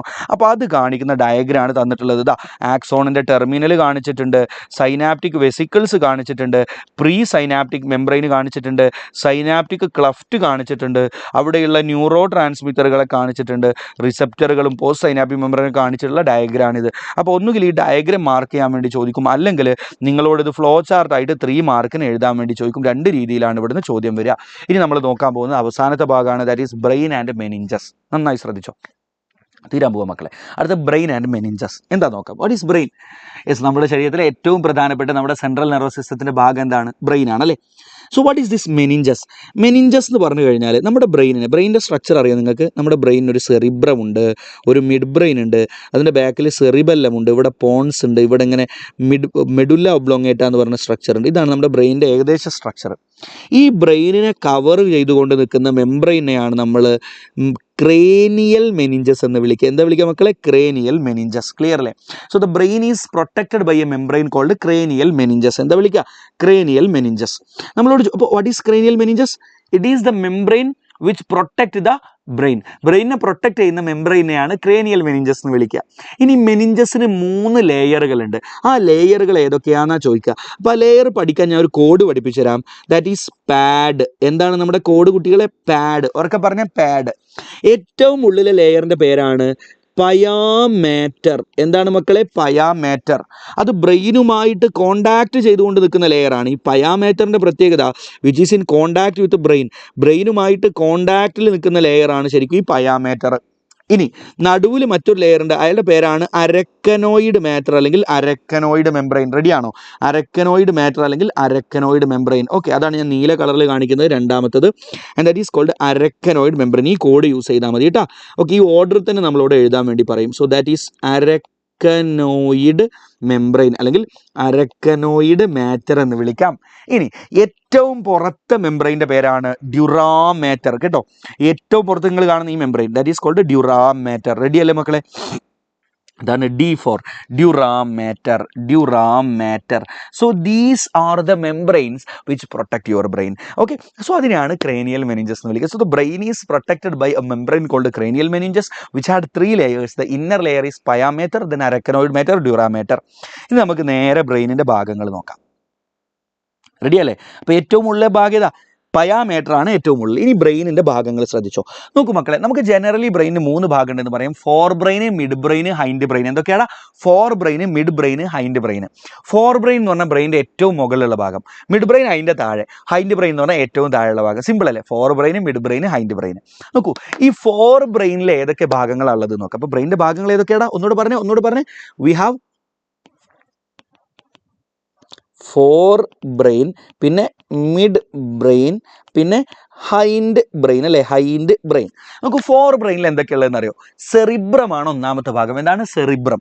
ഈ സെറിബ്രത്തെ ഉണ്ടാക്കിയിട്ടുള്ളത് 2 ഹെമീസ്ഫിയറുകൾ. നോക്ക് ശ്രദ്ധിക്കുക, 2 ഹെമീസ്ഫിയറുകൾ ചേർത്ത് വെച്ചിട്ടാണ്. എന്താ ഹെമീസ്ഫിയർ എന്ന് പറഞ്ഞാൽ? അർദ്ധഗോളം. എന്താണ് അർദ്ധഗോളം?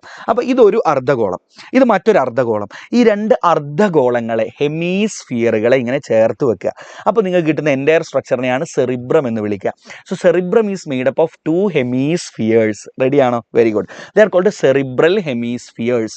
ഇനി ശ്രദ്ധിക്കുക കേട്ടോ, ഈ ഹെമീസ്ഫിയറുകളെ ചേർത്ത് വെക്കുമ്പോൾ അതിൻ്റെ ഇടയിൽ കുഞ്ഞി സ്പേസ് കാണുന്നില്ലേ? Can you see a space? ഇവിടെ ഒരു സ്പേസ് ഇല്ലേ? ആ സ്പേസിൽ ചില സ്ട്രക്ചറുകൾ ഉണ്ട്. ശ്രദ്ധിച്ചോ, ആ സ്പേസിൽ വേണ്ട ഒരു സ്ട്രക്ചർ ഉണ്ടോ?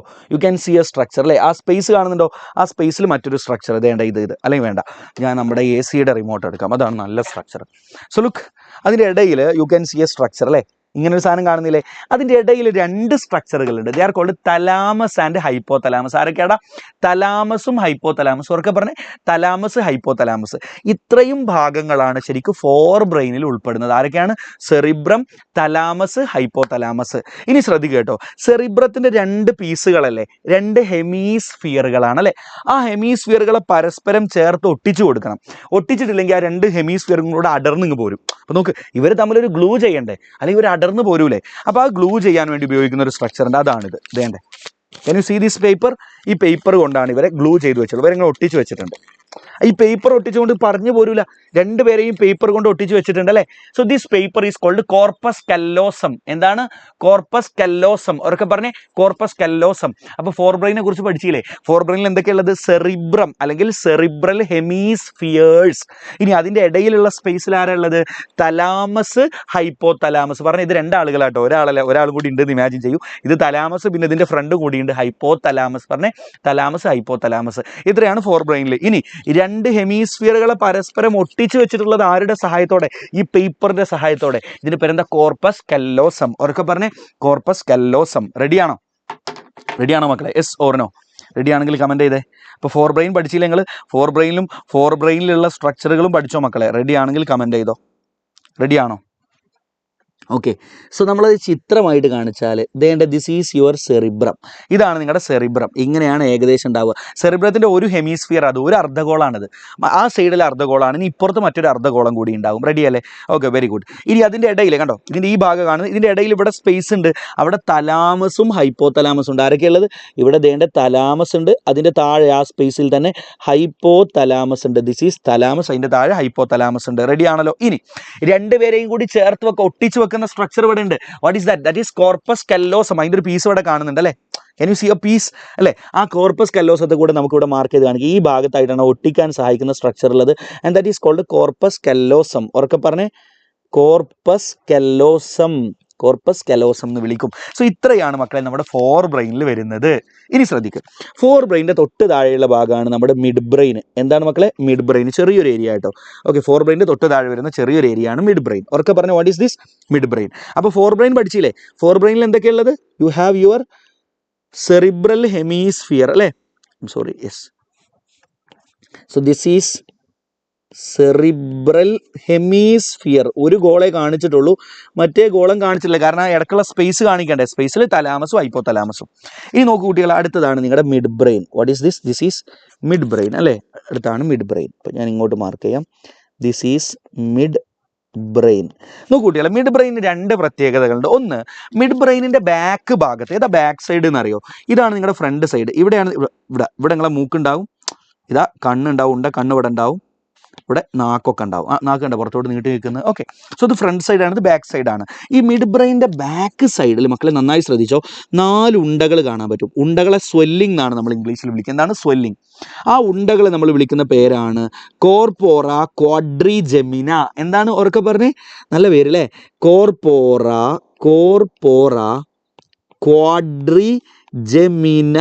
ഒന്നുകൂടെ പറഞ്ഞേ, corpora quadrigemina. What is that? 4 round swellings in the back side, അല്ലെങ്കിൽ ഇൻ ദ പോസ്റ്റീരിയർ സൈഡ്, അല്ലെങ്കിൽ in the dorsal side. Dorsal എന്ന് പറഞ്ഞാൽ ബാക്ക് തന്നെയാണ്, പോസ്റ്റീരിയർ എന്ന് പറഞ്ഞാൽ ഈ ഭാഗമാണ്, അല്ലെങ്കിൽ ബാക്ക് സൈഡ് എന്ന് പറഞ്ഞാലും കുഴപ്പമില്ല, ഓഫ് മിഡ് ബ്രെയിൻ. അതിനെയാണ് കോർപോറ ക്വാഡ്രിജെമിന എന്ന് വിളിക്കുന്നത്. ക്ലിയർ അല്ലേ? So 4 round swellings in the back of midbrain. Ready അല്ലേ കുട്ടികളെ? ഇനി ശ്രദ്ധിക്കുക, മിഡ് ബ്രെയിനിൻ്റെ നടുഭാഗത്ത് you can see a canal. ഒരു കനാൽ ഇങ്ങനെ ഒരു സ്പേസ്, ഇങ്ങനെ ഒരു കനാൽ കടന്നു പോകുന്നത് കാണാൻ പറ്റും. This canal is called cerebral aqueduct. എന്താണ് മക്കളെ? Cerebral aqueduct. ഉറക്കെ പറഞ്ഞേ, സെറിബ്രൽ അക്യൂഡക്റ്റ്. റെഡിയാണോ? ഇത്ര കാര്യം ഓർത്താൽ മതി മിഡ് ബ്രെയിനെ കുറിച്ച്. അപ്പോൾ ഫോർ ബ്രെയിനിൽ എന്തൊക്കെയാ? സെറിബ്രൽ ഹെമിസ്ഫിയറുകൾ, തലാമസ്, ഹൈപ്പോ തലാമസ്. 2 സ്ഫിയറുകളെ കണക്ട് ചെയ്തുകൊണ്ട് ആരുണ്ട്? കോർപ്പസ് കെല്ലോസം ഉണ്ട്. ഇനി മിഡ് ബ്രെയിനിലേക്ക് വന്നാൽ, in the back side of midbrain 4 round swellings are present. They are called corpora quadrigemina. അടുത്ത എന്താ? There is a canal in the midbrain which is called cerebral aqueduct. എന്താണ് cerebral aqueduct? തീർന്ന്. ഇനി അവസാനത്തെ ഭാഗമാണ് hind brain. Hind ബ്രെയിനിൽ എന്തൊക്കെയുള്ളത് നോക്കാം. Hind ബ്രെയിനിൻ്റെ ഒന്നാമത്തെ ഭാഗമാണ് ഇങ്ങനെ നിൽക്കുന്ന ഒരു area, and this is called pons. ഈ ഒരു ഏരിയനെ നമ്മൾ വിളിക്കുന്ന പേരാണ് PONS, പോൺസ്. പിന്നെ അടുത്താണ് മെഡുല്ല ഒബ്ലോങ്ങേറ്റ, അല്ലെങ്കിൽ മെഡുല്ല എന്ന് പറഞ്ഞ ഭാഗം. This is called medulla. എന്താണ് കുട്ടികളെ? മെഡുല്ല. ഇനി അതിൻ്റെ ബാക്ക് സൈഡിലായിട്ട് യു ഹാവ് സെറിബെല്ലം. ഇതിനെ വിളിക്കുന്ന പേരാണ് സെറിബെല്ലം. ഉറക്കെ പറഞ്ഞേ, സെറിബെല്ലം. ഇത് 3 കൂടെ കൂടിയാൽ നിങ്ങളുടെ ഹൈൻഡ് ബ്രെയിനായി. ഇവരൊന്നിച്ചാണ് നമ്മൾ എന്ത് വിളിക്കുക? ഹൈൻഡ് ബ്രെയിൻ എന്ന് വിളിക്കുക. അപ്പോൾ ഹൈൻഡ് ബ്രെയിനിൽ ആരൊക്കെ കുട്ടികൾ? Pons, medulla, cerebellum. പറഞ്ഞേ, പോൺസ്, മെഡുല്ല, സെറിബെല്ലം. റെഡിയാണോ? Pons, medulla, cerebellum. അപ്പൂസ്, റോളക്സിന് ഏതാ ഒരു മൂഡ് ഓഫ്? എന്തുവാടേ? എന്തൊക്കെയോ കമൻ്റ് ഇടുക, ഓരോരോ ദുരന്തങ്ങൾ. Come here. റെഡിയാണോ മക്കളെ? റെഡിയാണോ?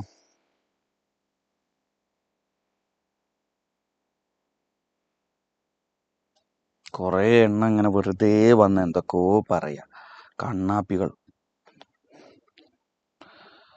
Okay, 10 minute break sir. തീരാൻ പോവാ, ചാപ്റ്റർ തീരാൻ പോവാ. ശരി, കം ഹിയർ.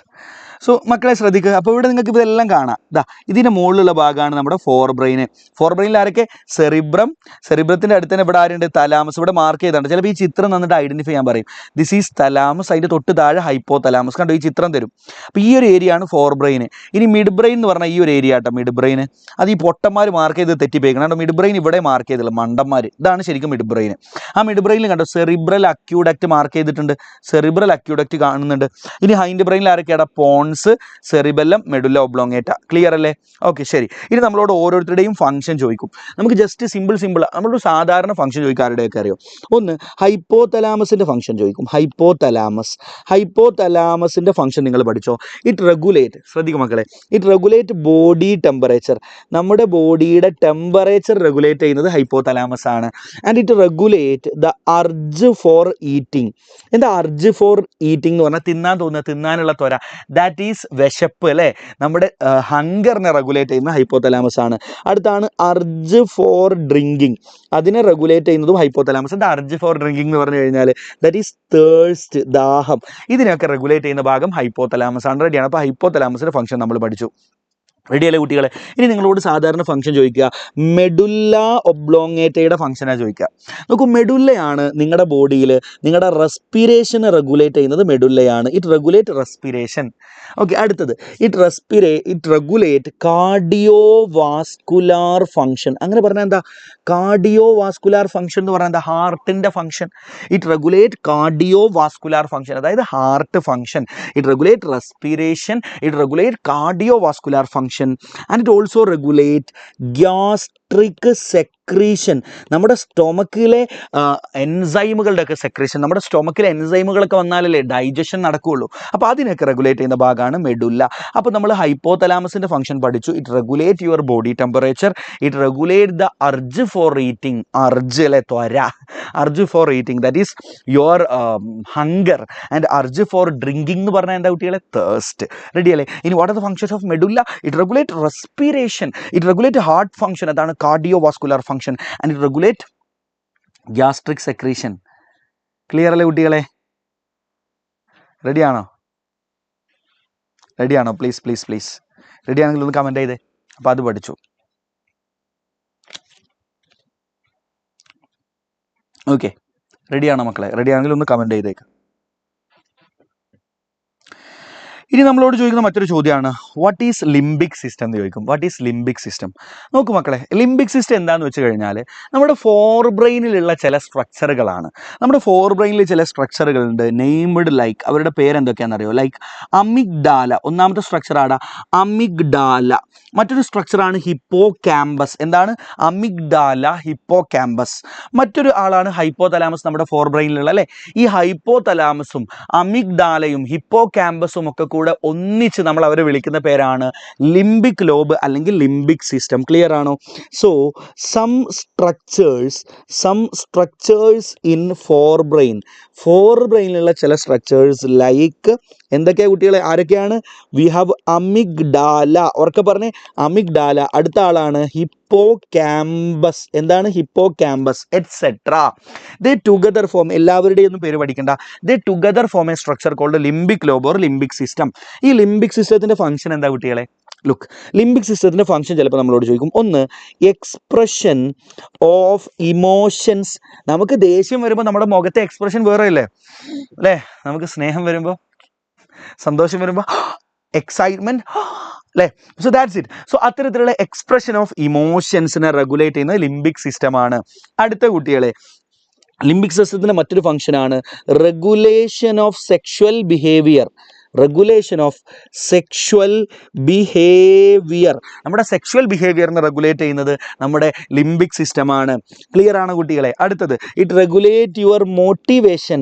നമുക്ക് ഇടയ്ക്ക് നമ്മൾ മോട്ടിവേറ്റഡ് ആവുന്നത് ലിംബിക് സിസ്റ്റം ഫംഗ്ഷൻ നടക്കുന്നത് കൊണ്ടാണ്. റെഡിയാണോ? Okay. So it regulate expression of emotion, regulation of sexual behaviour. ഇപ്പോൾ ഒരിക്കൽ ഞാനൊരു കാര്യം പറഞ്ഞു, ഞാൻ പലതവണ പറഞ്ഞ കാര്യം തന്നെയാണ്. ഒരിക്കൽ വാർഡിൽ ഒരു അപ്പാപ്പന് മറ്റേ സ്ട്രോക്ക് വന്നതാണ്. എന്താ സ്ട്രോക്ക് എന്ന് പറഞ്ഞാൽ? തലച്ചോറിൻ്റെ ചില ഭാഗങ്ങളിലേക്ക് രക്തക്കൊഴൽ പ്രശ്നം ഉണ്ടാവുകയും അവിടേക്കുള്ള രക്തയോട്ടം നിലക്കുകയും ചെയ്യുന്ന അവസ്ഥയാണ് സ്ട്രോക്ക്. അപ്പോൾ തലച്ചോറിൻ്റെ ചില ഭാഗങ്ങൾ നശിച്ചു പോകും.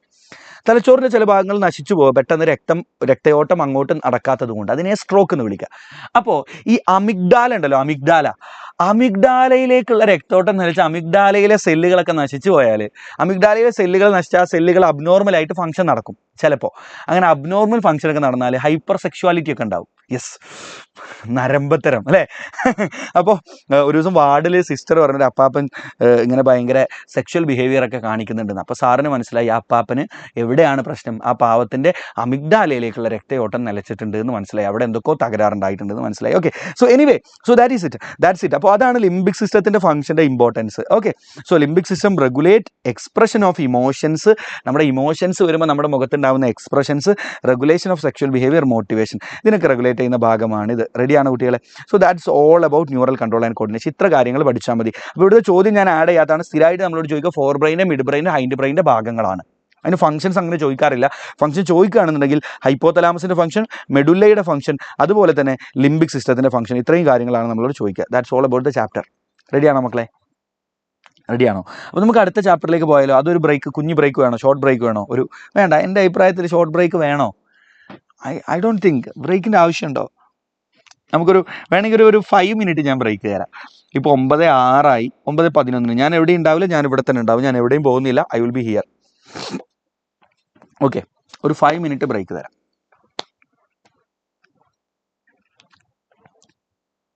ഇനി മതി സാറേന്നോ? സാർ ഈ ചാപ്റ്റർ അറിയില്ലായിരുന്നു, ഇപ്പോൾ ഒക്കെ മനസ്സിലായില്ലേ? വേണ്ട, ബ്രേക്ക് വേണ്ട എന്നാരൊക്കെ പറയുന്നുണ്ട്. What is your opinion?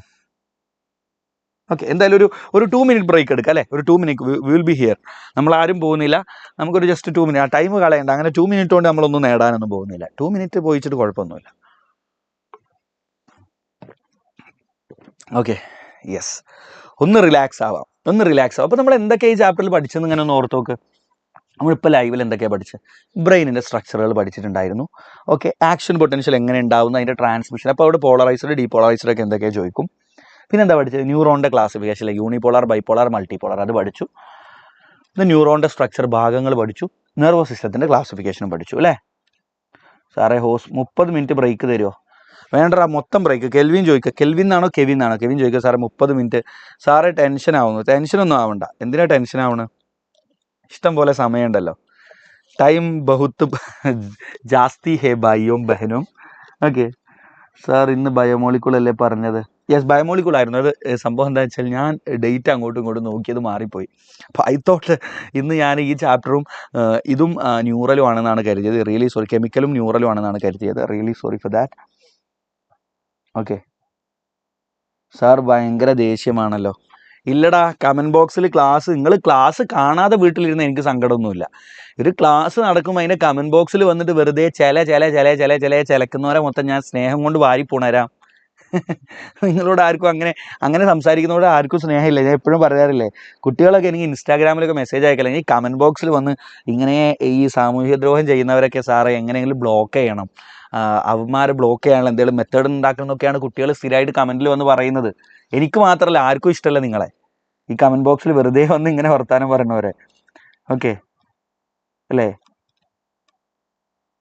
ബാ സാറേ പഠിക്കുക, എന്നിട്ട് കഴിച്ചിട്ട് കിടക്കാം. ഓക്കെ, കഴിപ്പത്തിൻ്റെ ഇടയിൽ തന്നെ നടന്നാലും കുഴപ്പമൊന്നുമില്ല.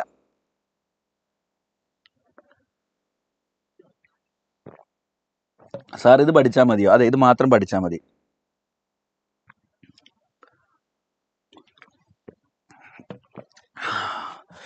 ഇതട്ടോ 9:09 ആയിട്ടുണ്ട്. 9:11 നമ്മൾ സ്റ്റാർട്ട് ചെയ്യും. ഓക്കെ, അപ്പം അതിൻ്റെ ഉള്ളിൽ വാഷ്റൂമെല്ലാം മൂത്രമൊഴിക്കാനെല്ലാം പോകുന്നവർ വേഗം പോര്, നമുക്ക് ടൈമില്ല. ഓക്കെ സാർ, എല്ലാം മനസ്സിലായി. Okay, thank you sir. Leg pain മാറിയോ? യെസ്, ലെഗ് പെയിൻ ഒക്കെ മാറിയിട്ടുണ്ട്. സാർ ഇന്നെന്താ ലൈവ് എടുക്കുക? ഇന്നല്ലടാ, ഞാനിവിടെ ഇല്ലേ, ഞാനല്ലേ ലൈവ് എടുക്കുന്നത്. ഓക്കെ ശരി, ഈ ചാപ്റ്റർ പഠിച്ചു. ഇനി അടുത്ത ചാപ്റ്റർ നിങ്ങൾ ഇപ്പോൾ പഠിക്കും. ഈ ചാപ്റ്ററിൻ്റെ വെയിറ്റേജ് മക്കളെ 5 മാർക്ക് കേട്ടോ. അടുത്ത ചാപ്റ്റർ നമുക്ക് 6 മാർക്ക് വെയിറ്റേജ് ഉള്ള ചാപ്റ്ററാണ്. സോറി, അടുത്തതും I think 5 or 6 mark weightage ഉള്ള ചാപ്റ്ററാണ്. ഓക്കെ, ഇന്നലെ സത്യത്തിൽ നമ്മുടെ എജുപോർട്ടിൻ്റെ ഒരു മെഗാ ഇവൻ്റ് ഉണ്ടായിരുന്നു. ഒരു അടിപൊളി വേറെ ലെവൽ ഇവൻ്റ്. ഓക്കെ, അപ്പോൾ ആ ഒരു ഇവൻ്റിൽ ആയിരുന്നു, അവിടെ നിന്ന് എത്തിപ്പെടാൻ പറ്റിയില്ല. Really sorry. Okay set, come here. എടാ, അതിന് നമുക്ക് നാളെ ഉണ്ടല്ലോ ബയോളജി. നാളെ നമ്മൾ പകൽ 3 മണിക്ക്, വൈകിട്ട് നമ്മളങ്ങ് പൊളിക്കാൻ പോവാണ്. Okay, so come here. അപ്പോൾ നമ്മൾ അടുത്ത ചാപ്റ്ററിലേക്ക് പോവാണ്. Chemical coordination and integration. Okay, chemical coordination and integration. നന്നായി ശ്രദ്ധിച്ചോ, ഭയങ്കര സിമ്പിളാണ്. നോക്കൂ, നിങ്ങൾ ടെക്സ്റ്റ് ബുക്ക് വായിക്കാൻ നിന്ന് നിങ്ങൾക്ക് ഭ്രാന്താവുന്ന ചാപ്റ്റർ അത്.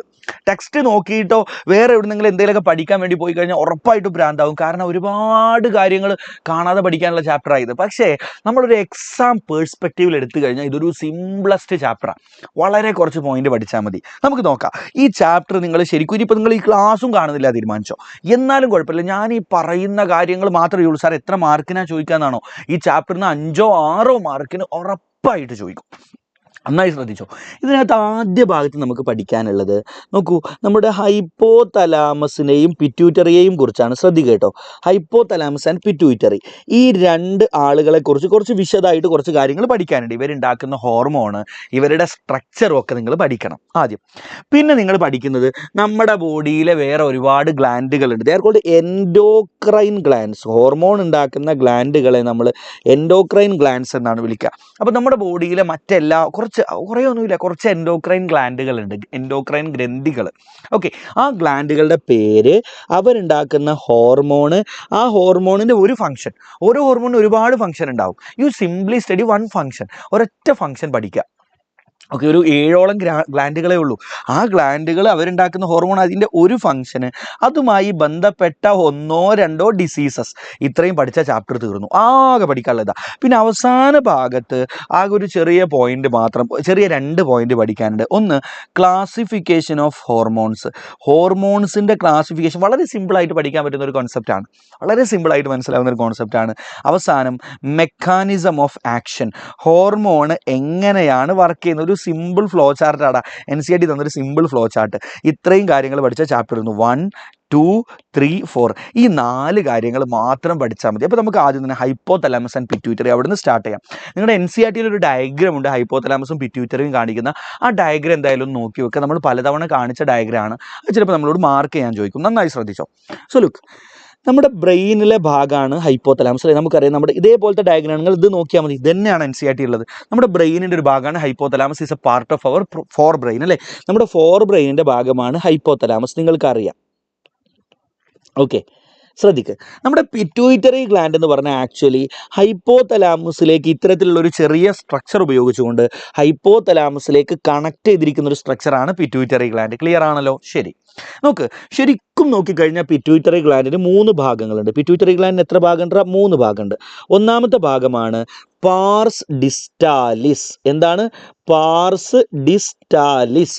രണ്ടാമത്തെ ഭാഗമാണ് പാർസ് ഇന്റർമീഡിയ. എന്താണ്? Pars intermedia. മൂന്നാമത്തെ ഭാഗമാണ് പാർസ് നെർവോസ. പറഞ്ഞേ, പാർസ് നെർവോസ. 3 ഭാഗം: pars distalis, pars intermedia, pars nervosa. 3 ഭാഗമാണ് നമ്മുടെ പിറ്റ്യൂട്ടറി ഗ്ലാൻഡിനുള്ളത്. റെഡി അല്ലേ? ഈ പാർസ് ഡിസ്റ്റാലിസിനെ നമ്മൾ ആൻറ്റീരിയർ പിറ്റ്യൂട്ടറി എന്നാണ് വിളിക്കുക. എന്താ വിളിക്കുക? Anterior pituitary. റെഡിയാണോ? പാർസ് നെർവോസയെ നമ്മൾ പോസ്റ്റീരിയർ പിറ്റ്യൂട്ടറി എന്ന് വിളിക്കും. എന്താ വിളിക്കുക? Posterior pituitary. ഇത്രയും കാര്യങ്ങൾ പഠിച്ചോ. So the pituitary gland has generally 3 parts. ഏതൊക്കെയാ? പാർസ് ഡിസ്റ്റാലിസ്, പാർസ് നെർവോസ, രണ്ടിനെയും ഇടയിൽ പാർസ് ഇന്റർമീഡിയ. ഡിസ്റ്റാലിസ് എന്ന് പറഞ്ഞാൽ ഫ്രണ്ടിലുള്ള ഭാഗമായതുകൊണ്ട് ആൻറ്റീരിയർ പിറ്റ്യൂട്ടറി എന്നും, നെർവോസ ബാക്കിലുള്ള ഭാഗമായതുകൊണ്ട് പോസ്റ്റീരിയർ പിറ്റ്യൂട്ടറി എന്നും വിളിക്കും. ഇത്രയും സെറ്റാണോ? Very good. ഇനി ശ്രദ്ധിക്കുക കേട്ടോ. നോക്ക്, പാർസ് ഡിസ്റ്റാലിസിനെയും പാർസ് ഇന്റർമീഡിയയും കൂടി, നോക്ക്, പാർസ് ഡിസ്റ്റാലിസിനെയും പാർസ് ഇന്റർമീഡിയയും കൂടി നമ്മൾ വിളിക്കുന്ന പേരാണ് അഡിനോ ഹൈപ്പോഫൈസിസ്. എന്താണ്? Adeno hypophysis. ഉറക്കെ പറഞ്ഞേ, അഡിനോ ഹൈപ്പോഫൈസിസ്. പാർസ് നെർവോസയെ മാത്രമായിട്ട് വിളിക്കുന്ന പേരാണ് ന്യൂറോ ഹൈപ്പോഫൈസിസ്. എന്താണ്? Neuro hypophysis. ഇയാൾക്ക് ഈ പേര് വരാൻ ഒരു കാരണമുണ്ട്. കാരണം പാർസ് നെർവോസയുടെ ഫംഗ്ഷനെ നോക്കൂ, ഹൈപ്പോ തലാമസിൽ നിന്നുള്ള ന്യൂറോണുകൾ ഡയറക്റ്റ് ആയിട്ട് റെഗുലേറ്റ് ചെയ്യുന്ന ഒരു ഭാഗമാണ് പോസ്റ്റീരിയർ പിറ്റ്യൂട്ടറി അല്ലെങ്കിൽ പാർസ് നെർവോസ എന്ന് പറയുന്നത്.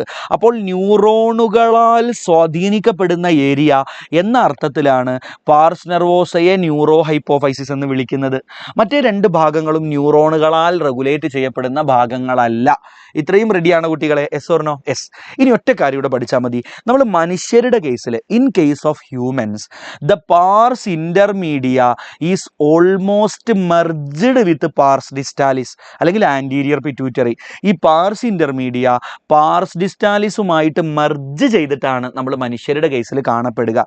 അതുകൊണ്ട് തന്നെ നിങ്ങളുടെ NCERT തന്ന പിക്ചർ നോക്കി എൻ്റെ കുട്ടികൾക്ക് കാണാൻ പറ്റും. അവിടെ അവർ ശ്രദ്ധിക്കട്ടോ, ശ്രദ്ധിക്കും മക്കളെ, നിങ്ങളുടെ NCERT തന്ന പിക്ചറിൽ അവർ പാർസ് ഇന്റർമീഡിയ കാണിച്ചിട്ടില്ല. പകരം അവർ ആൻറ്റീരിയർ പിറ്റ്യൂട്ടറി, പോസ്റ്റീരിയർ പിറ്റ്യൂട്ടറിനെ കാണിച്ചിട്ടുള്ളൂ. അതിൻ്റെ കാരണം എന്താ? നമ്മുടെ കേസിൽ pars intermedia is almost merged with pars distalis. റെഡിയാണോ മക്കളെ? So this is your anterior pituitary or pars distalis. Okay, pars intermedia ഇതിനോട് മെർജ് ചെയ്ത് ഇതിനോട് ചേർന്ന് തന്നെ നിൽക്കുന്നുണ്ട്. And this is posterior pituitary or pars nervosa. Posterior pituitary or pars nervosa. Pars intermedia ഈ anterior പിറ്റ്യൂറ്ററിയോട് മെർജ് ചെയ്തിട്ട് തന്നെ ഇരിക്കുന്നുണ്ട്. റെഡിയാണല്ലോ? Very good. ഇനി നോക്കൂ, നമ്മൾ പഠിച്ച കാര്യമാണ് ഹൈപ്പോതലാമസിലെ ന്യൂറോണുകൾ ഡയറക്റ്റ് ആയിട്ടാണ് ആരുടെ ഫങ്ഷൻസിനെ സ്വാധീനിക്കുന്ന കുട്ടികളെ പറ? യെസ്, ഈ പോസ്റ്റീരിയർ പിറ്റ്യൂറ്ററിയുടെ ഫങ്ഷൻസിനെ സ്വാധീനിക്കുന്നത്. റെഡി അല്ലേ? Very good. ഇനി ശ്രദ്ധിക്ക്, അതേ സമയത്ത് ഹൈപ്പോതലാമസിലെ ന്യൂറോണുകളുടെ പ്രത്യേകത അവന്മാർക്ക് ഹോർമോൺ ഉണ്ടാക്കാനുള്ള കഴിവുണ്ട്. എന്തുണ്ടാക്കാനുള്ള കഴിവുണ്ട്? ഹോർമോൺ. സോ ഈ ഹൈപ്പോതലാമസിലെ ന്യൂറോണുകൾ ചില ഹോർമോണുകളെ ഉണ്ടാക്കും. ശ്രദ്ധിക്കും മക്കളെ, ചില ഹോർമോണുകൾ, ഇതൊക്കെ ഹൈപ്പോതലാമസിലെ ന്യൂറോണുകൾ ഉണ്ടാക്കുന്ന ഹോർമോണാണ്. ആ ഹോർമോണ് ഒരു പ്രത്യേക സർക്കുലേഷൻ്റെ സഹായത്തോടെ, പ്രത്യേക രക്തക്കുഴലിൻ്റെ സഹായത്തോടെ ഇറ്റ് റീച്ചസ് ആൻറ്റീരിയർ പിറ്റ്യൂറ്ററി. എങ്ങോട്ടേക്ക് എത്തൂടാ? ആൻറ്റീരിയർ പിറ്റ്യൂറ്ററിയിലേക്ക് എത്തും. റെഡിയാണോ? ഓക്കെ, ദേണ്ട ഒരു പ്രത്യേക രക്തക്കുഴലാണ്. അയാളുടെ സഹായത്തോടെ it reaches anterior pituitary. Anterior പിറ്റ്യൂറ്ററിയിലേക്ക് എത്തും. ഉണ്ടോ? ഓക്കെ,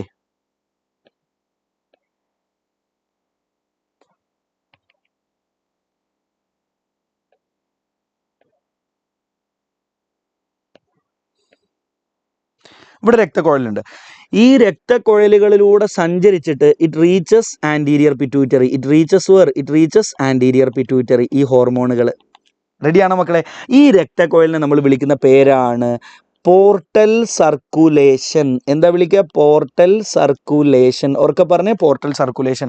ഇത്രയും പോയിന്റ് എൻ്റെ കുട്ടികൾക്ക് ഓർത്തൂടെ? This is called portal circulation. റെഡിയല്ലേ കുട്ടികളെ? ഓക്കെ, അപ്പോൾ നമ്മൾ ഇതുവരെ പഠിച്ച കാര്യം എന്താണ്? The pituitary gland has actually 3 parts. ഏതൊക്കെ കുട്ടികളെ? Pars distalis, pars intermedia, pars nervosa. And pars ഡിസ്റ്റാലിസിനെ ആൻറ്റീരിയർ പിറ്റ്യൂട്ടറി എന്നും പാർസ് നെർവോസയെ പോസ്റ്റീരിയർ പിറ്റ്യൂട്ടറി എന്നും വിളിക്കും. ഇനി പാർസ് നെർവോസയുടെ ഫംഗ്ഷനെ നേരിട്ട് ന്യൂറോണുകൾ റെഗുലേറ്റ് ചെയ്യുന്നതുകൊണ്ട്, ഹൈപ്പോതലാമസിലെ ന്യൂറോണുകൾ നേരിട്ട് റെഗുലേറ്റ് ചെയ്യുന്നതുകൊണ്ട് പാർസ് നെർവോസയെ ന്യൂറോ ഹൈപ്പോഫൈസ് എന്ന് വിളിക്കുന്നു. മറ്റേ 2 ഭാഗങ്ങളെ ഒന്നിച്ച് അഡിനോ ഹൈപ്പോഫൈസ് എന്ന് വിളിക്കുന്നു. ഇത്രയും പഠിച്ചു അല്ലേ? ഇനി നോക്കൂ, ഹൈപ്പോതലാമസിലെ ഹോർമോണുകൾ ആൻറ്റീരിയർ പിറ്റ്യൂട്ടറിയിലേക്ക് എത്താൻ പ്രത്യേക തരത്തിലുള്ള സർക്കുലേഷൻ ഉണ്ട്. That is called portal circulation. അതേസമയത്ത് പോസ്റ്റീരിയർ പിറ്റ്യൂട്ടറിയിലേക്ക് എത്താൻ സർക്കുലേഷൻ്റെ ആവശ്യമില്ല. നേരിട്ട് ന്യൂറോണുകൾ ഇങ്ങോട്ട് കണക്റ്റഡ് ആണ്. ഇത്രയും റെഡിയാണോ? ഇനി അടുത്തൊരു ചോദ്യം നമ്മളോട് ചോദിക്കും. നമ്മുടെ പിറ്റ്യൂറ്ററി ഗ്ലാൻഡ് ഉണ്ടല്ലോ, നമ്മുടെ പിറ്റ്യൂറ്ററി ഗ്ലാൻഡ് നമ്മുടെ തലയോട്ടിയിലുള്ള, നമ്മുടെ സ്കള്ളിലുള്ള ഒരു പ്രത്യേക ക്യാവിറ്റിയിൽ, ഒരു സ്പേസിലാണ് ഇരിക്കുന്നത്. ഈ ക്യാവിറ്റിയുടെ പേരെന്നതാ മക്കളെ എന്ന് നമ്മളോട് ചോദിക്കും.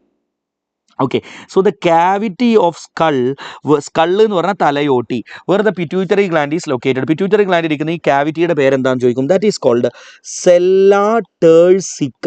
എന്താണ് മക്കളെ? സെല്ല ടേഴ്സിക്ക. നിങ്ങളുടെ NCERT എസ് ആണ് കൊടുത്തിട്ടുള്ളത്, അത് തെറ്റാണ്. നമ്മൾ സാധാരണ സി ആണ് ഉപയോഗിക്കാറ്. ഇനി നിങ്ങൾ NCERT ഉള്ളത് പോലെ പഠിച്ചോളൂ. Okay, it is called sella turcica. എന്താ മക്കളെ? Sella turcica. So the pituitary gland is located in a cavity called sella turcica. ഓർക്കെ പറഞ്ഞേ, sella turcica. Very good, set അല്ലേ? ഇനി നമ്മൾ നോക്കുന്നത് ഹൈപ്പോതലാമസിലെ ഹോർമോണുകൾ ആരൊക്കെയാണെന്നാണ്. നന്നായി ശ്രദ്ധിച്ചോ. ഹൈപ്പോതലാമസിലെ ഹോർമോണുകൾ ആരൊക്കെയാണെന്ന് നോക്കുന്നത്. നന്നായി ശ്രദ്ധിച്ചോ കേട്ടോ.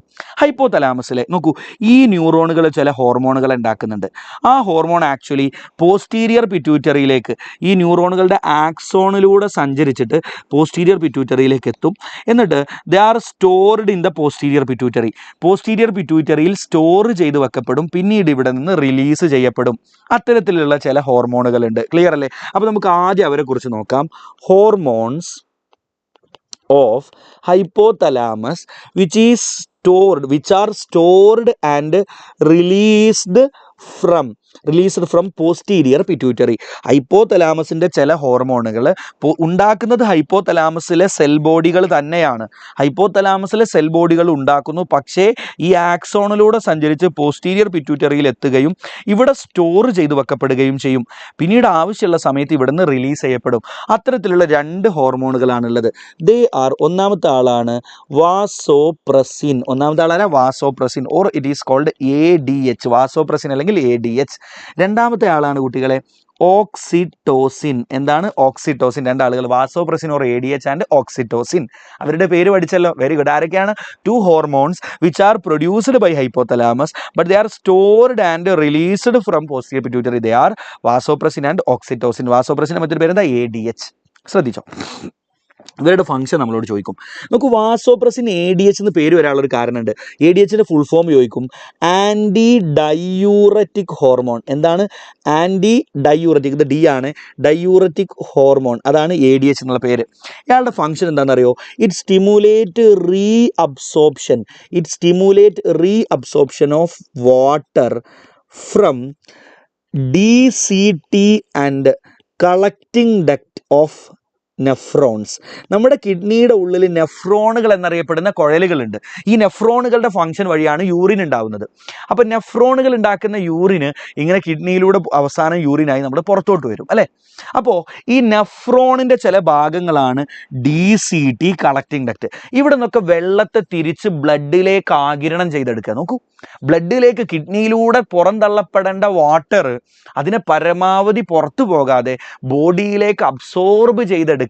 അതാണ് ADHൻ്റെ ഫംഗ്ഷൻ. സോ അയാളുടെ ഫംഗ്ഷൻ എന്താ? It stimulate reabsorption of water from DCT and collecting duct. ഇതാണ് DCT കളക്റ്റിംഗ് ഡക്റ്റ്. ഉറക്കെ പറഞ്ഞേ, DCT and collecting duct of nephron. അപ്പോൾ ഇയാൾ എന്താ? ബോഡിയിൽ നിന്ന് വെള്ളം നഷ്ടപ്പെടുന്നത് തടയുക. അതാണ് ഇയാളുടെ ഫംഗ്ഷൻ. അതാണ് ആൻറ്റി ഡയൂറസിസ്. ഡയൂറസിസ് എന്ന് പറഞ്ഞാൽ ബോഡിയിൽ നിന്ന് വെള്ളം നഷ്ടപ്പെടുക, അത് തടയുക. അതാണ് ഇയാളുടെ ഫംഗ്ഷൻ. ആൻറ്റി ഡയൂററ്റിക്, അങ്ങനെ ഈ പേര് വരുന്നത്. Anti diuretic hormone. റെഡിയാണോ? ഇനി അപ്പോൾ നിങ്ങളുടെ ബോഡിയിൽ ADH ഡെഫിഷ്യൻസി ഉണ്ടായിക്കഴിഞ്ഞാൽ എന്താ സംഭവിക്കുക? ADH ഡെഫിഷ്യൻസി, നിങ്ങളുടെ ബോഡിയിൽ വേണ്ട അളവിൽ ADH ഉണ്ടായില്ല. അപ്പോൾ എന്താ ഉണ്ടാവുക കുട്ടികളെ? Yes, water loss through urine അല്ലേ. So that lead to water loss through urine. യൂറിനിലൂടെ ധാരാളം വെള്ളം നഷ്ടപ്പെടാൻ തുടങ്ങും. ആ ഒരു കണ്ടീഷനെ നമ്മൾ വിളിക്കുന്ന പേരാണ് ഡയബറ്റീസ് ഇൻസിപ്പിഡസ്. എന്താണ്? ഡയബറ്റീസ് ഇൻസിപ്പിഡസ് എന്നാണ് വിളിക്കുക. അവർക്ക് പറയാം, എന്താ വിളിക്കുക? Diabetes insipidus. റെഡിയാണ് കുട്ടികളെ? Diabetes insipidus. DCTയുടെ ഡെഫിനിഷൻ ഒന്നും നമ്മളോട് ഇവിടെ ചോദിക്കൂല. You simply study DCT of nephron. നമ്മുടെ കിഡ്നിക്കകത്തുള്ള ഒരു ഭാഗമാണ്. ഡയബറ്റീസ് മെല്ലിറ്റസ് അല്ല മക്കളെ, ഡയബറ്റീസ് ഇൻസിപ്പിഡസ് കേട്ടോ. ഡയബറ്റീസ് മെല്ലിറ്റസ് വേറെയാണ്. നമ്മുടെ കിഡ്നിയുടെ ഉള്ളിലുള്ള ഒരു സ്ട്രക്ചറാണ് DCT. അത്ര മതി. റെഡി അല്ലേ സാർ? നല്ല തലവേദന പോയിക്കോട്ടെ. ഞാൻ ആരൊരാൾ കമൻറ്റ് ഇട്ട, വേഗം പൊക്കോ. ഓക്കെ, സോ ഇത്രയും പഠിച്ച കുട്ടികളെ. അപ്പോൾ നമ്മൾ ADHന് ആരാ ഉണ്ടാക്കുന്നു? ADHൻ്റെ ഡെഫിഷ്യൻസി ഉണ്ടായാൽ എന്ത് രോഗം ഉണ്ടാവുമെന്ന് പഠിച്ചില്ല. രോഗത്തിൻ്റെ പേരെന്താ കുട്ടികളെ? Diabetes insipidus. ഇനി അടുത്ത് നമ്മൾ നോക്കാൻ പോകുന്നത് ഓക്സിറ്റോസിൻ ആണ്. What is the function of oxytocin? നോക്കൂ കുട്ടികളെ, oxytocin stimulate contraction of smooth muscle.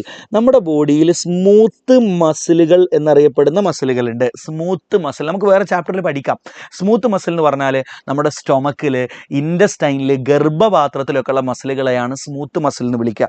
So it stimulate contraction of smooth muscle. ഉദാഹരണത്തിന് നോക്കൂ, ഒരു എക്സാമ്പിൾ പറയാം. ഓക്കെ, സോ കൺട്രാക്ഷൻ ഓഫ്, ഇയാളുടെ മെയിൻ ഫംഗ്ഷൻ തന്നെ ഇതാണ്, contraction of smooth muscle during delivery. നോക്കൂ മക്കളെ, during delivery.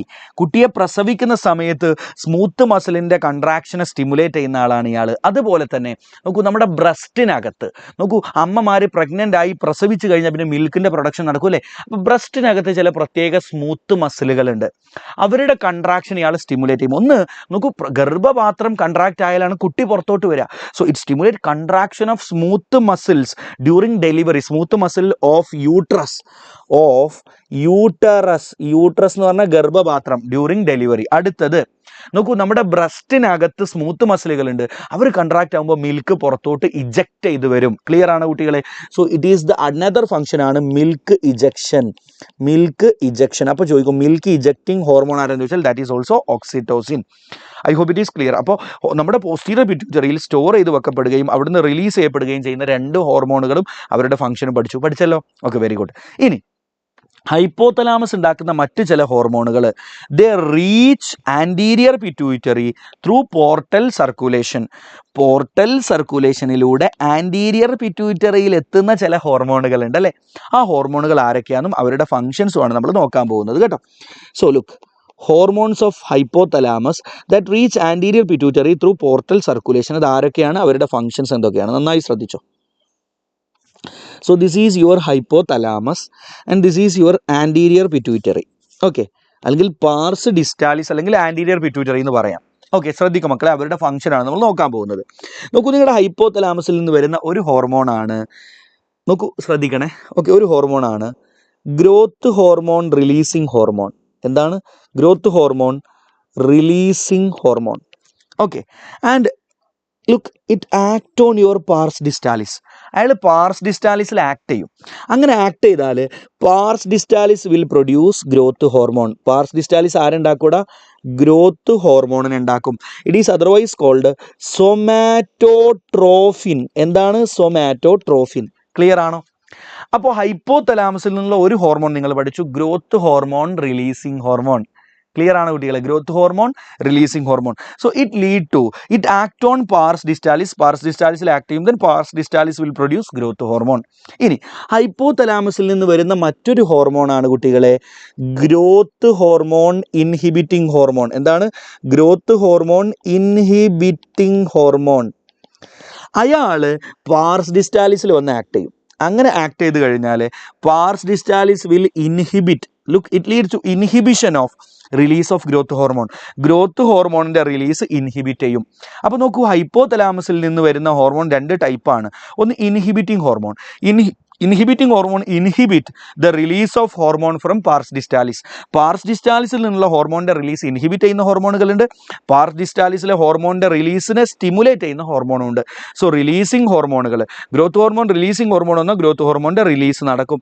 Growth hormone inhibiting hormone എന്നാൽ ഗ്രോത്ത് ഹോർമോണിൻ്റെ റിലീസ് ഇൻഹിബിറ്റഡ് ആകും. ക്ലിയർ ആണോ? ഈ ഗ്രോത്ത് ഹോർമോൺ ഇൻഹിബിറ്റിംഗ് ഹോർമോണിന് മറ്റൊരു പേര് കൂടിയുണ്ട്.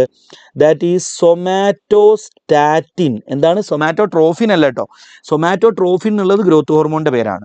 ഗ്രോത്ത് ഹോർമോൺ ഇൻഹിബിറ്റിംഗ് ഹോർമോണിൻ്റെ പേരാണ്. സ്റ്റാറ്റിൻ എന്ന് പറഞ്ഞാൽ എന്താ? സ്റ്റാറ്റ് ചെയ്യുന്ന ആൾ, നിർത്തുന്ന ആൾ. ഓക്കെ, സൊമാറ്റോട്രോഫിൻ്റെ റിലീസ് സ്റ്റാറ്റ് ചെയ്യുന്ന ആൾ, നിർത്തുന്ന ആൾ. റെഡി അല്ലേ? ഇനി മറ്റൊരു ഉദാഹരണം, ഹൈപ്പോതലാമസിൽ നിന്ന് വരുന്ന മറ്റൊരു ഹോർമോണാണ് ഗൊണാഡോട്രോഫിൻ. ഗൊണാഡോട്രോഫിൻ അല്ലെങ്കിൽ ട്രോപ്പിൻ, എങ്ങനെ പറഞ്ഞാലും കുഴപ്പമില്ല കേട്ടോ. ഗൊണാഡോട്രോഫിൻ എന്നും പറയാം, ട്രോപ്പിൻ എന്നും പറയാം. ഗൊണാഡോട്രോഫിൻ റിലീസിങ് ഹോർമോൺ. ഓക്കെ, നമ്മൾ GnRH എന്ന് പറയും. ഇയാൾ വന്നിട്ട് പാർസ് ഡിസ്റ്റാലിസിൽ ആക്ട് ചെയ്ത് കഴിഞ്ഞാൽ pars distalis will release gonadotrophins. Pars distalis gonadotrophins എന്നറിയപ്പെടുന്ന ഹോർമോണുകളെ റിലീസ് ചെയ്യും. ഈ ഗൊണാഡോട്രോഫിൻസ് എന്നറിയപ്പെടുന്ന രണ്ട് ഹോർമോണുകളുണ്ട്, രണ്ട് പേരെയും റിലീസ് ചെയ്യും. They are FSH and LH. ആരൊക്കെയാണ്? FSH ഉം LH ഉം. റെഡിയാണോ? FSH and LH. റെഡിയാണോ മക്കളെ? Is that clear? അപ്പോൾ നോക്കൂ, നമ്മുടെ ഹൈപ്പോതലാമസിൽ നിന്ന് ആൻറ്റീരിയർ പിറ്റ്യൂട്ടറിയിലേക്ക് പോർട്ടൽ സർക്കുലേഷൻ വഴി വരുന്ന ഹോർമോണുകൾ രണ്ട് ടൈപ്പാണ്. ഇൻഹിബിറ്റിംഗ് ഹോർമോണുകളുണ്ട്, റിലീസിങ് ഹോർമോണുകളുണ്ട്. റിലീസിങ് ഹോർമോണുകളുടെ ഫംഗ്ഷൻ എന്താ? They stimulate release of hormones from pars distalis. Inhibiting ഹോർമോണുകളോ? They inhibit hormone release from pars distalis. റെഡിയാണോ? നോക്കൂ, GnRH അല്ലെങ്കിൽ ഗൊണാഡോട്രോഫിൻ റിലീസിങ് ഹോർമോൺ വന്ന ആരൊക്കെയാണ് റിലീസ് ചെയ്യുക? ഗൊണാഡോട്രോഫിനുകളെ. ആരൊക്കെയാണ് നമ്മുടെ ബോഡിയിലെ ഗൊണാഡോട്രോഫിൻസ്? FSH, LH. റെഡിയാണോ മക്കളെ? Is that clear? Is that clear? റെഡിയാണോ മക്കളെ? Yes or no? റെഡിയാണെങ്കിൽ ഒന്ന് കമൻറ്റ് ചെയ്തേ.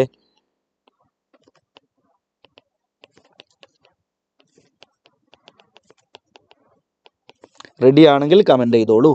റെഡിയാണെങ്കിൽ കമൻറ്റ് ചെയ്തോളൂ. റെഡിയല്ലേ? Okay, very good. ഇനി നമ്മൾ പാർസ് ഡിസ്റ്റാലിസിൽ, ഇപ്പോൾ നമ്മൾ പാർസ് ഡിസ്റ്റാലിസിലെ 3 ഹോർമോണുകളെ പഠിച്ചു കേട്ടോ. ഗ്രോത്ത് ഹോർമോൺ പഠിച്ചു, FSH പഠിച്ചു, LH പഠിച്ചു അല്ലേ? പാർസ് ഡിസ്റ്റാലിസിൽ നിന്ന് ഇനിയും വേറെ ഹോർമോണുകളുണ്ട്. അപ്പോൾ ഓരോ ഹോർമോണുകളും അവരുടെ ഫങ്ഷൻസുമാണ് നമ്മൾ നോക്കാൻ പോകുന്നത് കേട്ടോ. പാർസ് ഡിസ്റ്റാലിസിൽ നിന്ന് വരുന്ന ബാക്കി ഹോർമോണുകളും അവരുടെ ഫങ്ഷൻസും നന്നായി ശ്രദ്ധിച്ചോ. ഓക്കെ, നിങ്ങളിതുവരെ പഠിച്ചത് ആരൊക്കെയാണ് കുട്ടികളെ? നിങ്ങളിതുവരെ പഠിച്ച ഒന്നാമത്തെ ആളാണ് ഗ്രോത്ത് ഹോർമോൺ അല്ലെങ്കിൽ സൊമാറ്റോട്രോഫിൻ അല്ലേ? സൊമാറ്റോട്രോഫിൻ അല്ലെങ്കിൽ trophin or growth hormone. Growth ഹോർമോണിൻ്റെ ഫംഗ്ഷൻ എന്തായിരിക്കും കുട്ടികളെ? Look, it stimulate growth and development of body. Simple അല്ലേ? നമ്മുടെ ബോഡിയുടെ ഗ്രോത്തിനെയും ഡെവലപ്മെൻറ്റിനെയും സ്റ്റിമുലേറ്റ് ചെയ്യുന്ന ഹോർമോണാണ് ഇയാൾ. വളരെ സിമ്പിൾ. ഇനി ശ്രദ്ധിക്കും മക്കളെ, നിങ്ങളുടെ ബോഡിയിൽ ഗ്രോത്ത് ഹോർമോണുമായി ബന്ധപ്പെട്ട 3 രോഗങ്ങൾ നിങ്ങൾക്ക് പഠിക്കാനുണ്ട്. നോക്കൂ, നമ്മുടെ ഗ്രോത്ത് പീരീഡ്, നമ്മളൊരു 20 വയസ്സ് കഴിഞ്ഞാൽ പിന്നെ വളരെയൊന്നുമില്ല, അതിന് മുമ്പാണ് വളരുക. അപ്പോൾ ആ ഗ്രോത്ത് പീരീഡിൽ ഗ്രോത്ത് ഹോർമോൺ റിലീസ് ആയിട്ടില്ലെങ്കിൽ, ഗ്രോത്ത് ഹോർമോൺ വേണ്ട അളവിൽ വന്നിട്ടില്ലെങ്കിൽ നമ്മുടെ വളർച്ച മുരടിക്കൂലേ കുട്ടികളെ? Yes or no? യെസ്, നമ്മൾ വല്ലാതെ ഹൈറ്റ് ഒന്നും വെക്കൂല അല്ലേ? So that is called pituitary dwarfism. അതിനെ നമ്മൾ വിളിക്കുന്ന പേരാണെന്ന് കുട്ടികളെ, പിറ്റ്യൂയിറ്ററി ഡോർഫിസം. ഓർക്കെ പറഞ്ഞേ, pituitary dwarfism. So what is pituitary dwarfism എന്ന് പറഞ്ഞാൽ എന്താ കുട്ടികളെ? ലുക്ക്, ഹൈപ്പോസെക്രീഷൻ. ഹൈപ്പോ എന്ന് പറഞ്ഞാൽ കുറയുക. Hyposecretion of growth hormone during growth period വളർച്ചാ കാലഘട്ടത്തിൽ ഗ്രോത്ത് ഹോർമോൺ കുറഞ്ഞു കഴിഞ്ഞാൽ that lead to pituitary dwarfism. ഇനി അടുത്തത്, വളർച്ചാ കാലഘട്ടത്തിൽ ഗ്രോത്ത് ഹോർമോൺ ഭയങ്കരമായിട്ട് കൂടിക്കഴിഞ്ഞാലോ ഭയങ്കര ഹൈറ്റ് വെക്കും അല്ലേ, ഭയങ്കര ഹൈറ്റ് ഉള്ള ആളായിട്ട് മാറും.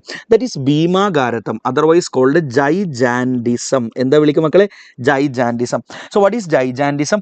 ഹൈപ്പർ എന്ന് പറഞ്ഞാൽ കൂടുക, ഹൈപ്പർ സെക്രീഷൻ, ഉറക്കെ പറഞ്ഞ hypersecretion of growth hormone during growth പീരീഡിൽ ഗ്രോത്ത് ഹോർമോണിൻ്റെ സെക്രീഷൻ കൂടുക. That is called gigantism.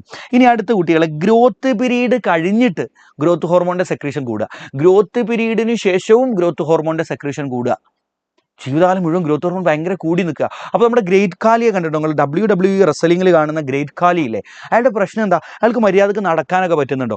അതൊക്കെ ബാക്കി റെസ്ലിംഗ് ഒക്കെ ബാക്കി ആക്ടിങ് ആണ്. പുള്ളിക്ക് നടക്കാനും, പുള്ളി ഇങ്ങനെ നടന്നു വരല്ലേ, നമ്മൾ കണ്ടിട്ടില്ലേ WWE നടക്കുന്ന ഇങ്ങനെ നടക്കുക അല്ലേ.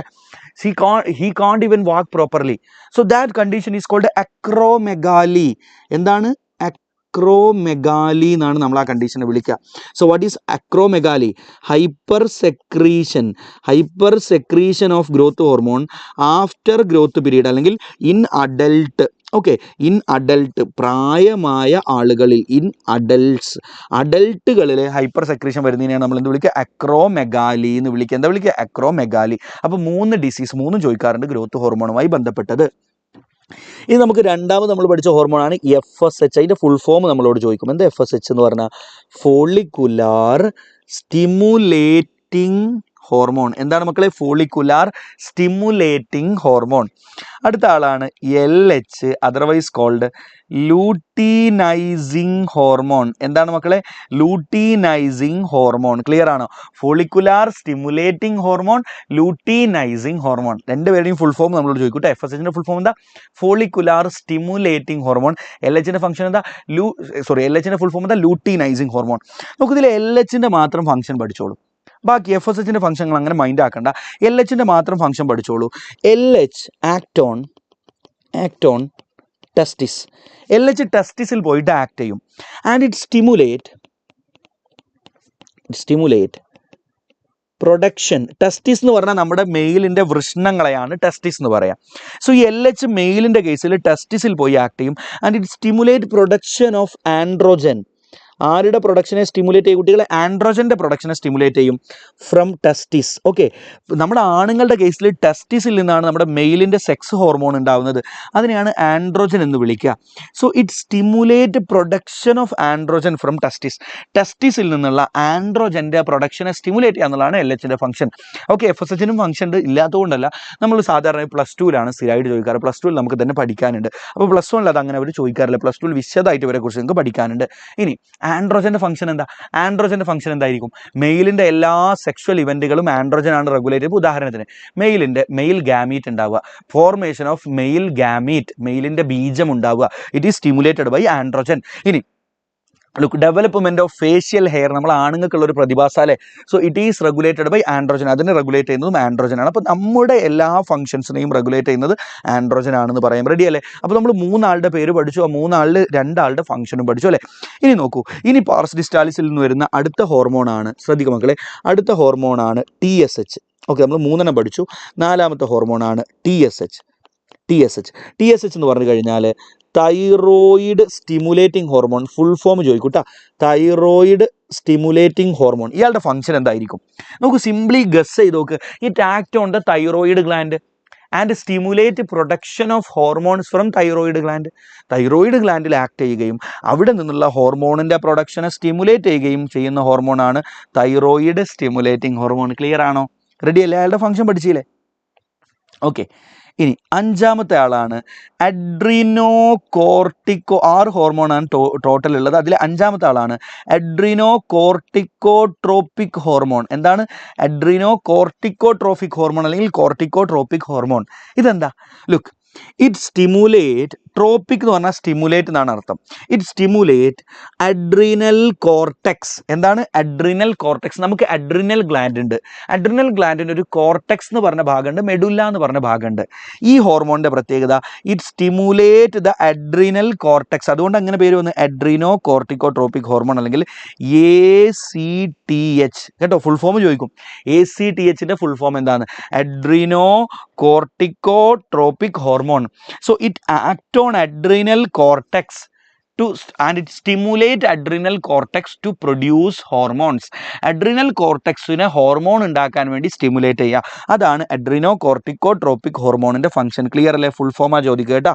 ഇനി അടുത്ത ആളാണ് പ്രൊലാക്റ്റിൻ. ഓക്കെ, ആറാമത്തെ ആളാണ് പ്രൊലാക്റ്റിൻ. ഓർക്കെ പറഞ്ഞേ, prolactin. So what is meaning of lactation? Milk കൊടുക്കുക, മിൽക്ക് പ്രൊഡക്ഷൻ എന്നാണ് ലാക്ടേഷൻ്റെ അർത്ഥം. So it stimulate milk production by breast. ഇത് ബ്രസ്റ്റിലാണ് ആക്ട് ചെയ്യുക, അല്ലെങ്കിൽ മാമറി ഗ്ലാൻഡിലാണ് ആക്ട് ചെയ്യുക. It act on mammary gland, നമ്മുടെ ബ്രസ്റ്റുകളിൽ ആക്ട് ചെയ്യും. And stimulate production of milk in mammary gland. Mammary ഗ്ലാൻഡിൽ മിൽക്ക് ഉണ്ടാവുന്നതിന് ഇത് സ്റ്റിമുലേറ്റ് ചെയ്യാം. മിൽക്ക് ഇജക്ഷനെ സ്റ്റിമുലേറ്റ് ചെയ്യുന്ന ഹോർമോൺ ആരാ കുട്ടികളെ? ഓക്സിറ്റോസിൻ ആയിരുന്നു. മിൽക്ക് ഇജക്ഷൻ, ഉണ്ടായ മിൽക്ക് പുറത്തോട്ട് ഇജക്ട് ചെയ്യുന്നതിനെ സ്റ്റിമുലേറ്റ് ചെയ്യുന്ന ആൾ ഓക്സിറ്റോസിൻ. അവിടെ കൺട്രാക്ഷൻ നടന്നിട്ടാണ് സ്റ്റിമുലേറ്റ് ചെയ്ത് ആ കൺട്രാക്ഷൻ വഴി പുറത്തോട്ട് ഇജക്ട് ചെയ്തു. ഇതല്ല, മിൽക്ക് ഉണ്ടാവുന്നതിന് സ്റ്റിമുലേറ്റ് ചെയ്യുന്ന ഹോർമോണാണ് പ്രൊലാക്റ്റിൻ. റെഡിയാണോ മക്കളെ? Yes or no? നമ്മൾ പഠിച്ചു പാർസ് ഡിസ്റ്റാലിസിലെ ഹോർമോണുകൾ, growth hormone, FSH and LH, അവരെ നമ്മൾ ഒന്നിച്ച് ഗൊണാഡോട്രോഫിൻസ് എന്ന് വിളിക്കുന്നു. പിന്നെ TSH തൈറോയിഡ് സ്റ്റിമുലേറ്റിംഗ് ഹോർമോൺ, പിന്നെ adrenocorticotropic hormone or ACTH, prolactin. Okay, stimulate mammary gland to produce milk. എല്ലാവരുടെയും ഫംഗ്ഷൻ പഠിച്ചില്ലേ? Yes or no? എല്ലാവരുടെയും ഫംഗ്ഷനും പഠിച്ചു, പേരും പഠിച്ചു അല്ലേ? Yes or no? Okay, very good, very good. ഇനി നമുക്ക് നമ്മുടെ ബോഡിയിലെ മറ്റ് ഗ്ലാൻഡുകളും അവരുടെ ഹോർമോണുകളും ആ ഹോർമോണിൻ്റെ ഒരു ഫംഗ്ഷനും അതുമായി ബന്ധപ്പെട്ട എന്തെങ്കിലും രോഗങ്ങളുണ്ടെങ്കിൽ അതുകൂടെ പഠിച്ച ഒരു 10, 20, 25 മിനിറ്റിനോട് ചാപ്റ്റർ തീരും കേട്ടോ. നമുക്ക് നോക്കാം. അറൗണ്ട് ഒരു അരമണിക്കൂർ മാക്സിമം. ശ്രദ്ധിക്കും മക്കളെ, അടുത്ത ഗ്ലാൻഡാണ് നമ്മുടെ തലച്ചോറിൻ്റെ ആ ഭാഗത്തിനുള്ള 2 ആളുകളെ പറ്റി. ഹൈപ്പോതലാമസ്, അയാൾ ഉണ്ടാക്കുന്ന ചില ഹോർമോൺ പഠിച്ചു. പിറ്റ്യൂട്ടറി ഗ്ലാൻഡ്, തലച്ചോറിൻ്റെ ഹൈപ്പോതലാമസിൻ്റെ തൊട്ടടുത്തായിട്ടുള്ളത്, നമ്മുടെ ഫോർ ബ്രെയിൻ്റെ ആ ഭാഗത്തുള്ളത്, അയാളുടെ ഹോർമോണുകളും നമ്മൾ പഠിച്ചു കഴിഞ്ഞു അല്ലേ. ഇനി നമ്മുടെ തലച്ചോറിൻ്റെ ഏകദേശം ബാക്ക് ഭാഗത്ത്, തലച്ചോറിൻ്റെ അടുത്ത് തന്നെ മറ്റൊരു ഗ്ലാൻഡ് ഉണ്ട്. അയാളുടെ പേരാണ് പിനിയൽ ഗ്ലാൻഡ്. എന്താണ് കുട്ടികളെ? Pineal gland. അവർക്ക് പറഞ്ഞ പിനിയൽ ഗ്ലാൻഡ്. അയാൾ ഒരൊറ്റ ഹോർമോൺ ഉണ്ടാക്കുന്നുള്ളൂ, ദാറ്റ് ഈസ് മെലറ്റോണിൻ. എന്താണ്? Melatonin. What is the function of melatonin? Melatonin regulate. മെലറ്റോണിൻ്റെ function it regulate 24-hour rhythm of our body. നമ്മുടെ ബോഡിക്ക് ഒരു 24-hour rhythm ഉണ്ട്. It is otherwise called diurnal rhythm. അതിനെ വിളിക്കുന്ന മറ്റൊരു പേരാണ് diurnal rhythm. So it maintains the 24-hour rhythm or the diurnal rhythm of our body. അതിനെ regulate ചെയ്യുക, തീർന്നു. അതാണ് അയാളുടെ ഫംഗ്ഷൻ. എന്താ ഗ്ലാൻഡിൻ്റെ പേര്? Pineal gland. നമ്മുടെ തലച്ചോറിൻ്റെ ഈ ഭാഗത്ത് തന്നെയുള്ള ഒരു ഗ്ലാൻഡാണ് പിനിയൽ ഗ്ലാൻഡ്. റെഡി ആണല്ലോ? Okay, very good. ഇനി കഴിഞ്ഞു. അപ്പോൾ തലച്ചോറിന് നമ്മുടെ ഇതിൻ്റെ മുകളിലോട്ടുള്ള എല്ലാ ഗ്ലാൻഡും പറഞ്ഞു. പിറ്റ്യൂട്ടറി, അവിടെ ഹൈപ്പോതലാമസ് ചില ഹോർമോൺ ഉണ്ടാക്കുന്ന അയാളെ പറ്റി, പിനിയൽ ഗ്ലാൻഡ്, തീർന്നു. ഇനി നമ്മുടെ കഴുത്തിൽ 2 ഗ്ലാൻഡുകളുണ്ട്. ഒന്ന്, കഴുത്തിൻ്റെ ഫ്രണ്ട് ഭാഗത്തായിട്ട് we have thyroid gland. Okay, ഈ തൈറോയിഡ് ഗ്ലാൻഡിൻ്റെ ബാക്ക് സൈഡിലേക്ക് അറ്റാച്ച് ചെയ്തുകൊണ്ട് കുറച്ച് കുഞ്ഞു ഗ്ലാൻഡ് ഉണ്ട്. അപ്പോൾ ഉദാഹരണത്തിന് ഇത് തൈറോയിഡ് ഗ്ലാൻഡാന്ന് ഇമാജിൻ ചെയ്യും. ആ തൈറോയിഡ് ഗ്ലാൻഡിലേക്ക് അറ്റാച്ച് ചെയ്തുകൊണ്ടിരിക്കുന്ന കുറച്ച് കുഞ്ഞു ഗ്ലാൻഡുകളുണ്ട്. They are called parathyroid gland. ഇപ്പോൾ ഈ ചുവപ്പ്, ഇനി സീ ദിസ്, കാണുന്നുണ്ടോ? ഓക്കെ, ഒരു ചുവപ്പ് സാധനം കാണുന്നില്ലേ? ഇത്തരത്തിലുള്ള 4 ആളുകൾ ഈ തൈറോയിഡ് ഗ്ലാൻഡിൻ്റെ ബാക്ക് സൈഡിൽ ഇരിക്കുന്നുണ്ട്. They are called parathyroid glands. അവരെ വിളിക്കുന്ന പേരാ parathyroid glands. Okay, so look, ഇനി നമ്മൾ അടുത്ത ഗ്ലാൻഡിനെ കുറിച്ച് നോക്കാം. അതിൽ ഒന്നാമത്തെ ആളാണ് തൈറോയിഡ് ഗ്ലാൻഡ്. ശ്രദ്ധിക്കും മക്കളെ, തൈറോയിഡ് ഗ്ലാൻഡ്. ഓക്കെ, നോക്ക് മക്കളെ, തൈറോയിഡ് ഗ്ലാൻഡിൻ്റെ പ്രത്യേകത, നമ്മൾ തൈറോയിഡ് ഗ്ലാൻഡിനെ എടുത്തിട്ട് അതിനെ ഒരു പീസ് എടുത്ത് മൈക്രോസ്കോപ്പിൽ വെച്ച് നോക്കാം. തൈറോയിഡ് ഗ്ലാൻഡ് ഒരു പീസ് എടുത്ത് മൈക്രോസ്കോപ്പിൽ വെച്ച് നോക്കിക്കഴിഞ്ഞാൽ യു ക്യാൻ സീ തൈറോയിഡ് ഗ്ലാൻഡിൽ ഇത്തരത്തിൽ അനേകം സ്ട്രക്ചറുകൾ കാണാൻ പറ്റും. ഒരു ചെറിയ പീസ് എടുത്ത് മൈക്രോസ്കോപ്പിൽ വെച്ച് നോക്കുക. ഈ സ്ട്രക്ചറുകൾ ആക്ച്വലി സെല്ലുകൾ കൂടി ചേർന്നുണ്ടാകുന്ന സ്ട്രക്ചർ. കണ്ടോ, കുറേ സെല്ലുകൾ റൗണ്ടിൽ കൂടി ചേർന്ന് നിൽക്കുന്നത് കണ്ടോ? Okay, these are called thyroid follicles. ഇവരെ വിളിക്കുന്ന പേരാണ് തൈറോയിഡ് ഫോളിക്കിളുകൾ. ആ ഫോളിക്കിളുകൾ ഉണ്ടാക്കാൻ ഉപയോഗിക്കുന്ന സെല്ലുകൾ ഉണ്ടല്ലോ, തൈറോയിഡ് ഗ്ലാൻഡിൻ്റെ ഉള്ളിലുള്ള ഫോളിക്കിളുകൾ, ആ ഫോളിക്കിളുകൾ ഉണ്ടായിട്ടുള്ള പ്രത്യേക സെല്ലുകൾ കൊണ്ടാണല്ലേ. ആ സെല്ലുകളെയാണ് നമ്മൾ ഫോളിക്കുലാർ സെൽസ് എന്ന് വിളിക്കുക. എന്താ വിളിക്കുക കുട്ടികളെ? Follicular cells. Follicular cells. ഈ തൈറോയിഡ് ഗ്ലാൻഡുകളിലെ ഫോളിക്കുലാർ സെല്ലുകൾ 2 ഹോർമോണുകളെ ഉണ്ടാക്കുന്നുണ്ട്. ദേ ആർ, ഒന്നാമത്തെ ആളാണ് ട്രൈ അയഡോ തൈറോണിൻ. പറഞ്ഞേ, triiodothyronine. It is otherwise called T3. എന്താ വിളിക്കുക? T3. രണ്ടാമത്തെ ആളാണ് ടെട്രാ അയഡോതൈറോണിൻ. പറഞ്ഞേ tetraiodothyronine or T4. Okay, so T3 ഉണ്ട്, T4 ഉണ്ട്. റെഡിയാണ് കുട്ടികളെ? So the follicular cells of thyroid gland secrete 2 hormones, triiodothyronine and tetraiodothyronine, T3 and T4. T4നെ വിളിക്കുന്ന മറ്റൊരു പേരാണ് തൈറോക്സിൻ. എന്തുകൂടെ വിളിക്കും കുട്ടികളെ? T4നെ തൈറോക്സിൻ എന്ന് വിളിക്കും. റെഡിയാണോ? ഈ രണ്ട് ഹോർമോണുകളെയാണ് നമ്മൾ സാധാരണ തൈറോയിഡ് ഹോർമോണുകൾ എന്നതുകൊണ്ട് ഉദ്ദേശിക്കുന്നത്. ഉറക്കെ പറഞ്ഞേ, ഈ രണ്ട് പേരെയാണ് നമ്മൾ സാധാരണ തൈറോയിഡ് ഹോർമോൺ എന്ന പദം കൊണ്ട് അർത്ഥമാക്കുന്നത്. അതേ സമയത്ത് തൈറോയിഡ് ഗ്ലാൻഡിനെ ശ്രദ്ധിച്ചോ, തൈറോയിഡ് ഗ്ലാൻഡിൽ ചില പ്രത്യേക സെല്ലുകളുണ്ട്. They are called parafollicular cells. ഈ സെല്ല് ഇപ്പം ഞാൻ കാണിക്കുന്ന മഞ്ഞ കളറിൽ കാണിക്കുന്ന ചില പ്രത്യേക സെല്ലുകളുണ്ട്. They secrete another hormone and that hormone is called thyrocalcitonin. എന്താണ്? തൈറോകാൽഷിറ്റോണിൻ. ഇയാളുടെ ഫംഗ്ഷൻ നമുക്ക് പിന്നെ പഠിക്കാം. പക്ഷേ ഇയാളെ നമ്മൾ തൈറോയിഡ് ഹോർമോൺ എന്ന് ജനറലി പറഞ്ഞാൽ ഇയാളെ ഉദ്ദേശിക്കാറില്ല. ഈ രണ്ട് മഹാന്മാരെയാണ് ഉദ്ദേശിക്കുന്നത്. T3യെയും T4നെയും ആണ് നമ്മൾ സാധാരണ തൈറോയിഡ് ഹോർമോണുകൾ എന്നതുകൊണ്ട് ഉദ്ദേശിക്കുന്നത്. അതേ സമയത്ത് തൈറോയിഡ് ഗ്ലാൻഡിൽ നിന്ന് തന്നെ ഉണ്ടാകുന്ന മറ്റൊരു ഹോർമോണാണ് തൈറോകാൽഷിറ്റോണിൻ. റെഡിയാണോ? അപ്പോൾ നമ്മൾ ഇനി പഠിക്കാൻ പോകുന്നത്, നോക്കൂ മക്കളെ, നമ്മൾ ഇനി പഠിക്കാൻ പോകുന്നത് functions of thyroid hormone. Functions of thyroid hormone. Thyroid ഹോർമോണുകളുടെ ഫങ്ഷൻസ്, അതായത് T3യുടെയും, നമ്മൾ ആരെക്കുറിച്ചാണ്? T3 ആൻഡ് T4 അവരുടെ ഫംഗ്ഷനാണ്. ഏറ്റവും പ്രധാനപ്പെട്ട ഫംഗ്ഷനാണ് കുട്ടികളെ, it regulate the basal metabolic rate. എന്താണ്?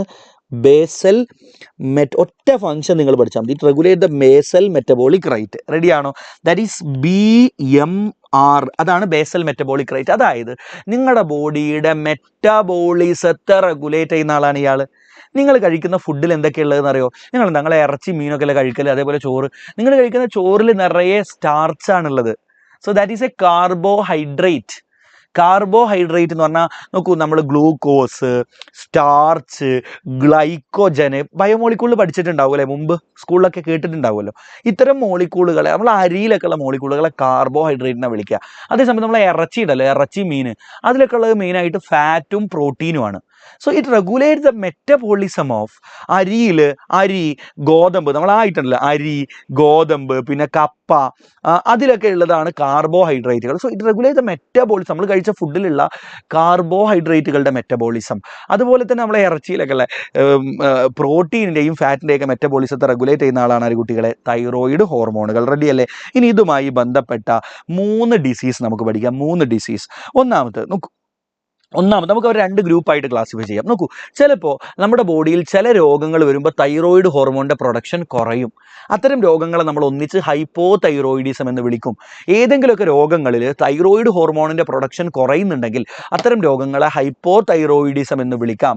ഇനി ഏതെങ്കിലുമൊക്കെ രോഗങ്ങളിൽ തൈറോയിഡ് ഹോർമോണിൻ്റെ പ്രൊഡക്ഷൻ കൂടുന്നുണ്ടെങ്കിൽ അത്തരം രോഗങ്ങളെ എന്താ വിളിക്കുക? കമന്റ് ചെയ്യും. തൈറോയിഡ് ഹോർമോണിന്റെ പ്രൊഡക്ഷൻ കുറയുന്ന രോഗങ്ങളെ ഹൈപ്പോ തൈറോയിഡിസം എന്നാണെങ്കിൽ, ഹൈപ്പോ എന്ന് പറഞ്ഞാൽ കുറയുക, തൈറോയിഡ് ഹോർമോൺ പ്രൊഡക്ഷൻ കൂടുന്ന രോഗങ്ങളെ എന്താ വിളിക്കുക?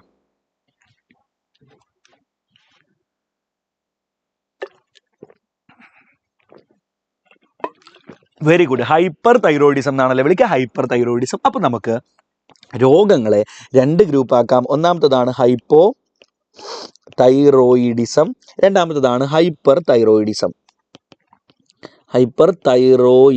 So you have hypo and hyperthyroidism. ശ്രദ്ധിക്കും മക്കളെ, ഹൈപ്പോ തൈറോയിഡിസം ഉള്ള 2 രോഗങ്ങളുടെ പേര് നിങ്ങൾക്ക് പഠിക്കാനുണ്ട്. ഒന്നാമത്തതാണ് സിമ്പിൾ ഗോയിറ്റർ, അല്ലെങ്കിൽ വെറും ഗോയിറ്റർ എന്ന് കേട്ടാൽ അത് സിമ്പിൾ ഗോയിറ്റർ ആണ്, GOITRE, സിമ്പിൾ ഗോയിറ്റർ. രണ്ടാമത്തതാണ് ക്രെറ്റിനിസം. എന്താണ്? ക്രെറ്റിനിസം. അപ്പോൾ സിമ്പിൾ ഗോയിറ്ററിൻ്റെ പ്രത്യേകത നോക്കൂ, നമ്മൾ തൈറോയിഡ് ഹോർമോണുകളുടെ പേര് പഠിച്ചില്ലേ? Triiodothyronine, tetraiodothyronine, that is iodine അടങ്ങിയ ഹോർമോണുകളാണ് ഈ T3യും T4ഉം. അപ്പോൾ due to low iodine in diet, നമ്മൾ കഴിക്കുന്ന ഫുഡിൽ അയഡിൻ്റെ അളവ് കുറഞ്ഞു കഴിഞ്ഞാൽ that lead to hypo thyroidism.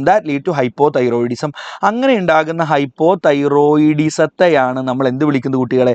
Hypo thyroidism due to low iodine in diet, that is called simple goitre അല്ലെങ്കിൽ ഗോയിറ്റർ.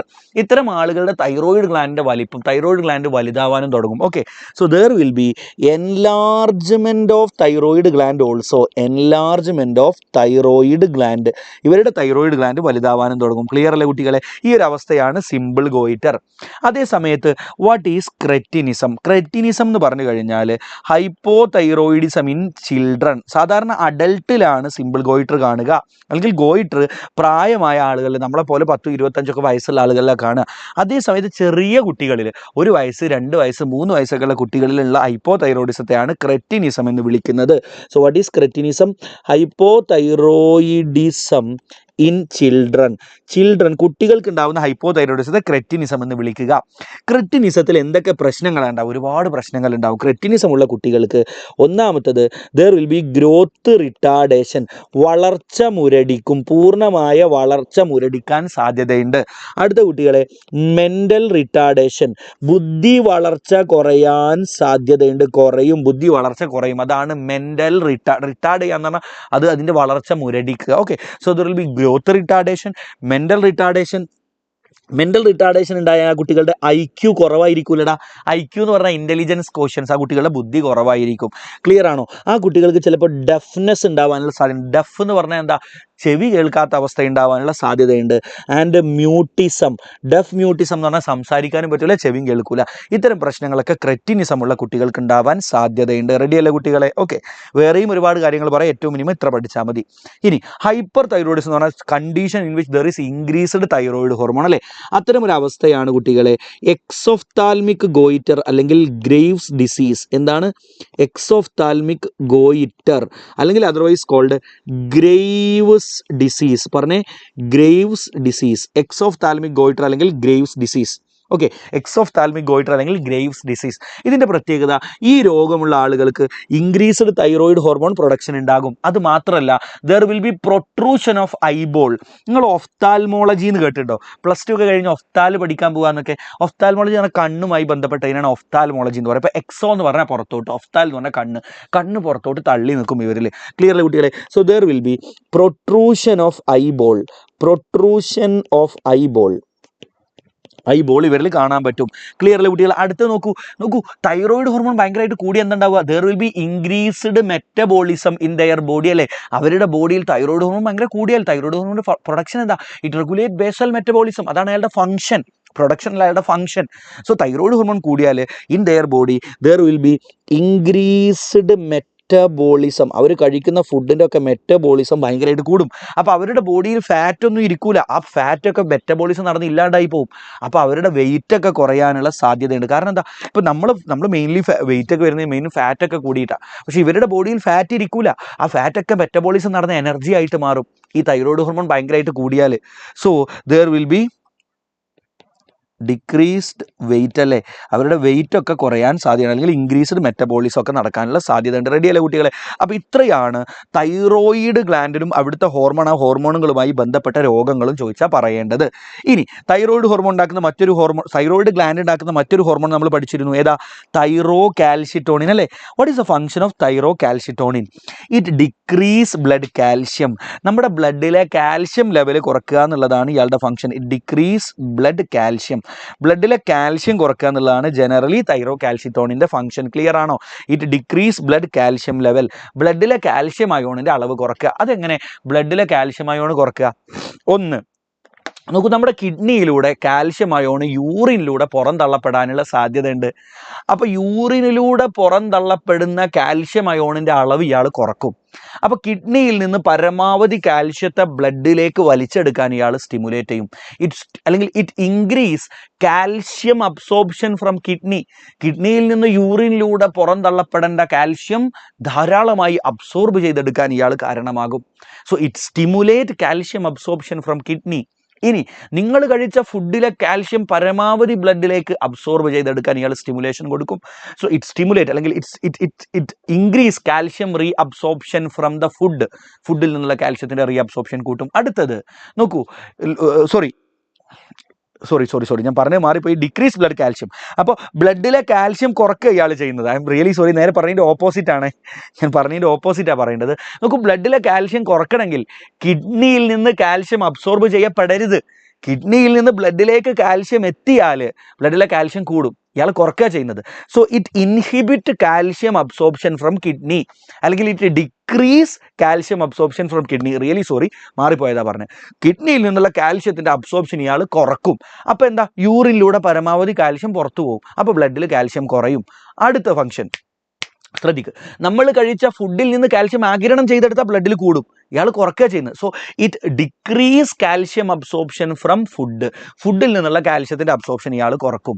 അടുത്തത് നോക്കൂ, നമ്മുടെ ബ്ലഡിൽ കാൽഷ്യത്തെ ഇനി കുറക്കാനുള്ള മെത്തേഡ് എന്താണെന്ന് അറിയാം. ബ്ലഡിൽ കാൽഷ്യം കൂടുന്നതിനനുസരിച്ച് ആ കാൽഷ്യത്തെ ബോണിലേക്ക് പറഞ്ഞേക്കുക. നമ്മുടെ അസ്ഥികളിൽ ധാരാളം കാൽഷ്യമുണ്ട്, നമ്മുടെ ബോണിൽ കാൽഷ്യമുണ്ട്. ബോണിലേക്ക് ഇങ്ങനെ കാൽഷ്യത്തെ പറഞ്ഞേക്കുന്നത് ബോണിൽ ഇങ്ങനെ തേച്ച് കൊടുക്കുക.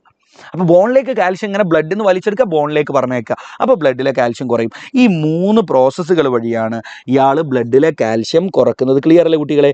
So it decrease calcium absorption from ഫുഡിൽ നിന്നുള്ള കാൽഷ്യത്തിൻ്റെ അബ്സോർപ്ഷൻ കുറക്കും. ആൻഡ് ഫ്രം കിഡ്നിയിൽ നിന്നുള്ള കാൽഷ്യത്തിൻ്റെ അബ്സോർപ്ഷൻ കുറക്കും. അടുത്ത എന്താ കുട്ടികളെ? Look, it stimulate transport of calcium from blood to bone.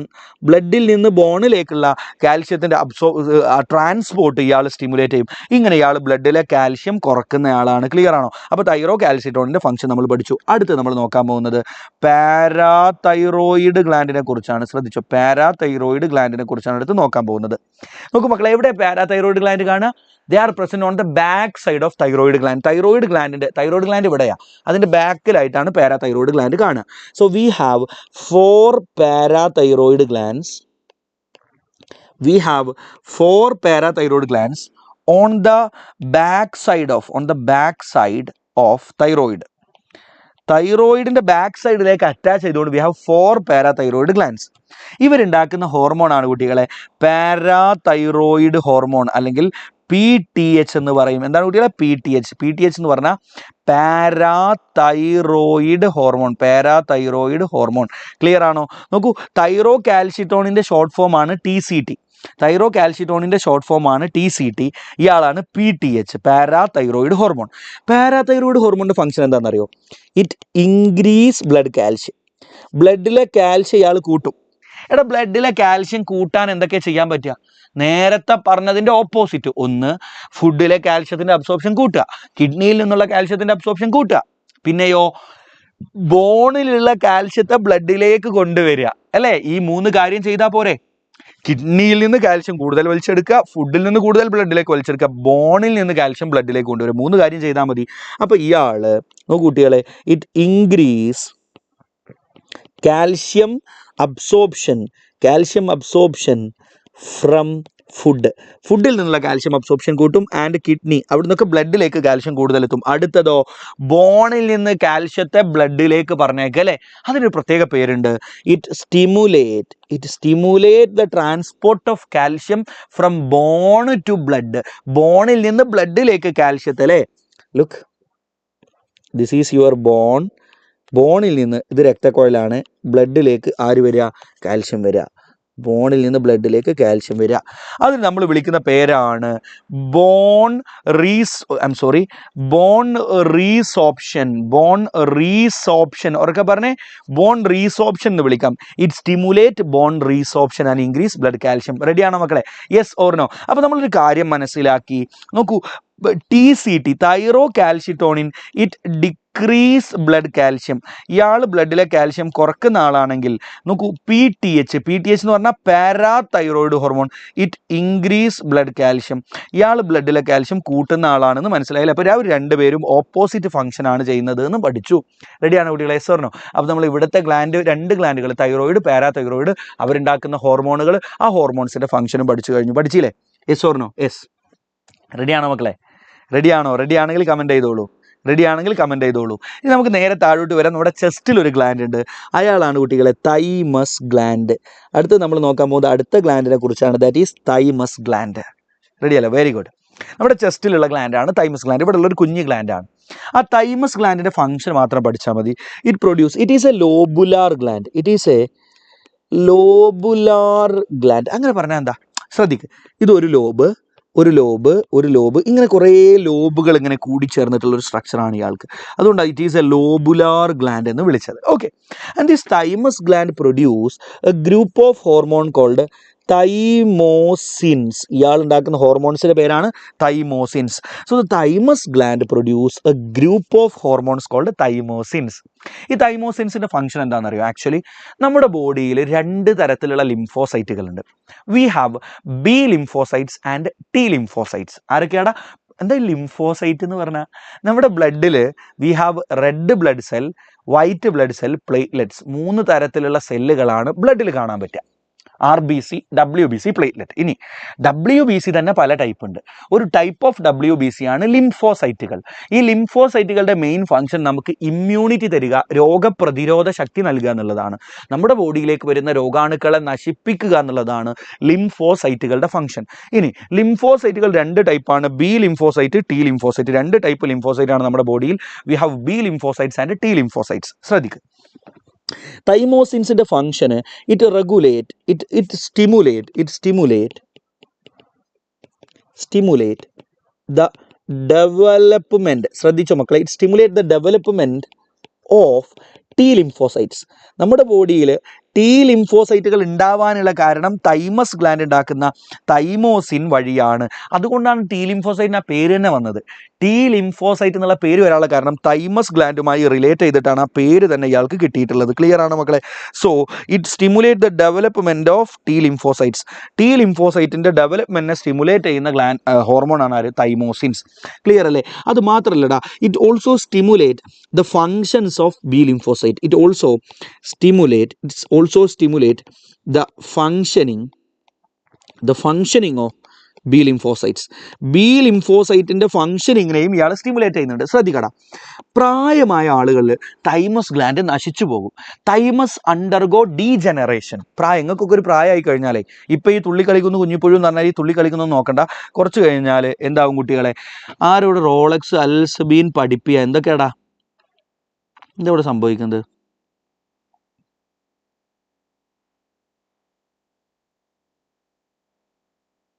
എന്താ പറയുക? എന്തൊക്കെയോ എഴുതി വിടുക. ഇപ്പന്മാരൊക്കെ എല്ലാം പഠിച്ച് ഫുൾ മാർക്ക് കിട്ടിയ കുട്ടികളായിരിക്കും അല്ലേ? നീ പൊളിയാടാ. ഇതൊക്കെ ഈ കെവിനൊക്കെ ഏത് ഈ തണ്ട കുറേ നേരം ഇതിനകത്ത് വന്ന് വെറുതെ കമന്റ് ഉണ്ട്. 2 കെവിൻ ഉണ്ടോ? നല്ലൊരു കെവിൻ ഉണ്ട്, ഓൻ ക്ലാസ്സൊക്കെ ശ്രദ്ധിക്കുന്നുണ്ട്. വേറൊരു കെവിന് വെറുതെ വന്ന് എന്തൊക്കെയോ സംസാരിക്കുന്നുണ്ട്. സാർ എക്സാമിന് GNRH എന്ന് എഴുതിയ മാർക്ക്, അതിൻ്റെ ഫുൾ ഫോം നിനക്ക് അറിയില്ലടാ. ഗൊണാഡോട്രോപ്പിൻ റിലീസിങ് ഹോർമോൺ എന്ന്. ഇത്രയും നേരം ഇവിടെ ഇരുന്ന് ഫുൾ മാർക്ക് പഠിച്ചില്ലേ? ഓക്കെ സാർ, ഫാസ്റ്റ് ആക്കോ? ഇല്ല, ഇത്ര ഫാസ്റ്റിലേ ഞാൻ എടുക്കുകയുള്ളൂ കേട്ടോ. ഇതാണ് എൻ്റെ മാക്സിമം ഫാസ്റ്റ്. ശ്രദ്ധിച്ചോ. സോ ലുക്ക് ഗൈസ്, റെഡി അല്ലേ? അമ്മ വിളിക്കേണ്ട ഫുഡാണെന്നാണ് നവ്യ പറയുന്നത്. നവ്യ ബാക്കി എടുക്കൂ, ക്യാരി ഓൺ. ഓക്കെ ശരി. അപ്പോൾ നോക്കൂ, പ്രായമായി കഴിഞ്ഞാൽ തൈമസ് നമ്മളിൽ നശിച്ചു പോകും. അങ്ങനെ തൈമസ് നോക്കൂ കുട്ടികളെ, പ്രായമായി കഴിഞ്ഞാൽ തൈമസ് നശിച്ചു പോകും. തൈമസ് നശിച്ചു പോയി കഴിഞ്ഞാൽ നമ്മുടെ ഇമ്മ്യൂണിറ്റി കുറയും. ക്ലിയർ ആണോ? അപ്പോൾ പ്രായമായവരിൽ എന്തുകൊണ്ടാണ് ഇമ്മ്യൂണിറ്റി കുറയുന്നത് എന്നൊരു ചോദ്യം വരും. അപ്പോൾ നമ്മുടെ ഉത്തരം എന്താ കുട്ടികളെ? Thymus degenerate. നോക്കൂ, thymus degenerate in old individuals. പ്രായമായ ആളുകളിൽ തൈമസ് ഡീജനറേറ്റ് ചെയ്യും. That lead to decreased immunity. In old age. പ്രായമായവരിൽ ഇമ്മ്യൂണിറ്റി കുറയാനുള്ള കാരണം എന്താണെന്ന് ചോദിക്കും. അപ്പോൾ നമ്മൾ എന്താ കുട്ടികളെ? അപ്പോൾ എന്താ കുട്ടികളെ, എന്തുകൊണ്ടാണ് പ്രായമായവരിൽ ഇമ്മ്യൂണിറ്റി കുറയുന്നത് ചോദിച്ചാൽ നമ്മുടെ ഉത്തരം എന്താ? Thymus degenerate in old individuals. That lead to decreased immunity in old individuals. അപ്പോൾ നമ്മൾ തൈമസ് ഗ്ലാൻഡ് അയാളുടെ ഫംഗ്ഷൻ പഠിച്ചു അല്ലേ? ഇനി 3 ഗ്ലാൻഡുകളിലൂടെ നമുക്ക് അതിൽ മെയിൻ ആയിട്ടുള്ള 2 ഗ്ലാൻഡുകൾ പഠിച്ചാൽ പരിപാടി വേഗം തീരും. ഓക്കെ, അടുത്താണ് കുട്ടികളെ, നോക്കൂ, നമ്മുടെ കുറച്ചുകൂടെ താഴോട്ട് വന്ന് നമ്മുടെ വയറിൻ്റെ അടുത്തായിട്ട് we have a gland called, ready അല്ല? ഓക്കെ, നമ്മുടെ വയറിൻ്റെ അടുത്തായിട്ട് we have a gland called pancreas. എന്താണ് പാൻക്രിയാസ്? പാൻക്രിയാസിൻ്റെ പ്രത്യേകത, പാൻക്രിയാസിൽ എക്സോക്രൈൻ ഭാഗമുണ്ട്, എൻഡോക്രൈൻ ഭാഗമുണ്ട്. അങ്ങനെ പറഞ്ഞാൽ എന്താ? എൻഡോക്രൈൻ ഗ്ലാൻഡ് എന്ന് പറഞ്ഞാൽ ഹോർമോൺ ഉണ്ടാക്കുന്ന ഗ്ലാൻഡ്. ഹോർമോൺ അല്ലാത്ത മറ്റെന്ത് സെക്രീഷൻ ഉണ്ടാക്കുന്ന ഗ്ലാൻഡുകളെയും എക്സോക്രൈൻ ഗ്ലാൻഡ് എന്ന് വിളിക്കും. ഇപ്പോൾ എൻസൈമുകളൊക്കെ ഉണ്ടാക്കുന്ന ഗ്ലാൻഡുകളുണ്ട്. ഇപ്പോൾ നമ്മുടെ ഡൈജഷനൊക്കെ നടക്കാനുള്ള എൻസൈമുകൾ ഉണ്ടാക്കുന്ന ഗ്ലാൻഡുകളൊക്കെ എക്സോക്രൈൻ ഗ്ലാൻഡ് എന്നാണ് വിളിക്കുക. അപ്പോൾ പാൻക്രിയാസിൻ്റെ പ്രത്യേകത, പാൻക്രിയാസ് ഇങ്ങനെ, ഇതാണ് പാൻക്രിയാസിൻ്റെ ഷേപ്പ്. അയാളുടെ ഉള്ളിൽ ഹോർമോൺ ഉണ്ടാക്കുന്ന ഭാഗമുണ്ട്, എക്സോക്രൈൻ ഭാഗം അതായത് എൻസൈം ഉണ്ടാക്കുന്ന ഭാഗങ്ങളുണ്ട്. പാൻക്രിയാസിലെ ഹോർമോൺ ഉണ്ടാക്കുന്ന ഭാഗങ്ങളെ നമ്മൾ ഐലറ്റ്സ് ഓഫ് ലാംഗർഹാൻസ് എന്നാണ് വിളിക്കുക. എന്താ വിളിക്കുക? Islets of Langerhans. ഇപ്പോൾ ഈ പാൻക്രിയാസിൽ നോക്കൂ, ഹോർമോൺ ഉണ്ടാക്കുന്ന ചില ഭാഗങ്ങളാണ് ഞാൻ ഈ കളർ കൊടുത്ത് കാണിച്ചിട്ടുള്ളത്. They are called islets of, ശ്രദ്ധിക്കടാ, they are called islets of Langerhans. ഉറക്കെ പറഞ്ഞ്, islets of Langerhans എന്നാണ് അതിനെ വിളിക്കുക. And in these islets of Langerhans we have two types of cells. We have alpha cell, ഒന്നാമത്തെ ആളാണ് ആൽഫ സെൽ, രണ്ടാമത്തെ ആളാണ് ബീറ്റ സെൽ. ഓക്കെ, ബീറ്റ നമുക്ക് ഇങ്ങനെ എഴുതാം, അല്ലെങ്കിൽ ഈ സിമ്പിൾ യൂസ് ചെയ്ത് എഴുതാം. We have alpha cell, beta cell. Clear അല്ലേ? ബീറ്റ സെൽ ഉണ്ടാക്കുന്ന ഒരു ഹോർമോണേ ഉള്ളൂ, ദാറ്റ് ഈസ് കോൾഡ് ഇൻസുലിൻ. എന്താണ് മക്കളെ? Insulin. Insulin, beta insulin. And alpha cell ഉണ്ടാക്കുന്ന ഒരു ഹോർമോൺ ആണുള്ളത്, ദാറ്റ് ഈസ് കോൾഡ് ഗ്ലൂക്കഗോൺ. എന്താണ് glucagon? So we have insulin and glucagon. Clear ആണോ? രണ്ട് പേരുടെയും ഫംഗ്ഷൻ ഓപ്പോസിറ്റ് ആണ്. Insulin decrease blood glucose level, glucagon increase blood glucose level. Okay, അപ്പോൾ ഗ്ലൂക്കഗോണിന്റെ ഫംഗ്ഷൻ എന്താ? It decrease blood glucose, it decrease blood glucose level.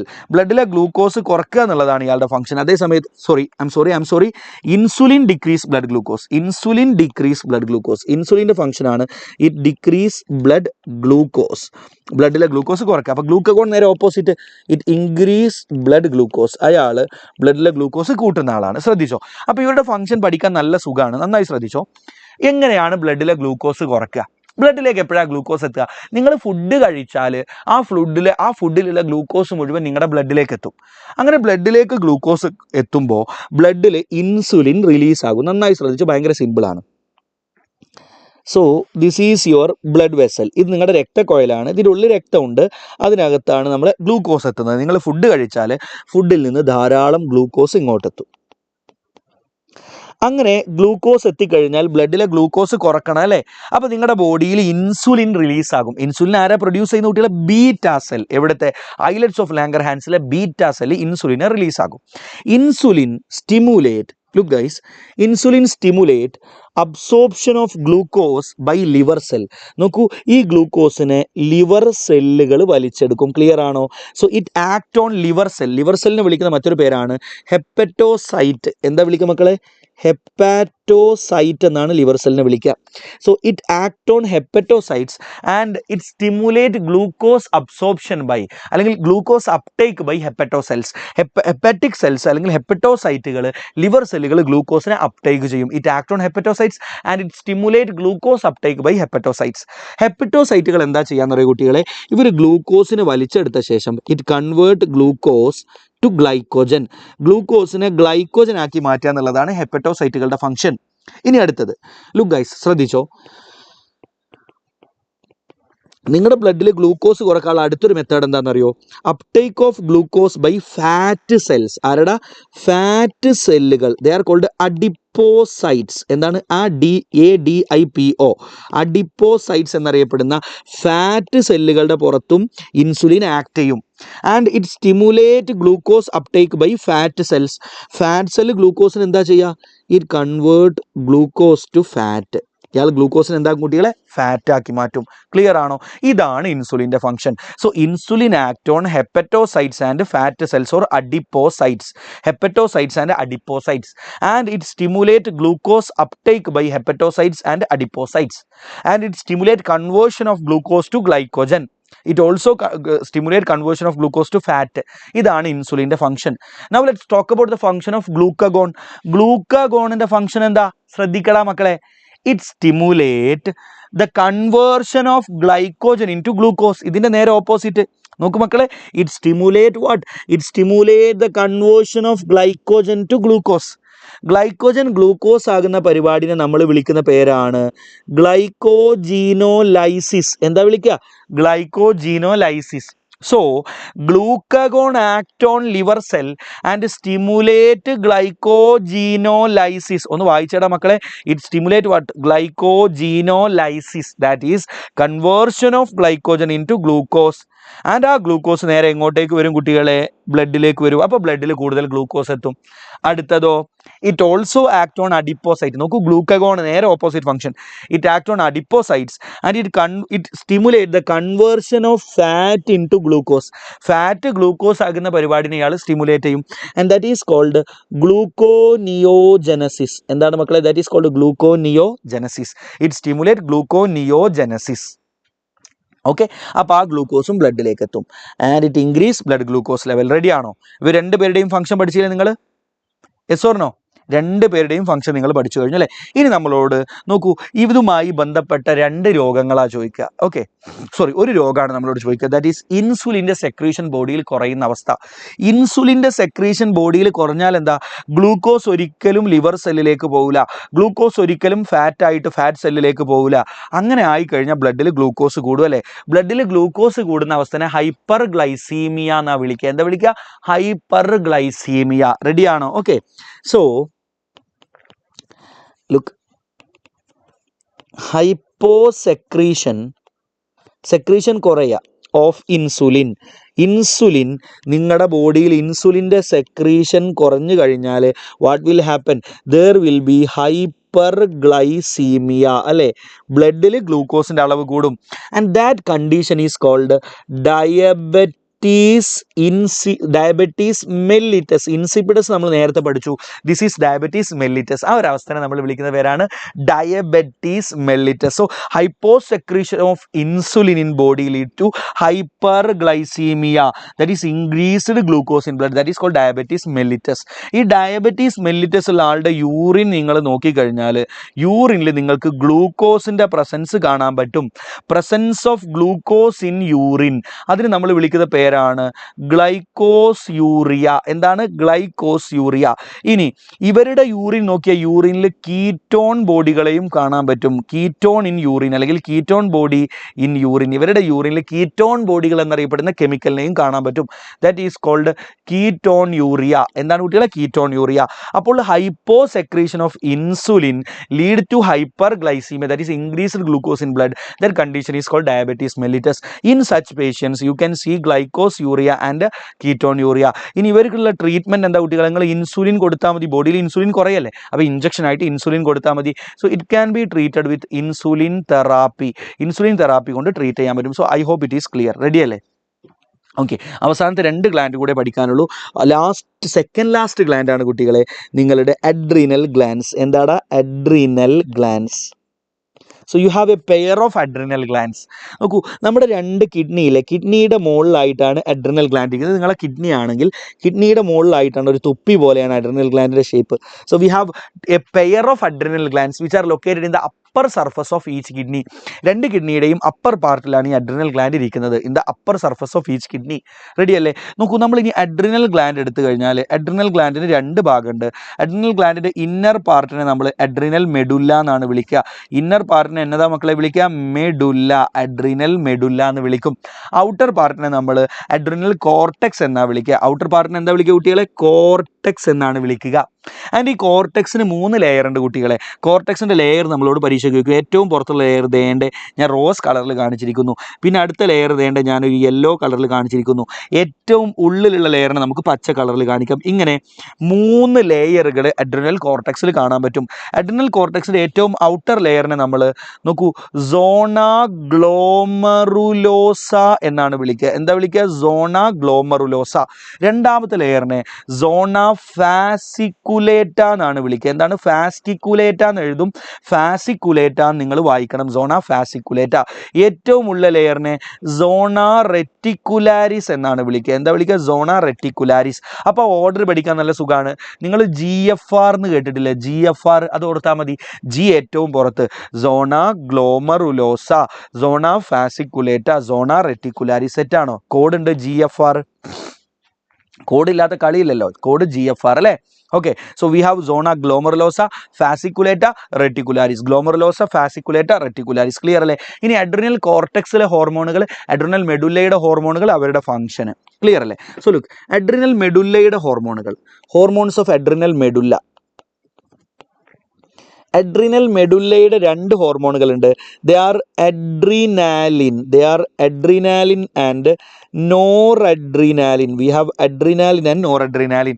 ഇവർ രണ്ടുപേരെയും കൂടി നമ്മൾ ഒന്നിച്ച് വിളിക്കുന്ന പേരാണ് കാറ്റക്കോളമീൻസ്. എന്താണ് മക്കളെ? കാറ്റക്കോളമീൻസ് എന്നാണ് വിളിക്കുക. They are otherwise called emergency hormones. എന്താണ്? Emergency hormones. അതായത് നമ്മുടെ ബോഡിയിൽ എമർജൻസി സിറ്റുവേഷനിൽ റിലീസ് ആവുന്ന ഹോർമോണുകളാണ് ഇവർ. അപ്പോൾ ഇവരുടെ ഫംഗ്ഷൻ നിങ്ങൾ ആലോചിച്ച് നോക്കൂ. The increase heart rate, the increase respiratory rate. നമ്മൾ പേടിക്കുമ്പോൾ നമ്മൾ വിയർക്കാറില്ല. ചില പഴയ CBI സിനിമകളിലൊക്കെ കണ്ടിട്ടില്ലേ? ചോദ്യം ചെയ്യുമ്പോൾ ആൾ വിയർക്കുന്നു, ഗ്ലാസ് ഇങ്ങനെ പിടിച്ചിട്ട് വിറക്കുക, വിയർക്കുന്നു, വിയർത്തൊലിക്കുന്നു, ഭയന്നിട്ടല്ലേ. So it increase sweating, it increase respiratory rate, it increase heart rate. നമ്മുടെ സിമ്പതറ്റിക് നെർവസ് സിസ്റ്റം അല്ലേ ഹാർട്ട് റേറ്റ് കൂട്ടുക, അതേ ഫംഗ്ഷൻ ഇയാളും ചെയ്യും. So that's why they are called emergency hormones. Ready ആണോ മക്കളെ? Yes or no? അപ്പോൾ അവരുടെ ഫംഗ്ഷൻ പഠിച്ചു, തീർന്നു, ഇത്രയേ ഉള്ളൂ. എമർജൻസിയിൽ ഉണ്ടാവുന്ന ഏത് കാര്യവും നിങ്ങൾക്ക് പറയാം. ഇനി ഹോർമോൺസ് ഓഫ് അഡ്രീനൽ കോർട്ടെക്സ്.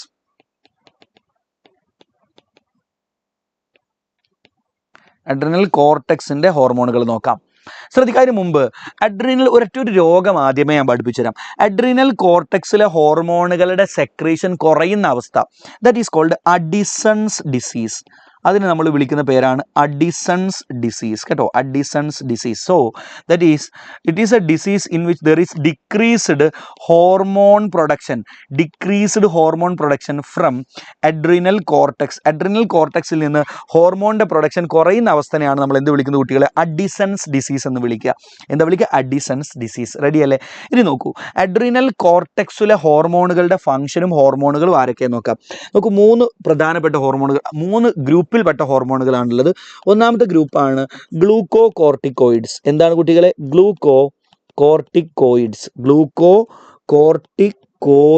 കേട്ടോ, ഗ്ലൂക്കോ കോർട്ടിക്കോയിഡ്സ്. രണ്ടാമത്തെ ഗ്രൂപ്പാണ് മിനറലോ കോർട്ടിക്കോയിഡ്സ്. മൂന്നാമത്തെ ഗ്രൂപ്പാണ് സെക്സ് സ്റ്റിറോയിഡ്സ് അല്ലെങ്കിൽ ആൻഡ്രോജനിക് സ്റ്റിറോയിഡ്സ്. ഓക്കെ, മൂന്ന് ഗ്രൂപ്പിൽപ്പെട്ട ഹോർമോണുകളാണ് അഡ്രിനൽ കോർട്ടെക്സിൽ നിന്ന് വരുന്ന. ആരൊക്കെയാണ്? We have glucocorticoids, mineralocorticoids, androgenic steroids. Ready അല്ലേ? We have glucocorticoids, mineralocorticoids, androgenic steroids. അതിലെ ഗ്ലൂക്കോ കോർട്ടിക്കോയിഡ് ഗ്രൂപ്പിൽപ്പെട്ട പ്രധാനപ്പെട്ട ആളാണ് കോർട്ടിസോൾ. ആരാണ്? കോർട്ടിസോൾ. മിനറലോ കോർട്ടിക്കോയിഡ് ഗ്രൂപ്പിൽപ്പെട്ട പ്രധാനപ്പെട്ട ആളാണ് ആൽഡോസ്റ്റിറോൺ. ആരാണ്? ആൽഡോസ്റ്റിറോൺ. ആൻഡ്രോജനിക് സ്റ്റിറോയിഡ് ഗ്രൂപ്പിൽ ആരില്ല? ആൻഡ്രോജൻ, മെയിലിൻ്റെ സെക്സ് ഹോർമോണിൻ്റെ അതേപോലത്തെ ആളുകളാണ് ഈ ഗ്രൂപ്പിൽ പെടുന്നത്. ക്ലിയർ ആണോ? ഓക്കെ, ഇനി ഇവരുടെ ഫംഗ്ഷൻ നമ്മളോട് അങ്ങനെ ഭയങ്കരമായിട്ട് ചോദിക്കാറൊന്നുമില്ല. ആൽഡോസ്റ്റിറോണിൻ്റെ ഫംഗ്ഷൻ നമുക്ക് മറ്റൊരു ചാപ്റ്ററിൽ പഠിക്കാനുണ്ട്. It act on the kidney. നമ്മുടെ കിഡ്നിയിൽ ആക്ട് ചെയ്യുന്നു നിങ്ങൾ പഠിച്ചാൽ മതി. വിശദമായിട്ട് നമുക്ക് പിന്നെ പഠിക്കാം, വേറൊരു ചാപ്റ്ററിൽ പഠിക്കാനുണ്ട്. ഓക്കെ, നമുക്ക് കിഡ്നിയെ കുറിച്ച് പഠിക്കുമ്പോൾ ഇയാളുടെ ഫംഗ്ഷൻ പഠിക്കാൻ. It act on the kidney. കോർട്ടിസോളിനെ കുറിച്ച് ഒരു ഫംഗ്ഷൻ വേണമെങ്കിൽ പഠിച്ചോ. 2 ദിവസം മുമ്പ് നമ്മുടെ എജുപോർട്ടിലെ ഒരു ടീച്ചർ, ആ ടീച്ചർ എന്നോട് പറഞ്ഞു, നിങ്ങൾക്ക് ഹിന്ദി എടുക്കുന്ന ടീച്ചറാണെന്ന് എനിക്ക് തോന്നുന്നു, പ്രോബബ്ലി ഹിന്ദി. യെസ്, നിങ്ങളെ ഹിന്ദി ടീച്ചർ എന്നോട് പറഞ്ഞു ടീച്ചറുടെ ഒരു കൂട്ടുകാരിക്ക് കാലിൽ പൊട്ടി മുറിയാകുന്നുണ്ട് എന്നൊക്കെ പറഞ്ഞ് അതിൻ്റെ ഫോട്ടോ എനിക്ക് കാണിച്ചു തന്നു. അത് കണ്ടപ്പോൾ എനിക്ക് മനസ്സിലായി അവർക്ക് അവരുടെ ഇമ്മ്യൂൺ സിസ്റ്റം അനിയന്ത്രിതമായിട്ട് വർക്ക് ചെയ്തിട്ടുള്ള പ്രശ്നമാണ് അവരോട് കാര്യങ്ങൾ ചോദിച്ചറിഞ്ഞപ്പോൾ. അപ്പോൾ അവരുടെ ഇമ്മ്യൂണിറ്റിയെ സപ്രസ് ചെയ്യാൻ വേണ്ടി ഞാൻ അവർക്ക് കോർട്ടിസോൾ ഓയിൻമെൻറ്റ് കൊടുത്തു. Okay, so what is function of cortisol? Cortisol suppress immunity. ചിലപ്പോൾ നിങ്ങളുടെ ഇമ്മ്യൂൺ സിസ്റ്റം അനിയന്ത്രിതമായിട്ട് വർക്ക് ചെയ്യും. ഒരു ലിമിറ്റിനൊക്കെ പണിയെടുത്താൽ പോലെ അല്ലേ? ഏതായാലും ഓവർ ആവാൻ പാടില്ല. ഒന്നും ഓവറായ പ്രശ്നമാണ്.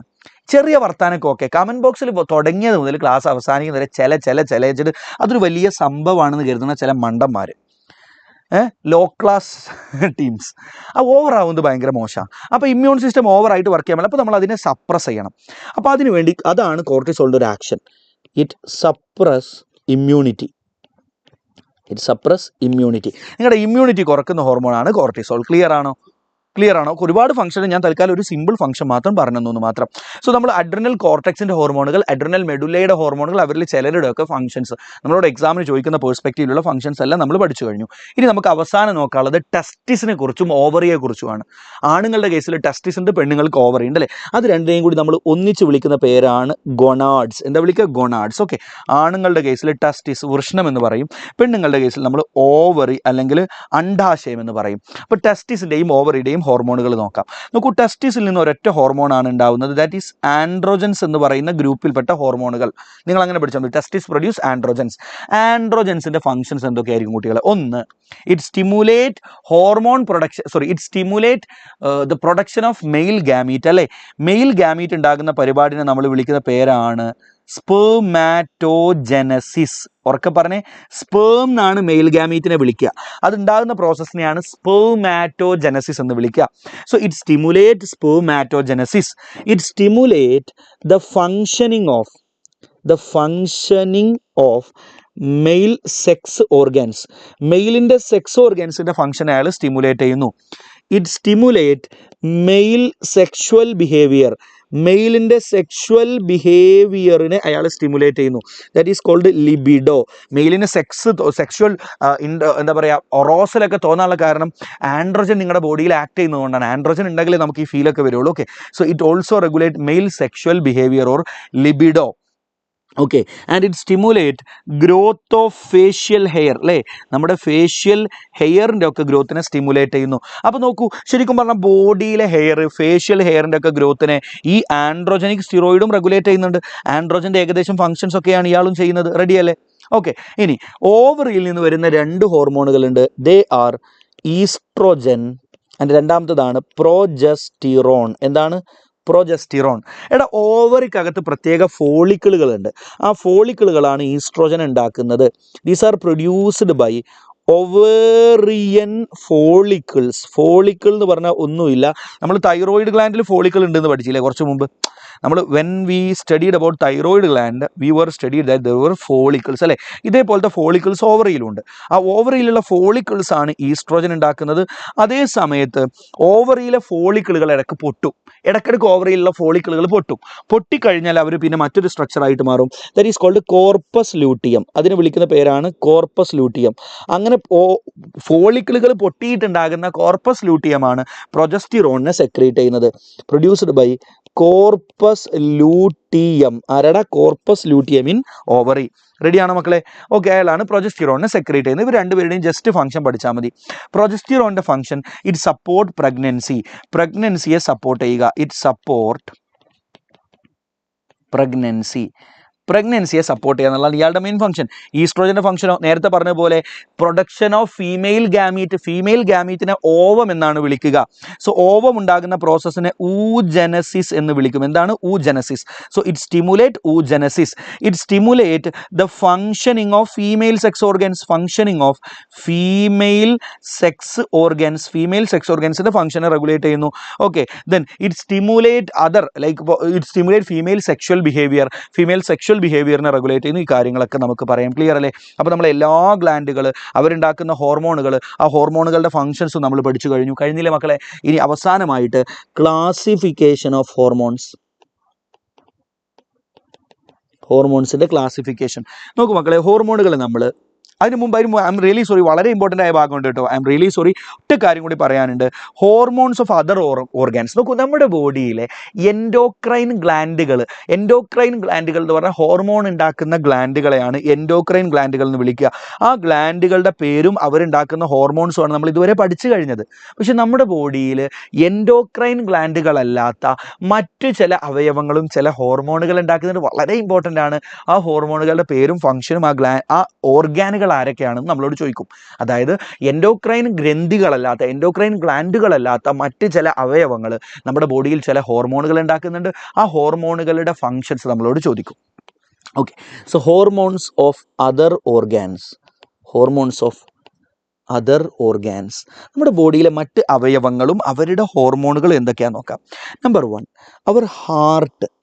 നമ്മുടെ ഹാർട്ട് ഉണ്ടാക്കുന്ന ഒരു ഹോർമോണാണ് ANF. എന്താണ് ANF? നമുക്ക് വേറൊരു ചാപ്റ്ററിൽ വിശദമായിട്ട് ഇത് പഠിക്കാണ്ട്. ഇപ്പോൾ തൽക്കാലം ANF എന്ന് പഠിച്ചാൽ മതി. ഓക്കെ, വേണമെങ്കിൽ ഫുൾ ഫോം പഠിച്ചോ, കുഴപ്പമില്ല. ആ ചാപ്റ്ററിൽ എന്തായാലും പഠിക്കണം. Atrial natriuretic factor. എന്താണ് എട്രിയൽ നാട്രിയൂററ്റിക് ഫാക്ടർ? ഇയാളുടെ ഫങ്ഷൻ ഇറ്റ് ഡിക്രീസ് BP. നിങ്ങളുടെ ബ്ലഡിൻ്റെ പ്രഷർ കുറയ്ക്കുക എന്നുള്ളതാണ് ANFൻ്റെ ഫങ്ഷൻ. റെഡി അല്ലേ? Okay, very good. ഇനി അടുത്ത കുട്ടികളെ, നിങ്ങളുടെ kidney, your kidney produce a hormone called erythropoietin. എന്താണ് എറിത്രോപോയറ്റിൻ? ഓക്കെ, ഉറക്കെ പറഞ്ഞേ, എറിത്രോപോയറ്റിൻ. എന്താ ഈ ഹോർമോണിൻ്റെ function? It stimulate erythropoiesis. It stimulate erythropoiesis. എന്താ എറിത്രോപോയസിസ് എന്ന് പറഞ്ഞാൽ RBC ഉണ്ടാകുന്ന പ്രോസസ്സിനെയാണ് എറിത്രോപോയസിസ് എന്ന് പറയുക. സോ അതിനെ സ്റ്റിമുലേറ്റ് ചെയ്യുന്ന ഹോർമോണാണ് എന്ത് കുട്ടികളെ? Formation of RBC. RBC ഉണ്ടാകുന്ന പ്രോസസ്സിനെ എറിത്രോപോയസിസ് എന്ന് വിളിക്കും. അതിനെ സ്റ്റിമുലേറ്റ് ചെയ്യുന്ന ഹോർമോണാണ് എറിത്രോപോയറ്റിൻ. റെഡി അല്ലേ? ഓക്കെ, അപ്പോൾ നിങ്ങളുടെ കിഡ്നി ഡാമേജ് ആയി കഴിഞ്ഞാൽ നിങ്ങളുടെ ബോഡിയിൽ RBC പ്രൊഡക്ഷൻ കുറയാൻ സാധ്യത ഉണ്ട് അല്ലേ? കാരണം എറിത്രോപോയറ്റിൻ ഉണ്ടാവില്ല. റെഡി ആണല്ലോ? ഇനി അടുത്താണ് കുട്ടികളെ, നിങ്ങളുടെ ഗ്യാസ്ട്രോ ഇൻഡസ്റ്റൈനൽ ട്രാക്ട്. അങ്ങനെ പറഞ്ഞാൽ ഇൻഡസ്റ്റൈനും ഗ്യാസ്ട്രോ എന്ന് പറഞ്ഞാൽ സ്റ്റൊമക്ക് എന്നാണ് അർത്ഥം. സ്റ്റൊമക്കും ഇൻഡസ്റ്റൈനും ഒക്കെ കൂടി ഒന്നിച്ച് ആ സ്റ്റൊമക്കിൻ്റെയും ഇൻഡസ്റ്റൈൻ്റെ ഒക്കെ വിവിധ ഭാഗങ്ങളിൽ പ്രത്യേക സെല്ലുകളുണ്ട്. അവർ പ്രത്യേക ഹോർമോണുകൾ ഉണ്ടാക്കുന്നുണ്ട്. They are. ഒന്നാമത്തെ ഹോർമോണാണ് ഗ്യാസ്ട്രിൻ. എന്താണ് ഗ്യാസ്ട്രിൻ? രണ്ടാമത്തെ ഹോർമോണാണ് സെക്രീറ്റിൻ. മൂന്നാമത്തെ ഹോർമോണാണ് CCK, അതായത് കോളിസിസ്റ്റോകിനിൻ. എന്താണ് കോളിസിസ്റ്റോകൈനിൻ? ഓക്കെ, ലാസ്റ്റ് എൻസൈമാണ് GIP, ഗ്യാസ്ട്രിക് ഇൻഹിബിറ്ററി പെപ്റ്റൈഡ്. എന്താണ് ഗ്യാസ്ട്രിക് ഇൻഹിബിറ്ററി പെപ്റ്റൈഡ്? ഉറക്കെ പറഞ്ഞ ഗ്യാസ്ട്രിക് ഇൻഹിബിറ്ററി പെപ്റ്റൈഡ്. ഇനി ഇവരുടെ ഫംഗ്ഷൻ നോക്കാം. ഗ്യാസ്ട്രിൻ്റെ function it stimulate gastric activity. സ്റ്റൊമക്കിൻ്റെ ആക്ടിവിറ്റി കൂട്ടുക, അതാണ് ഇയാളുടെ function. It stimulate gastric activity. GIP നേരെ opposite, it inhibit gastric activity. It inhibit gastric activity. സ്റ്റൊമക്കിൻ്റെ ആക്ടിവിറ്റി കുറയ്ക്കുക എന്നുള്ളതാണ് ഇയാളുടെ function. GIP gastrin opposite function ആണ്. ഇനി what is the function of secretin? ശ്രദ്ധിക്കും മക്കളെ. Look, secretin act on pancreas. പാൻക്രിയാസിൽ ആക്ട് ചെയ്യുന്ന ഹോർമോണാണ് secretin. Okay, and it stimulate release of water and bicarbonate from pancreas. നിങ്ങളുടെ പാൻക്രിയാസിൽ നിന്ന് നിങ്ങളുടെ ഇൻഡസ്റ്റൈനിലേക്ക് ധാരാളം വാട്ടറും ബൈകാർബണേറ്റ് അയോൺ എന്നറിയപ്പെടുന്ന അയോണുകളുണ്ട്. ആ 2 അയോണുകളും വരിക, അതിനെ സ്റ്റിമുലേറ്റ് ചെയ്യുന്ന ഹോർമോണാണ് സെക്രീറ്റിൻ. ക്ലിയർ അല്ലേ? It act on pancreas and it stimulates release of water and bicarbonate from pancreas. അതേ സമയത്ത് CCK it act on pancreas. ഇയാളും പാൻക്രിയാസിൽ ആക്ട് ചെയ്യും. And goal bladder. അടുത്താണ് ഗോൾ ബ്ലാഡർ, പിത്തസഞ്ചി, 2 സ്ഥലത്തും ആക്ട് ചെയ്യും. And it stimulate the release of enzymes from pancreas. നോക്കൂ, ഇയാൾ വാട്ടറും ബൈകാർബണേറ്റിനെയും റിലീസിനെയാണ് സെക്രീറ്റിൻ സ്റ്റിമുലേറ്റ് ചെയ്തത്. അതേ സമയത്ത് CCK stimulate the release of hormones from enzymes from pancreas. Digestion നടക്കാനുള്ള എൻസൈമുകൾ പാൻക്രിയാസിൽ നിന്ന് വരിക, അതിനെ സ്റ്റിമുലേറ്റ് ചെയ്യും CCK also act on gall bladder. പിത്തസഞ്ചിയിൽ ആക്ട് ചെയ്യും. പിത്തസഞ്ചിയിൽ ആരാൾ? പിത്തം, ബൈലാണുള്ളത്. And it stimulate release of bile from gall bladder. പിത്തസഞ്ചിയിൽ നിന്ന് ബൈൽ നിങ്ങളുടെ ഇൻഡസ്റ്റൈനിലേക്ക് വരും. പാൻക്രിയാസിൽ നിന്ന് എൻസൈമുകൾ നിങ്ങളുടെ ഇൻഡസ്റ്റൈനിലേക്ക് വരും. അപ്പോൾ നിങ്ങളുടെ ഡൈജഷൻ നടക്കും. അതിനെ സ്റ്റിമുലേറ്റ് ചെയ്യുന്ന ആളാണ് കുട്ടികളെ ആര്? CCK. ക്ലിയർ ആണോ? ഫങ്ഷൻസ് ചോദിച്ചിട്ടുണ്ട്, അതുകൊണ്ട് ഇമ്പോർട്ടൻ്റ് ആണ്. ക്ലിയർ അല്ലേ? So that's it. അവസാനം classification of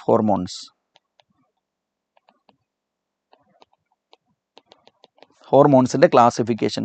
so look guys, hormones can be classified into 4 groups.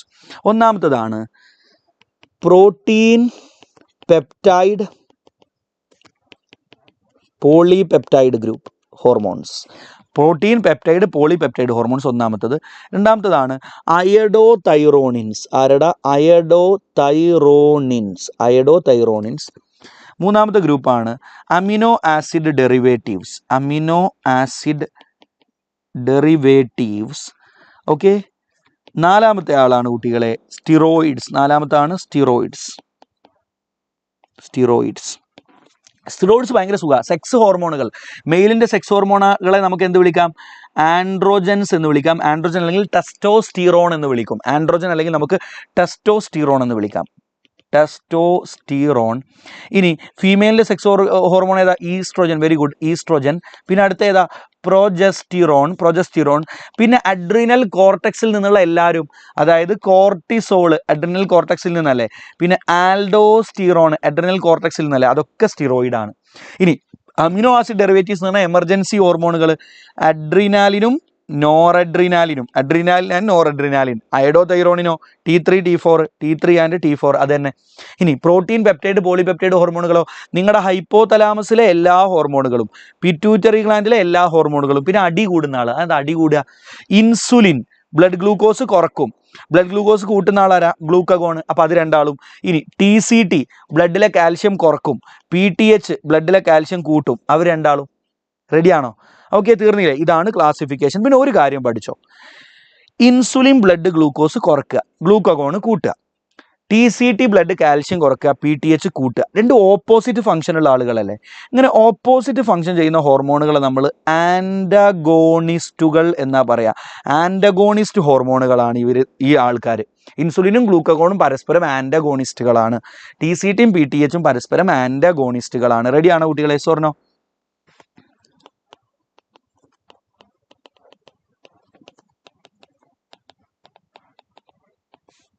റെഡിയാണോ? Yes or no? റെഡിയാണോ? Yes or no?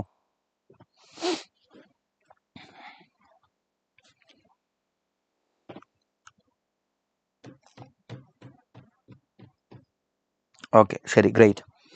ശ്രദ്ധിക്കട, ഹോർമോണ്, നിങ്ങളുടെ ഒരു സെല്ലിലേക്ക് ഹോർമോൺ എത്തി. ഹോർമോൺ എത്തിയെന്ന് സെല്ല് എപ്പോഴാണ് തിരിച്ചറിയാമെന്നറിയോ? സെല്ലിലെ പ്രത്യേക റിസപ്റ്ററുകളിലേക്ക് ഹോർമോൺ ബൈൻഡ് ചെയ്യുമ്പോഴാണ്, ഹോർമോൺ ആ റിസപ്റ്ററിലേക്ക് അറ്റാച്ച് ചെയ്യുമ്പോഴാണ് നമുക്ക് ഹോർമോൺ എത്തിയിട്ടുണ്ട് നമ്മുടെ സെല്ലുകൾക്ക് മനസ്സിലാവുക. ഓക്കെ, സോ ലുക്ക്, നമ്മുടെ ഏതെങ്കിലും റിസപ്റ്ററുകളിലേക്ക്, നമ്മുടെ ഏതെങ്കിലും ഒരു സെല്ലിലേക്ക് ഹോർമോൺ എത്തിയോന്ന് സെല്ലിന് എപ്പോഴാണ് മനസ്സിലാവുക? ആ സെല്ലുകളിൽ പ്രത്യേക റിസപ്റ്റർ ഉണ്ടാകും. ആ റിസപ്റ്ററിലേക്ക് ഹോർമോൺ ബൈൻഡ് ചെയ്യുമ്പോഴാണ് മനസ്സിലാവുക. അപ്പോൾ ചില ഹോർമോണുകളുടെ റിസപ്റ്റർ സെല്ലിൻ്റെ മെംബ്രെയിനിൽ, സെല്ലിൻ്റെ പ്ലാസ്മ മെംബ്രെയിൻ ഉണ്ടല്ലോ, ആവരണം, അതിനകത്ത് ഉണ്ടാവുക. സോ നമുക്ക് അത്തരം റിസപ്റ്ററുകളെ മെംബ്രെയിൻ ബൗണ്ട് റിസപ്റ്ററുകൾ എന്ന് വിളിക്കാം. മെംബ്രെയിനിലുള്ള റിസപ്റ്ററുകൾ. അപ്പോൾ മെംബ്രെയിൻ ബൗണ്ട് റിസപ്റ്ററുള്ള ഹോർമോണുകൾ എങ്ങനെയാണ് ഫങ്ഷൻ ചെയ്യുന്നത്, അതാണ് നമ്മൾ നോക്കാൻ പോകുന്നത്. Hormones with membrane bound receptors. Membrane bound റിസപ്റ്ററുകളുള്ള ഹോർമോണുകൾ എങ്ങനെയാണ് വർക്ക് ചെയ്യുന്നത് എന്ന്. അപ്പോൾ ഇതൊരു സെല്ല്. ആ സെല്ലിൻ്റെ പ്ലാസ്മ മെംബ്രെയിനിൽ പ്രത്യേക റിസപ്റ്റർ ഉണ്ട്. So this is hormone receptor. Okay, so this is the receptor. ആ റിസപ്റ്ററിലേക്ക് ഒരു പർട്ടിക്കുലർ ഹോർമോൺ വന്ന് ബൈൻഡ് ചെയ്യുക. അങ്ങനെ ബൈൻഡ് ചെയ്താൽ ഈ ഒരു അവസ്ഥനെ നമ്മൾ ഹോർമോൺ റിസപ്റ്റർ കോംപ്ലക്സ് എന്നാണ് വിളിക്കുക. ഇതിനെ ഇപ്പോൾ കണ്ടോ, ഇപ്പോൾ ഹോർമോണും റിസപ്റ്ററും കൂടെ ബൈൻഡ് ചെയ്തു. So this is called hormone receptor complex. അങ്ങനെ ഹോർമോൺ റിസപ്റ്റർ കോംപ്ലക്സ് ഉണ്ടായിക്കഴിഞ്ഞാൽ സെല്ലിനകത്ത് സെക്കൻഡ് മെസ്സഞ്ചറുകൾ എന്നറിയപ്പെടുന്ന മോളിക്യൂൾസ് ഉണ്ടാവാൻ തുടങ്ങും. Generation of second messengers within the cell. സെല്ലിനകത്ത് സെക്കൻഡ് മെസ്സഞ്ചറുകൾ എന്നറിയപ്പെടുന്ന മോളിക്യൂൾസ് ഉണ്ടാവും. അതിൻ്റെ ഉദാഹരണമാണ് IP3 ഇനോസിറ്റോൾ ട്രൈഫോസ്ഫേറ്റ് എന്ന് പറയും. Cyclic AMP cyclic adenosine monophosphate. Okay, ഇത്തരത്തിലുള്ള മോളിക്യൂളുകൾ സെല്ലിനകത്ത് രൂപപ്പെടും. അപ്പോൾ ഒരു റിസപ്റ്ററിലേക്ക് ഹോർമോൺ ബൈൻഡ് ചെയ്താൽ അതിനെ നമ്മൾ ഹോർമോൺ റിസപ്റ്റർ കോംപ്ലക്സ് എന്ന് വിളിക്കാം. ഇങ്ങനൊരു കോംപ്ലക്സ് ഉണ്ടായാൽ സെല്ലിനകത്ത് സെക്കൻഡ് മെസ്സഞ്ചറുകൾ എന്നറിയപ്പെടുന്ന മോളിക്യൂൾസ് ഉണ്ടാകും. അതിൻ്റെ ഫലമായി സെല്ലിനകത്ത് പല ബയോ കെമിക്കൽ ചേഞ്ചുകളും സംഭവിക്കും. സെല്ലിനകത്ത് ബയോ കെമിക്കൽ ചേഞ്ചസ് അല്ലെങ്കിൽ ബയോ കെമിക്കൽ റെസ്പോൺസുകൾ ഉണ്ടാകും. സെല്ലിനകത്ത് ബയോ കെമിക്കൽ റെസ്പോൺസുകൾ ഉണ്ടാകും. അത് പിന്നീട് സെല്ലിൽ മറ്റ് ചേഞ്ചുകൾക്ക് കാരണമാകും. That is called physiological responses. അതിനെയാണ് നമ്മൾ ഫിസിയോളജിക്കൽ റെസ്പോൺസുകൾ എന്ന് പറയുക. ഇപ്പോൾ ഉദാഹരണത്തിന് സെല്ല് വളരാൻ തുടങ്ങുക, സെല്ല് ഡിവൈഡ് ചെയ്യാൻ തുടങ്ങുക, അതിനൊക്കെ ഫിസിയോളജിക്കൽ റെസ്പോൺസസ് എന്നാണ് വിളിക്കുക. ക്ലിയർ ആണോ? അപ്പോൾ ഇങ്ങനെയാണ് മെംബ്രെയിൻ ബൗണ്ട് റിസപ്റ്ററുള്ള ഹോർമോണുകൾ ആക്ട് ചെയ്യുന്നത്. ഇനി ചില ഹോർമോണുകളുടെ റിസപ്റ്റർ സെല്ലിനകത്തായിരിക്കും. അതിനെയാണ് നമ്മൾ ഇൻട്രാ സെല്ലുലാർ റിസപ്റ്ററുകൾ എന്ന് വിളിക്കുക. എന്താണ്? ഇൻട്രാ സെല്ലുലാർ റിസപ്റ്റർ എന്നാണ് അത്തരം റിസപ്റ്ററുകളെ വിളിക്കുക. അപ്പോൾ ഇൻട്രാ സെല്ലുലാർ റിസപ്റ്ററുള്ള ഹോർമോൺ എങ്ങനെ ആക്ട് ചെയ്യുന്നു നമുക്ക് നോക്കാം. ഇതൊരു സെല്ലിൻ്റെ മെംബ്രെയിൻ ആണ്. ഓക്കെ, പക്ഷേ റിസപ്റ്റർ എവിടെയാണ്? സെല്ലിനകത്ത് അല്ലേ. സോ ചിലപ്പോൾ റിസപ്റ്റർ പലപ്പോഴും ന്യൂക്ലിയസിൻ്റെ ഉള്ളിലായിരിക്കും ഉണ്ടാവുക. പലപ്പോഴും ന്യൂക്ലിയസിൻ്റെ ഉള്ളിലായിരിക്കും റിസപ്റ്റർ ഉണ്ടാവുക. സോ ഇവിടെ ഞാൻ തൽക്കാലം ഇതാണ് റിസപ്റ്റർ. ന്യൂക്ലിയസിനകത്തുള്ള റിസപ്റ്ററാണിത്. ഓക്കെ, ആ റിസപ്റ്ററിലേക്ക് എന്ത് രൂപപ്പെടുന്നു, എന്ത് ബൈൻഡ് ചെയ്യുന്നു കുട്ടികളെ? ഹോർമോൺ ബൈൻഡ് ചെയ്യുന്നു. So now what happens? Hormone receptor complex ഉണ്ടായി അല്ലേ? So this is hormone receptor complex. അങ്ങനെ ഹോർമോൺ റിസപ്റ്റർ കോംപ്ലക്സ് ഉണ്ടായി കഴിഞ്ഞാൽ ഈ ഹോർമോൺ റിസപ്റ്റർ കോംപ്ലക്സ് ഉണ്ടല്ലോ, it interact with the D N എയുമായിട്ട് ഇൻട്രാക്ട് ചെയ്യും. It interact with the D N A അല്ലെങ്കിൽ genome. Okay, so hormone receptor complex interact with D N എയുമായിട്ട് interact ചെയ്യും. അങ്ങനെ ഇൻട്രാക്ട് ചെയ്ത് കഴിഞ്ഞാൽ ഡി എൻ എയിൽ നിന്ന് mRNA എന്ന് പറയുന്ന ഒരു RNA ഉണ്ടാകും. എന്താ ഉണ്ടാവുക? mRNA എന്നറിയപ്പെടുന്ന ഒരു RNA രൂപപ്പെടും. ആ mRNAയിൽ നിന്ന് പിന്നീട് പ്രോട്ടീനുകൾ ഉണ്ടാകും. എന്തുണ്ടാവുക? പ്രോട്ടീനുകൾ ഉണ്ടാകും. ആ പ്രോട്ടീനുകൾ പിന്നീട് ഫിസിയോളജിക്കൽ റെസ്പോൺസ്, സെല്ലിനകത്ത് മറ്റ് റെസ്പോൺസുകൾ ഉണ്ടാവാൻ കാരണമാകും. സെല്ലിൻ്റെ ഗ്രോത്ത്, ഡിവിഷൻ പോലെയുള്ള മറ്റ് റെസ്പോൺസുകൾ ഉണ്ടാവാൻ കാരണമാകും. ക്ലിയർ ആണ് കുട്ടികളെ? So that's it. So this is how cells with intra cellular receptors binds. Clear ആണോ മക്കളെ? So these are all about the chapter. അപ്പോൾ നോക്കൂ, ശരിക്കും നിങ്ങൾ ഈ ചാപ്റ്റർ നോക്കി ഇത് അങ്ങോട്ട് പഠിച്ചാൽ മതി. എന്താണോ നിങ്ങൾ ഈ ഒരു എന്താ പറയുക, നിങ്ങൾക്ക് കിട്ടുന്ന നോട്ടിൽ, ഈ ഒരു ക്ലാസ് നോട്ടിൽ കാണുന്നത്, ഇത് മാത്രം പഠിച്ചാൽ മതി. You don't need to study anything. നിങ്ങൾ NCERT വായിച്ച ഓരോ, ഇപ്പോൾ തൈറോയിഡ് ഹോർമോൺ തന്നെ 5 ഫംഗ്ഷൻ പഠിക്കാനുണ്ട്. കോർട്ടിസോളിൻ്റെ അനേകം ഫംഗ്ഷൻ. ഇപ്പോൾ cortisol regulate the kidney function, cortisol regulate heart function, cardiovascular function cortisol regulate ചെയ്യുന്നുണ്ട്. It suppress immunity, it has anti allergic action. Then cortisol stimulate erythropoiesis. Okay, then when you study about thyroid hormones, they regulate metabolism of carbohydrate, protein, fat. It regulate water balance in your body. It regulate erythropoiesis in your body. It regulate your menstrual cycle. So you have many functions for each hormones. ഓരോ ഹോർമോണുകളുടെയും ഒരുപാട് function പഠിക്കാനുണ്ട് when you read NCERT. പക്ഷേ ഇതിനെ ഒരു Kerala board എക്സാമിൻ്റെ പെർസ്പെക്റ്റീവിൽ പഠിക്കുന്ന സമയത്ത് you don't need to study everything. You need to study what they are going to ask. അല്ലേ? എന്താണോ ചോദിക്കാൻ പോകുന്ന ആ കാര്യം മാത്രം പഠിച്ചാൽ മതി. അപ്പോൾ അങ്ങനെ ആയിക്കഴിഞ്ഞാൽ ഈ ചാപ്റ്റർ വേണ്ട, ഞാൻ ഇവിടെ പറഞ്ഞ കാര്യങ്ങൾ മാത്രം പഠിച്ചാൽ തന്നെ ഈ ചാപ്റ്ററിന് ഒരു 99.95%, ഒരു 0.5% ചിലപ്പോൾ അവന്മാർ ഏതെങ്കിലുമൊക്കെ അണ്ണാക്കിൽ കൊണ്ടുപോയി ചോദിച്ചാൽ നമ്മൾ പെടും. ഓക്കെ, പക്ഷെ ഒരു 99.9999% നമ്മുടെ ഈ നോട്ടിലുള്ള കാര്യങ്ങൾ മാത്രമേ ചോദിക്കുകയുള്ളൂ. ക്ലിയർ ആണോ മക്കളെ? സാറേ സോങ് പാട് പ്ലീസ്. എടാ മറന്നില്ലേ ഇവന്മാർ? ഞാൻ മറക്കുന്ന കരുതിയത്. അതിൻ്റെ തൊണ്ടയുണ്ടല്ലോ, തൊണ്ടയ്ക്ക് എന്തോ തകരാറ് സംഭവിച്ചിട്ടുണ്ട്. അപ്പോൾ അതുകൊണ്ട് പാട്ട് പാടാനുള്ള ഒരു ഇത് തൊണ്ട വർക്ക് ചെയ്യണില്ല. ഓക്കെ,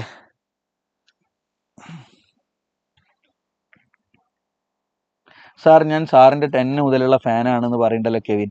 വെറുതെ പറയല്ലേ കെവിനെ. കെവിൻ ഇവിടെ വർത്താനം പറഞ്ഞിരിക്കുക എന്നുള്ള പറയുന്നത്. ഈ കെവിനാണോ വേറെ കെവിനാണോ? ഓക്കെ, ശരി, എന്തായാലും സന്തോഷം. Okay, so that's it. So മക്കൾ, നിങ്ങൾക്ക് കാര്യങ്ങളൊക്കെ മനസ്സിലായി എന്നാണ് ഞാൻ കരുതുന്നത്. മാക്സിമം പഠിച്ചോ. പരീക്ഷ കഴിഞ്ഞിട്ട് എത്ര സങ്കടപ്പെട്ടിട്ടും കാര്യമില്ല കേട്ടോ. നമുക്ക് ഒറ്റ കാര്യം പറഞ്ഞുതരാം. ഞാൻ എപ്പോഴും പറഞ്ഞാണ്, നിങ്ങളോട് തന്നെ വീണ്ടും പറഞ്ഞാൽ എനിക്കും അടുത്തുണ്ട്. അതുകൊണ്ട് ഞാൻ കൂടുതൽ പറഞ്ഞില്ല. പരീക്ഷ കഴിഞ്ഞിട്ട് എത്രയേ സങ്കടപ്പെട്ടിട്ടും എത്ര വിഷമിച്ചിട്ടും ഒരു കാര്യമില്ല. ഓക്കെ, പിന്നെ ഇമ്പ്രൂവ്മെൻറ്റ് ഒന്നും ഇപ്പോൾ നിങ്ങൾക്കില്ല, ഇമ്പ്രൂവ്മെൻ്റ് ഇല്ല. അപ്പോൾ അതുകൊണ്ട് നിങ്ങളെന്താവും, മൊത്തത്തിൽ ദുരന്തമായി പോകും കേട്ടോ. അപ്പോൾ ഈ ക്ലാസ് കാണുക, പഠിക്കുക. ശരി. പിന്നെ ഓക്കെ, ഞാനല്ല നീ കെവിൻ പറഞ്ഞപ്പോൾ വേറെ കെവിനാലേ വർത്താനം പറഞ്ഞു. Sorry. Okay, so that's it. പഠിച്ചാൽ മാർക്ക് കിട്ടും. You have enough time, you have enough opportunities. You are getting class for each and every chapters. You have enough time. പഠിച്ചാൽ ജീവിതം രക്ഷപ്പെടും. അല്ലെങ്കിൽ ബാക്കിയുള്ളവർ രക്ഷപ്പെടുമ്പോൾ മേപ്പോട്ട് നോക്കിയിട്ട് അങ്ങനെ നിൽക്കുക കേട്ടോ. എന്നിട്ട് ഇങ്ങനെ പറയുക, സാഹചര്യങ്ങളുടെ സമ്മർദ്ദം മൂലം ഞാൻ ഇങ്ങനെ ആയി. അങ്ങനെ ആവാതിരിക്കട്ടെ. Okay, anyway that's it. So good night, goodbye, all the best, love you, by.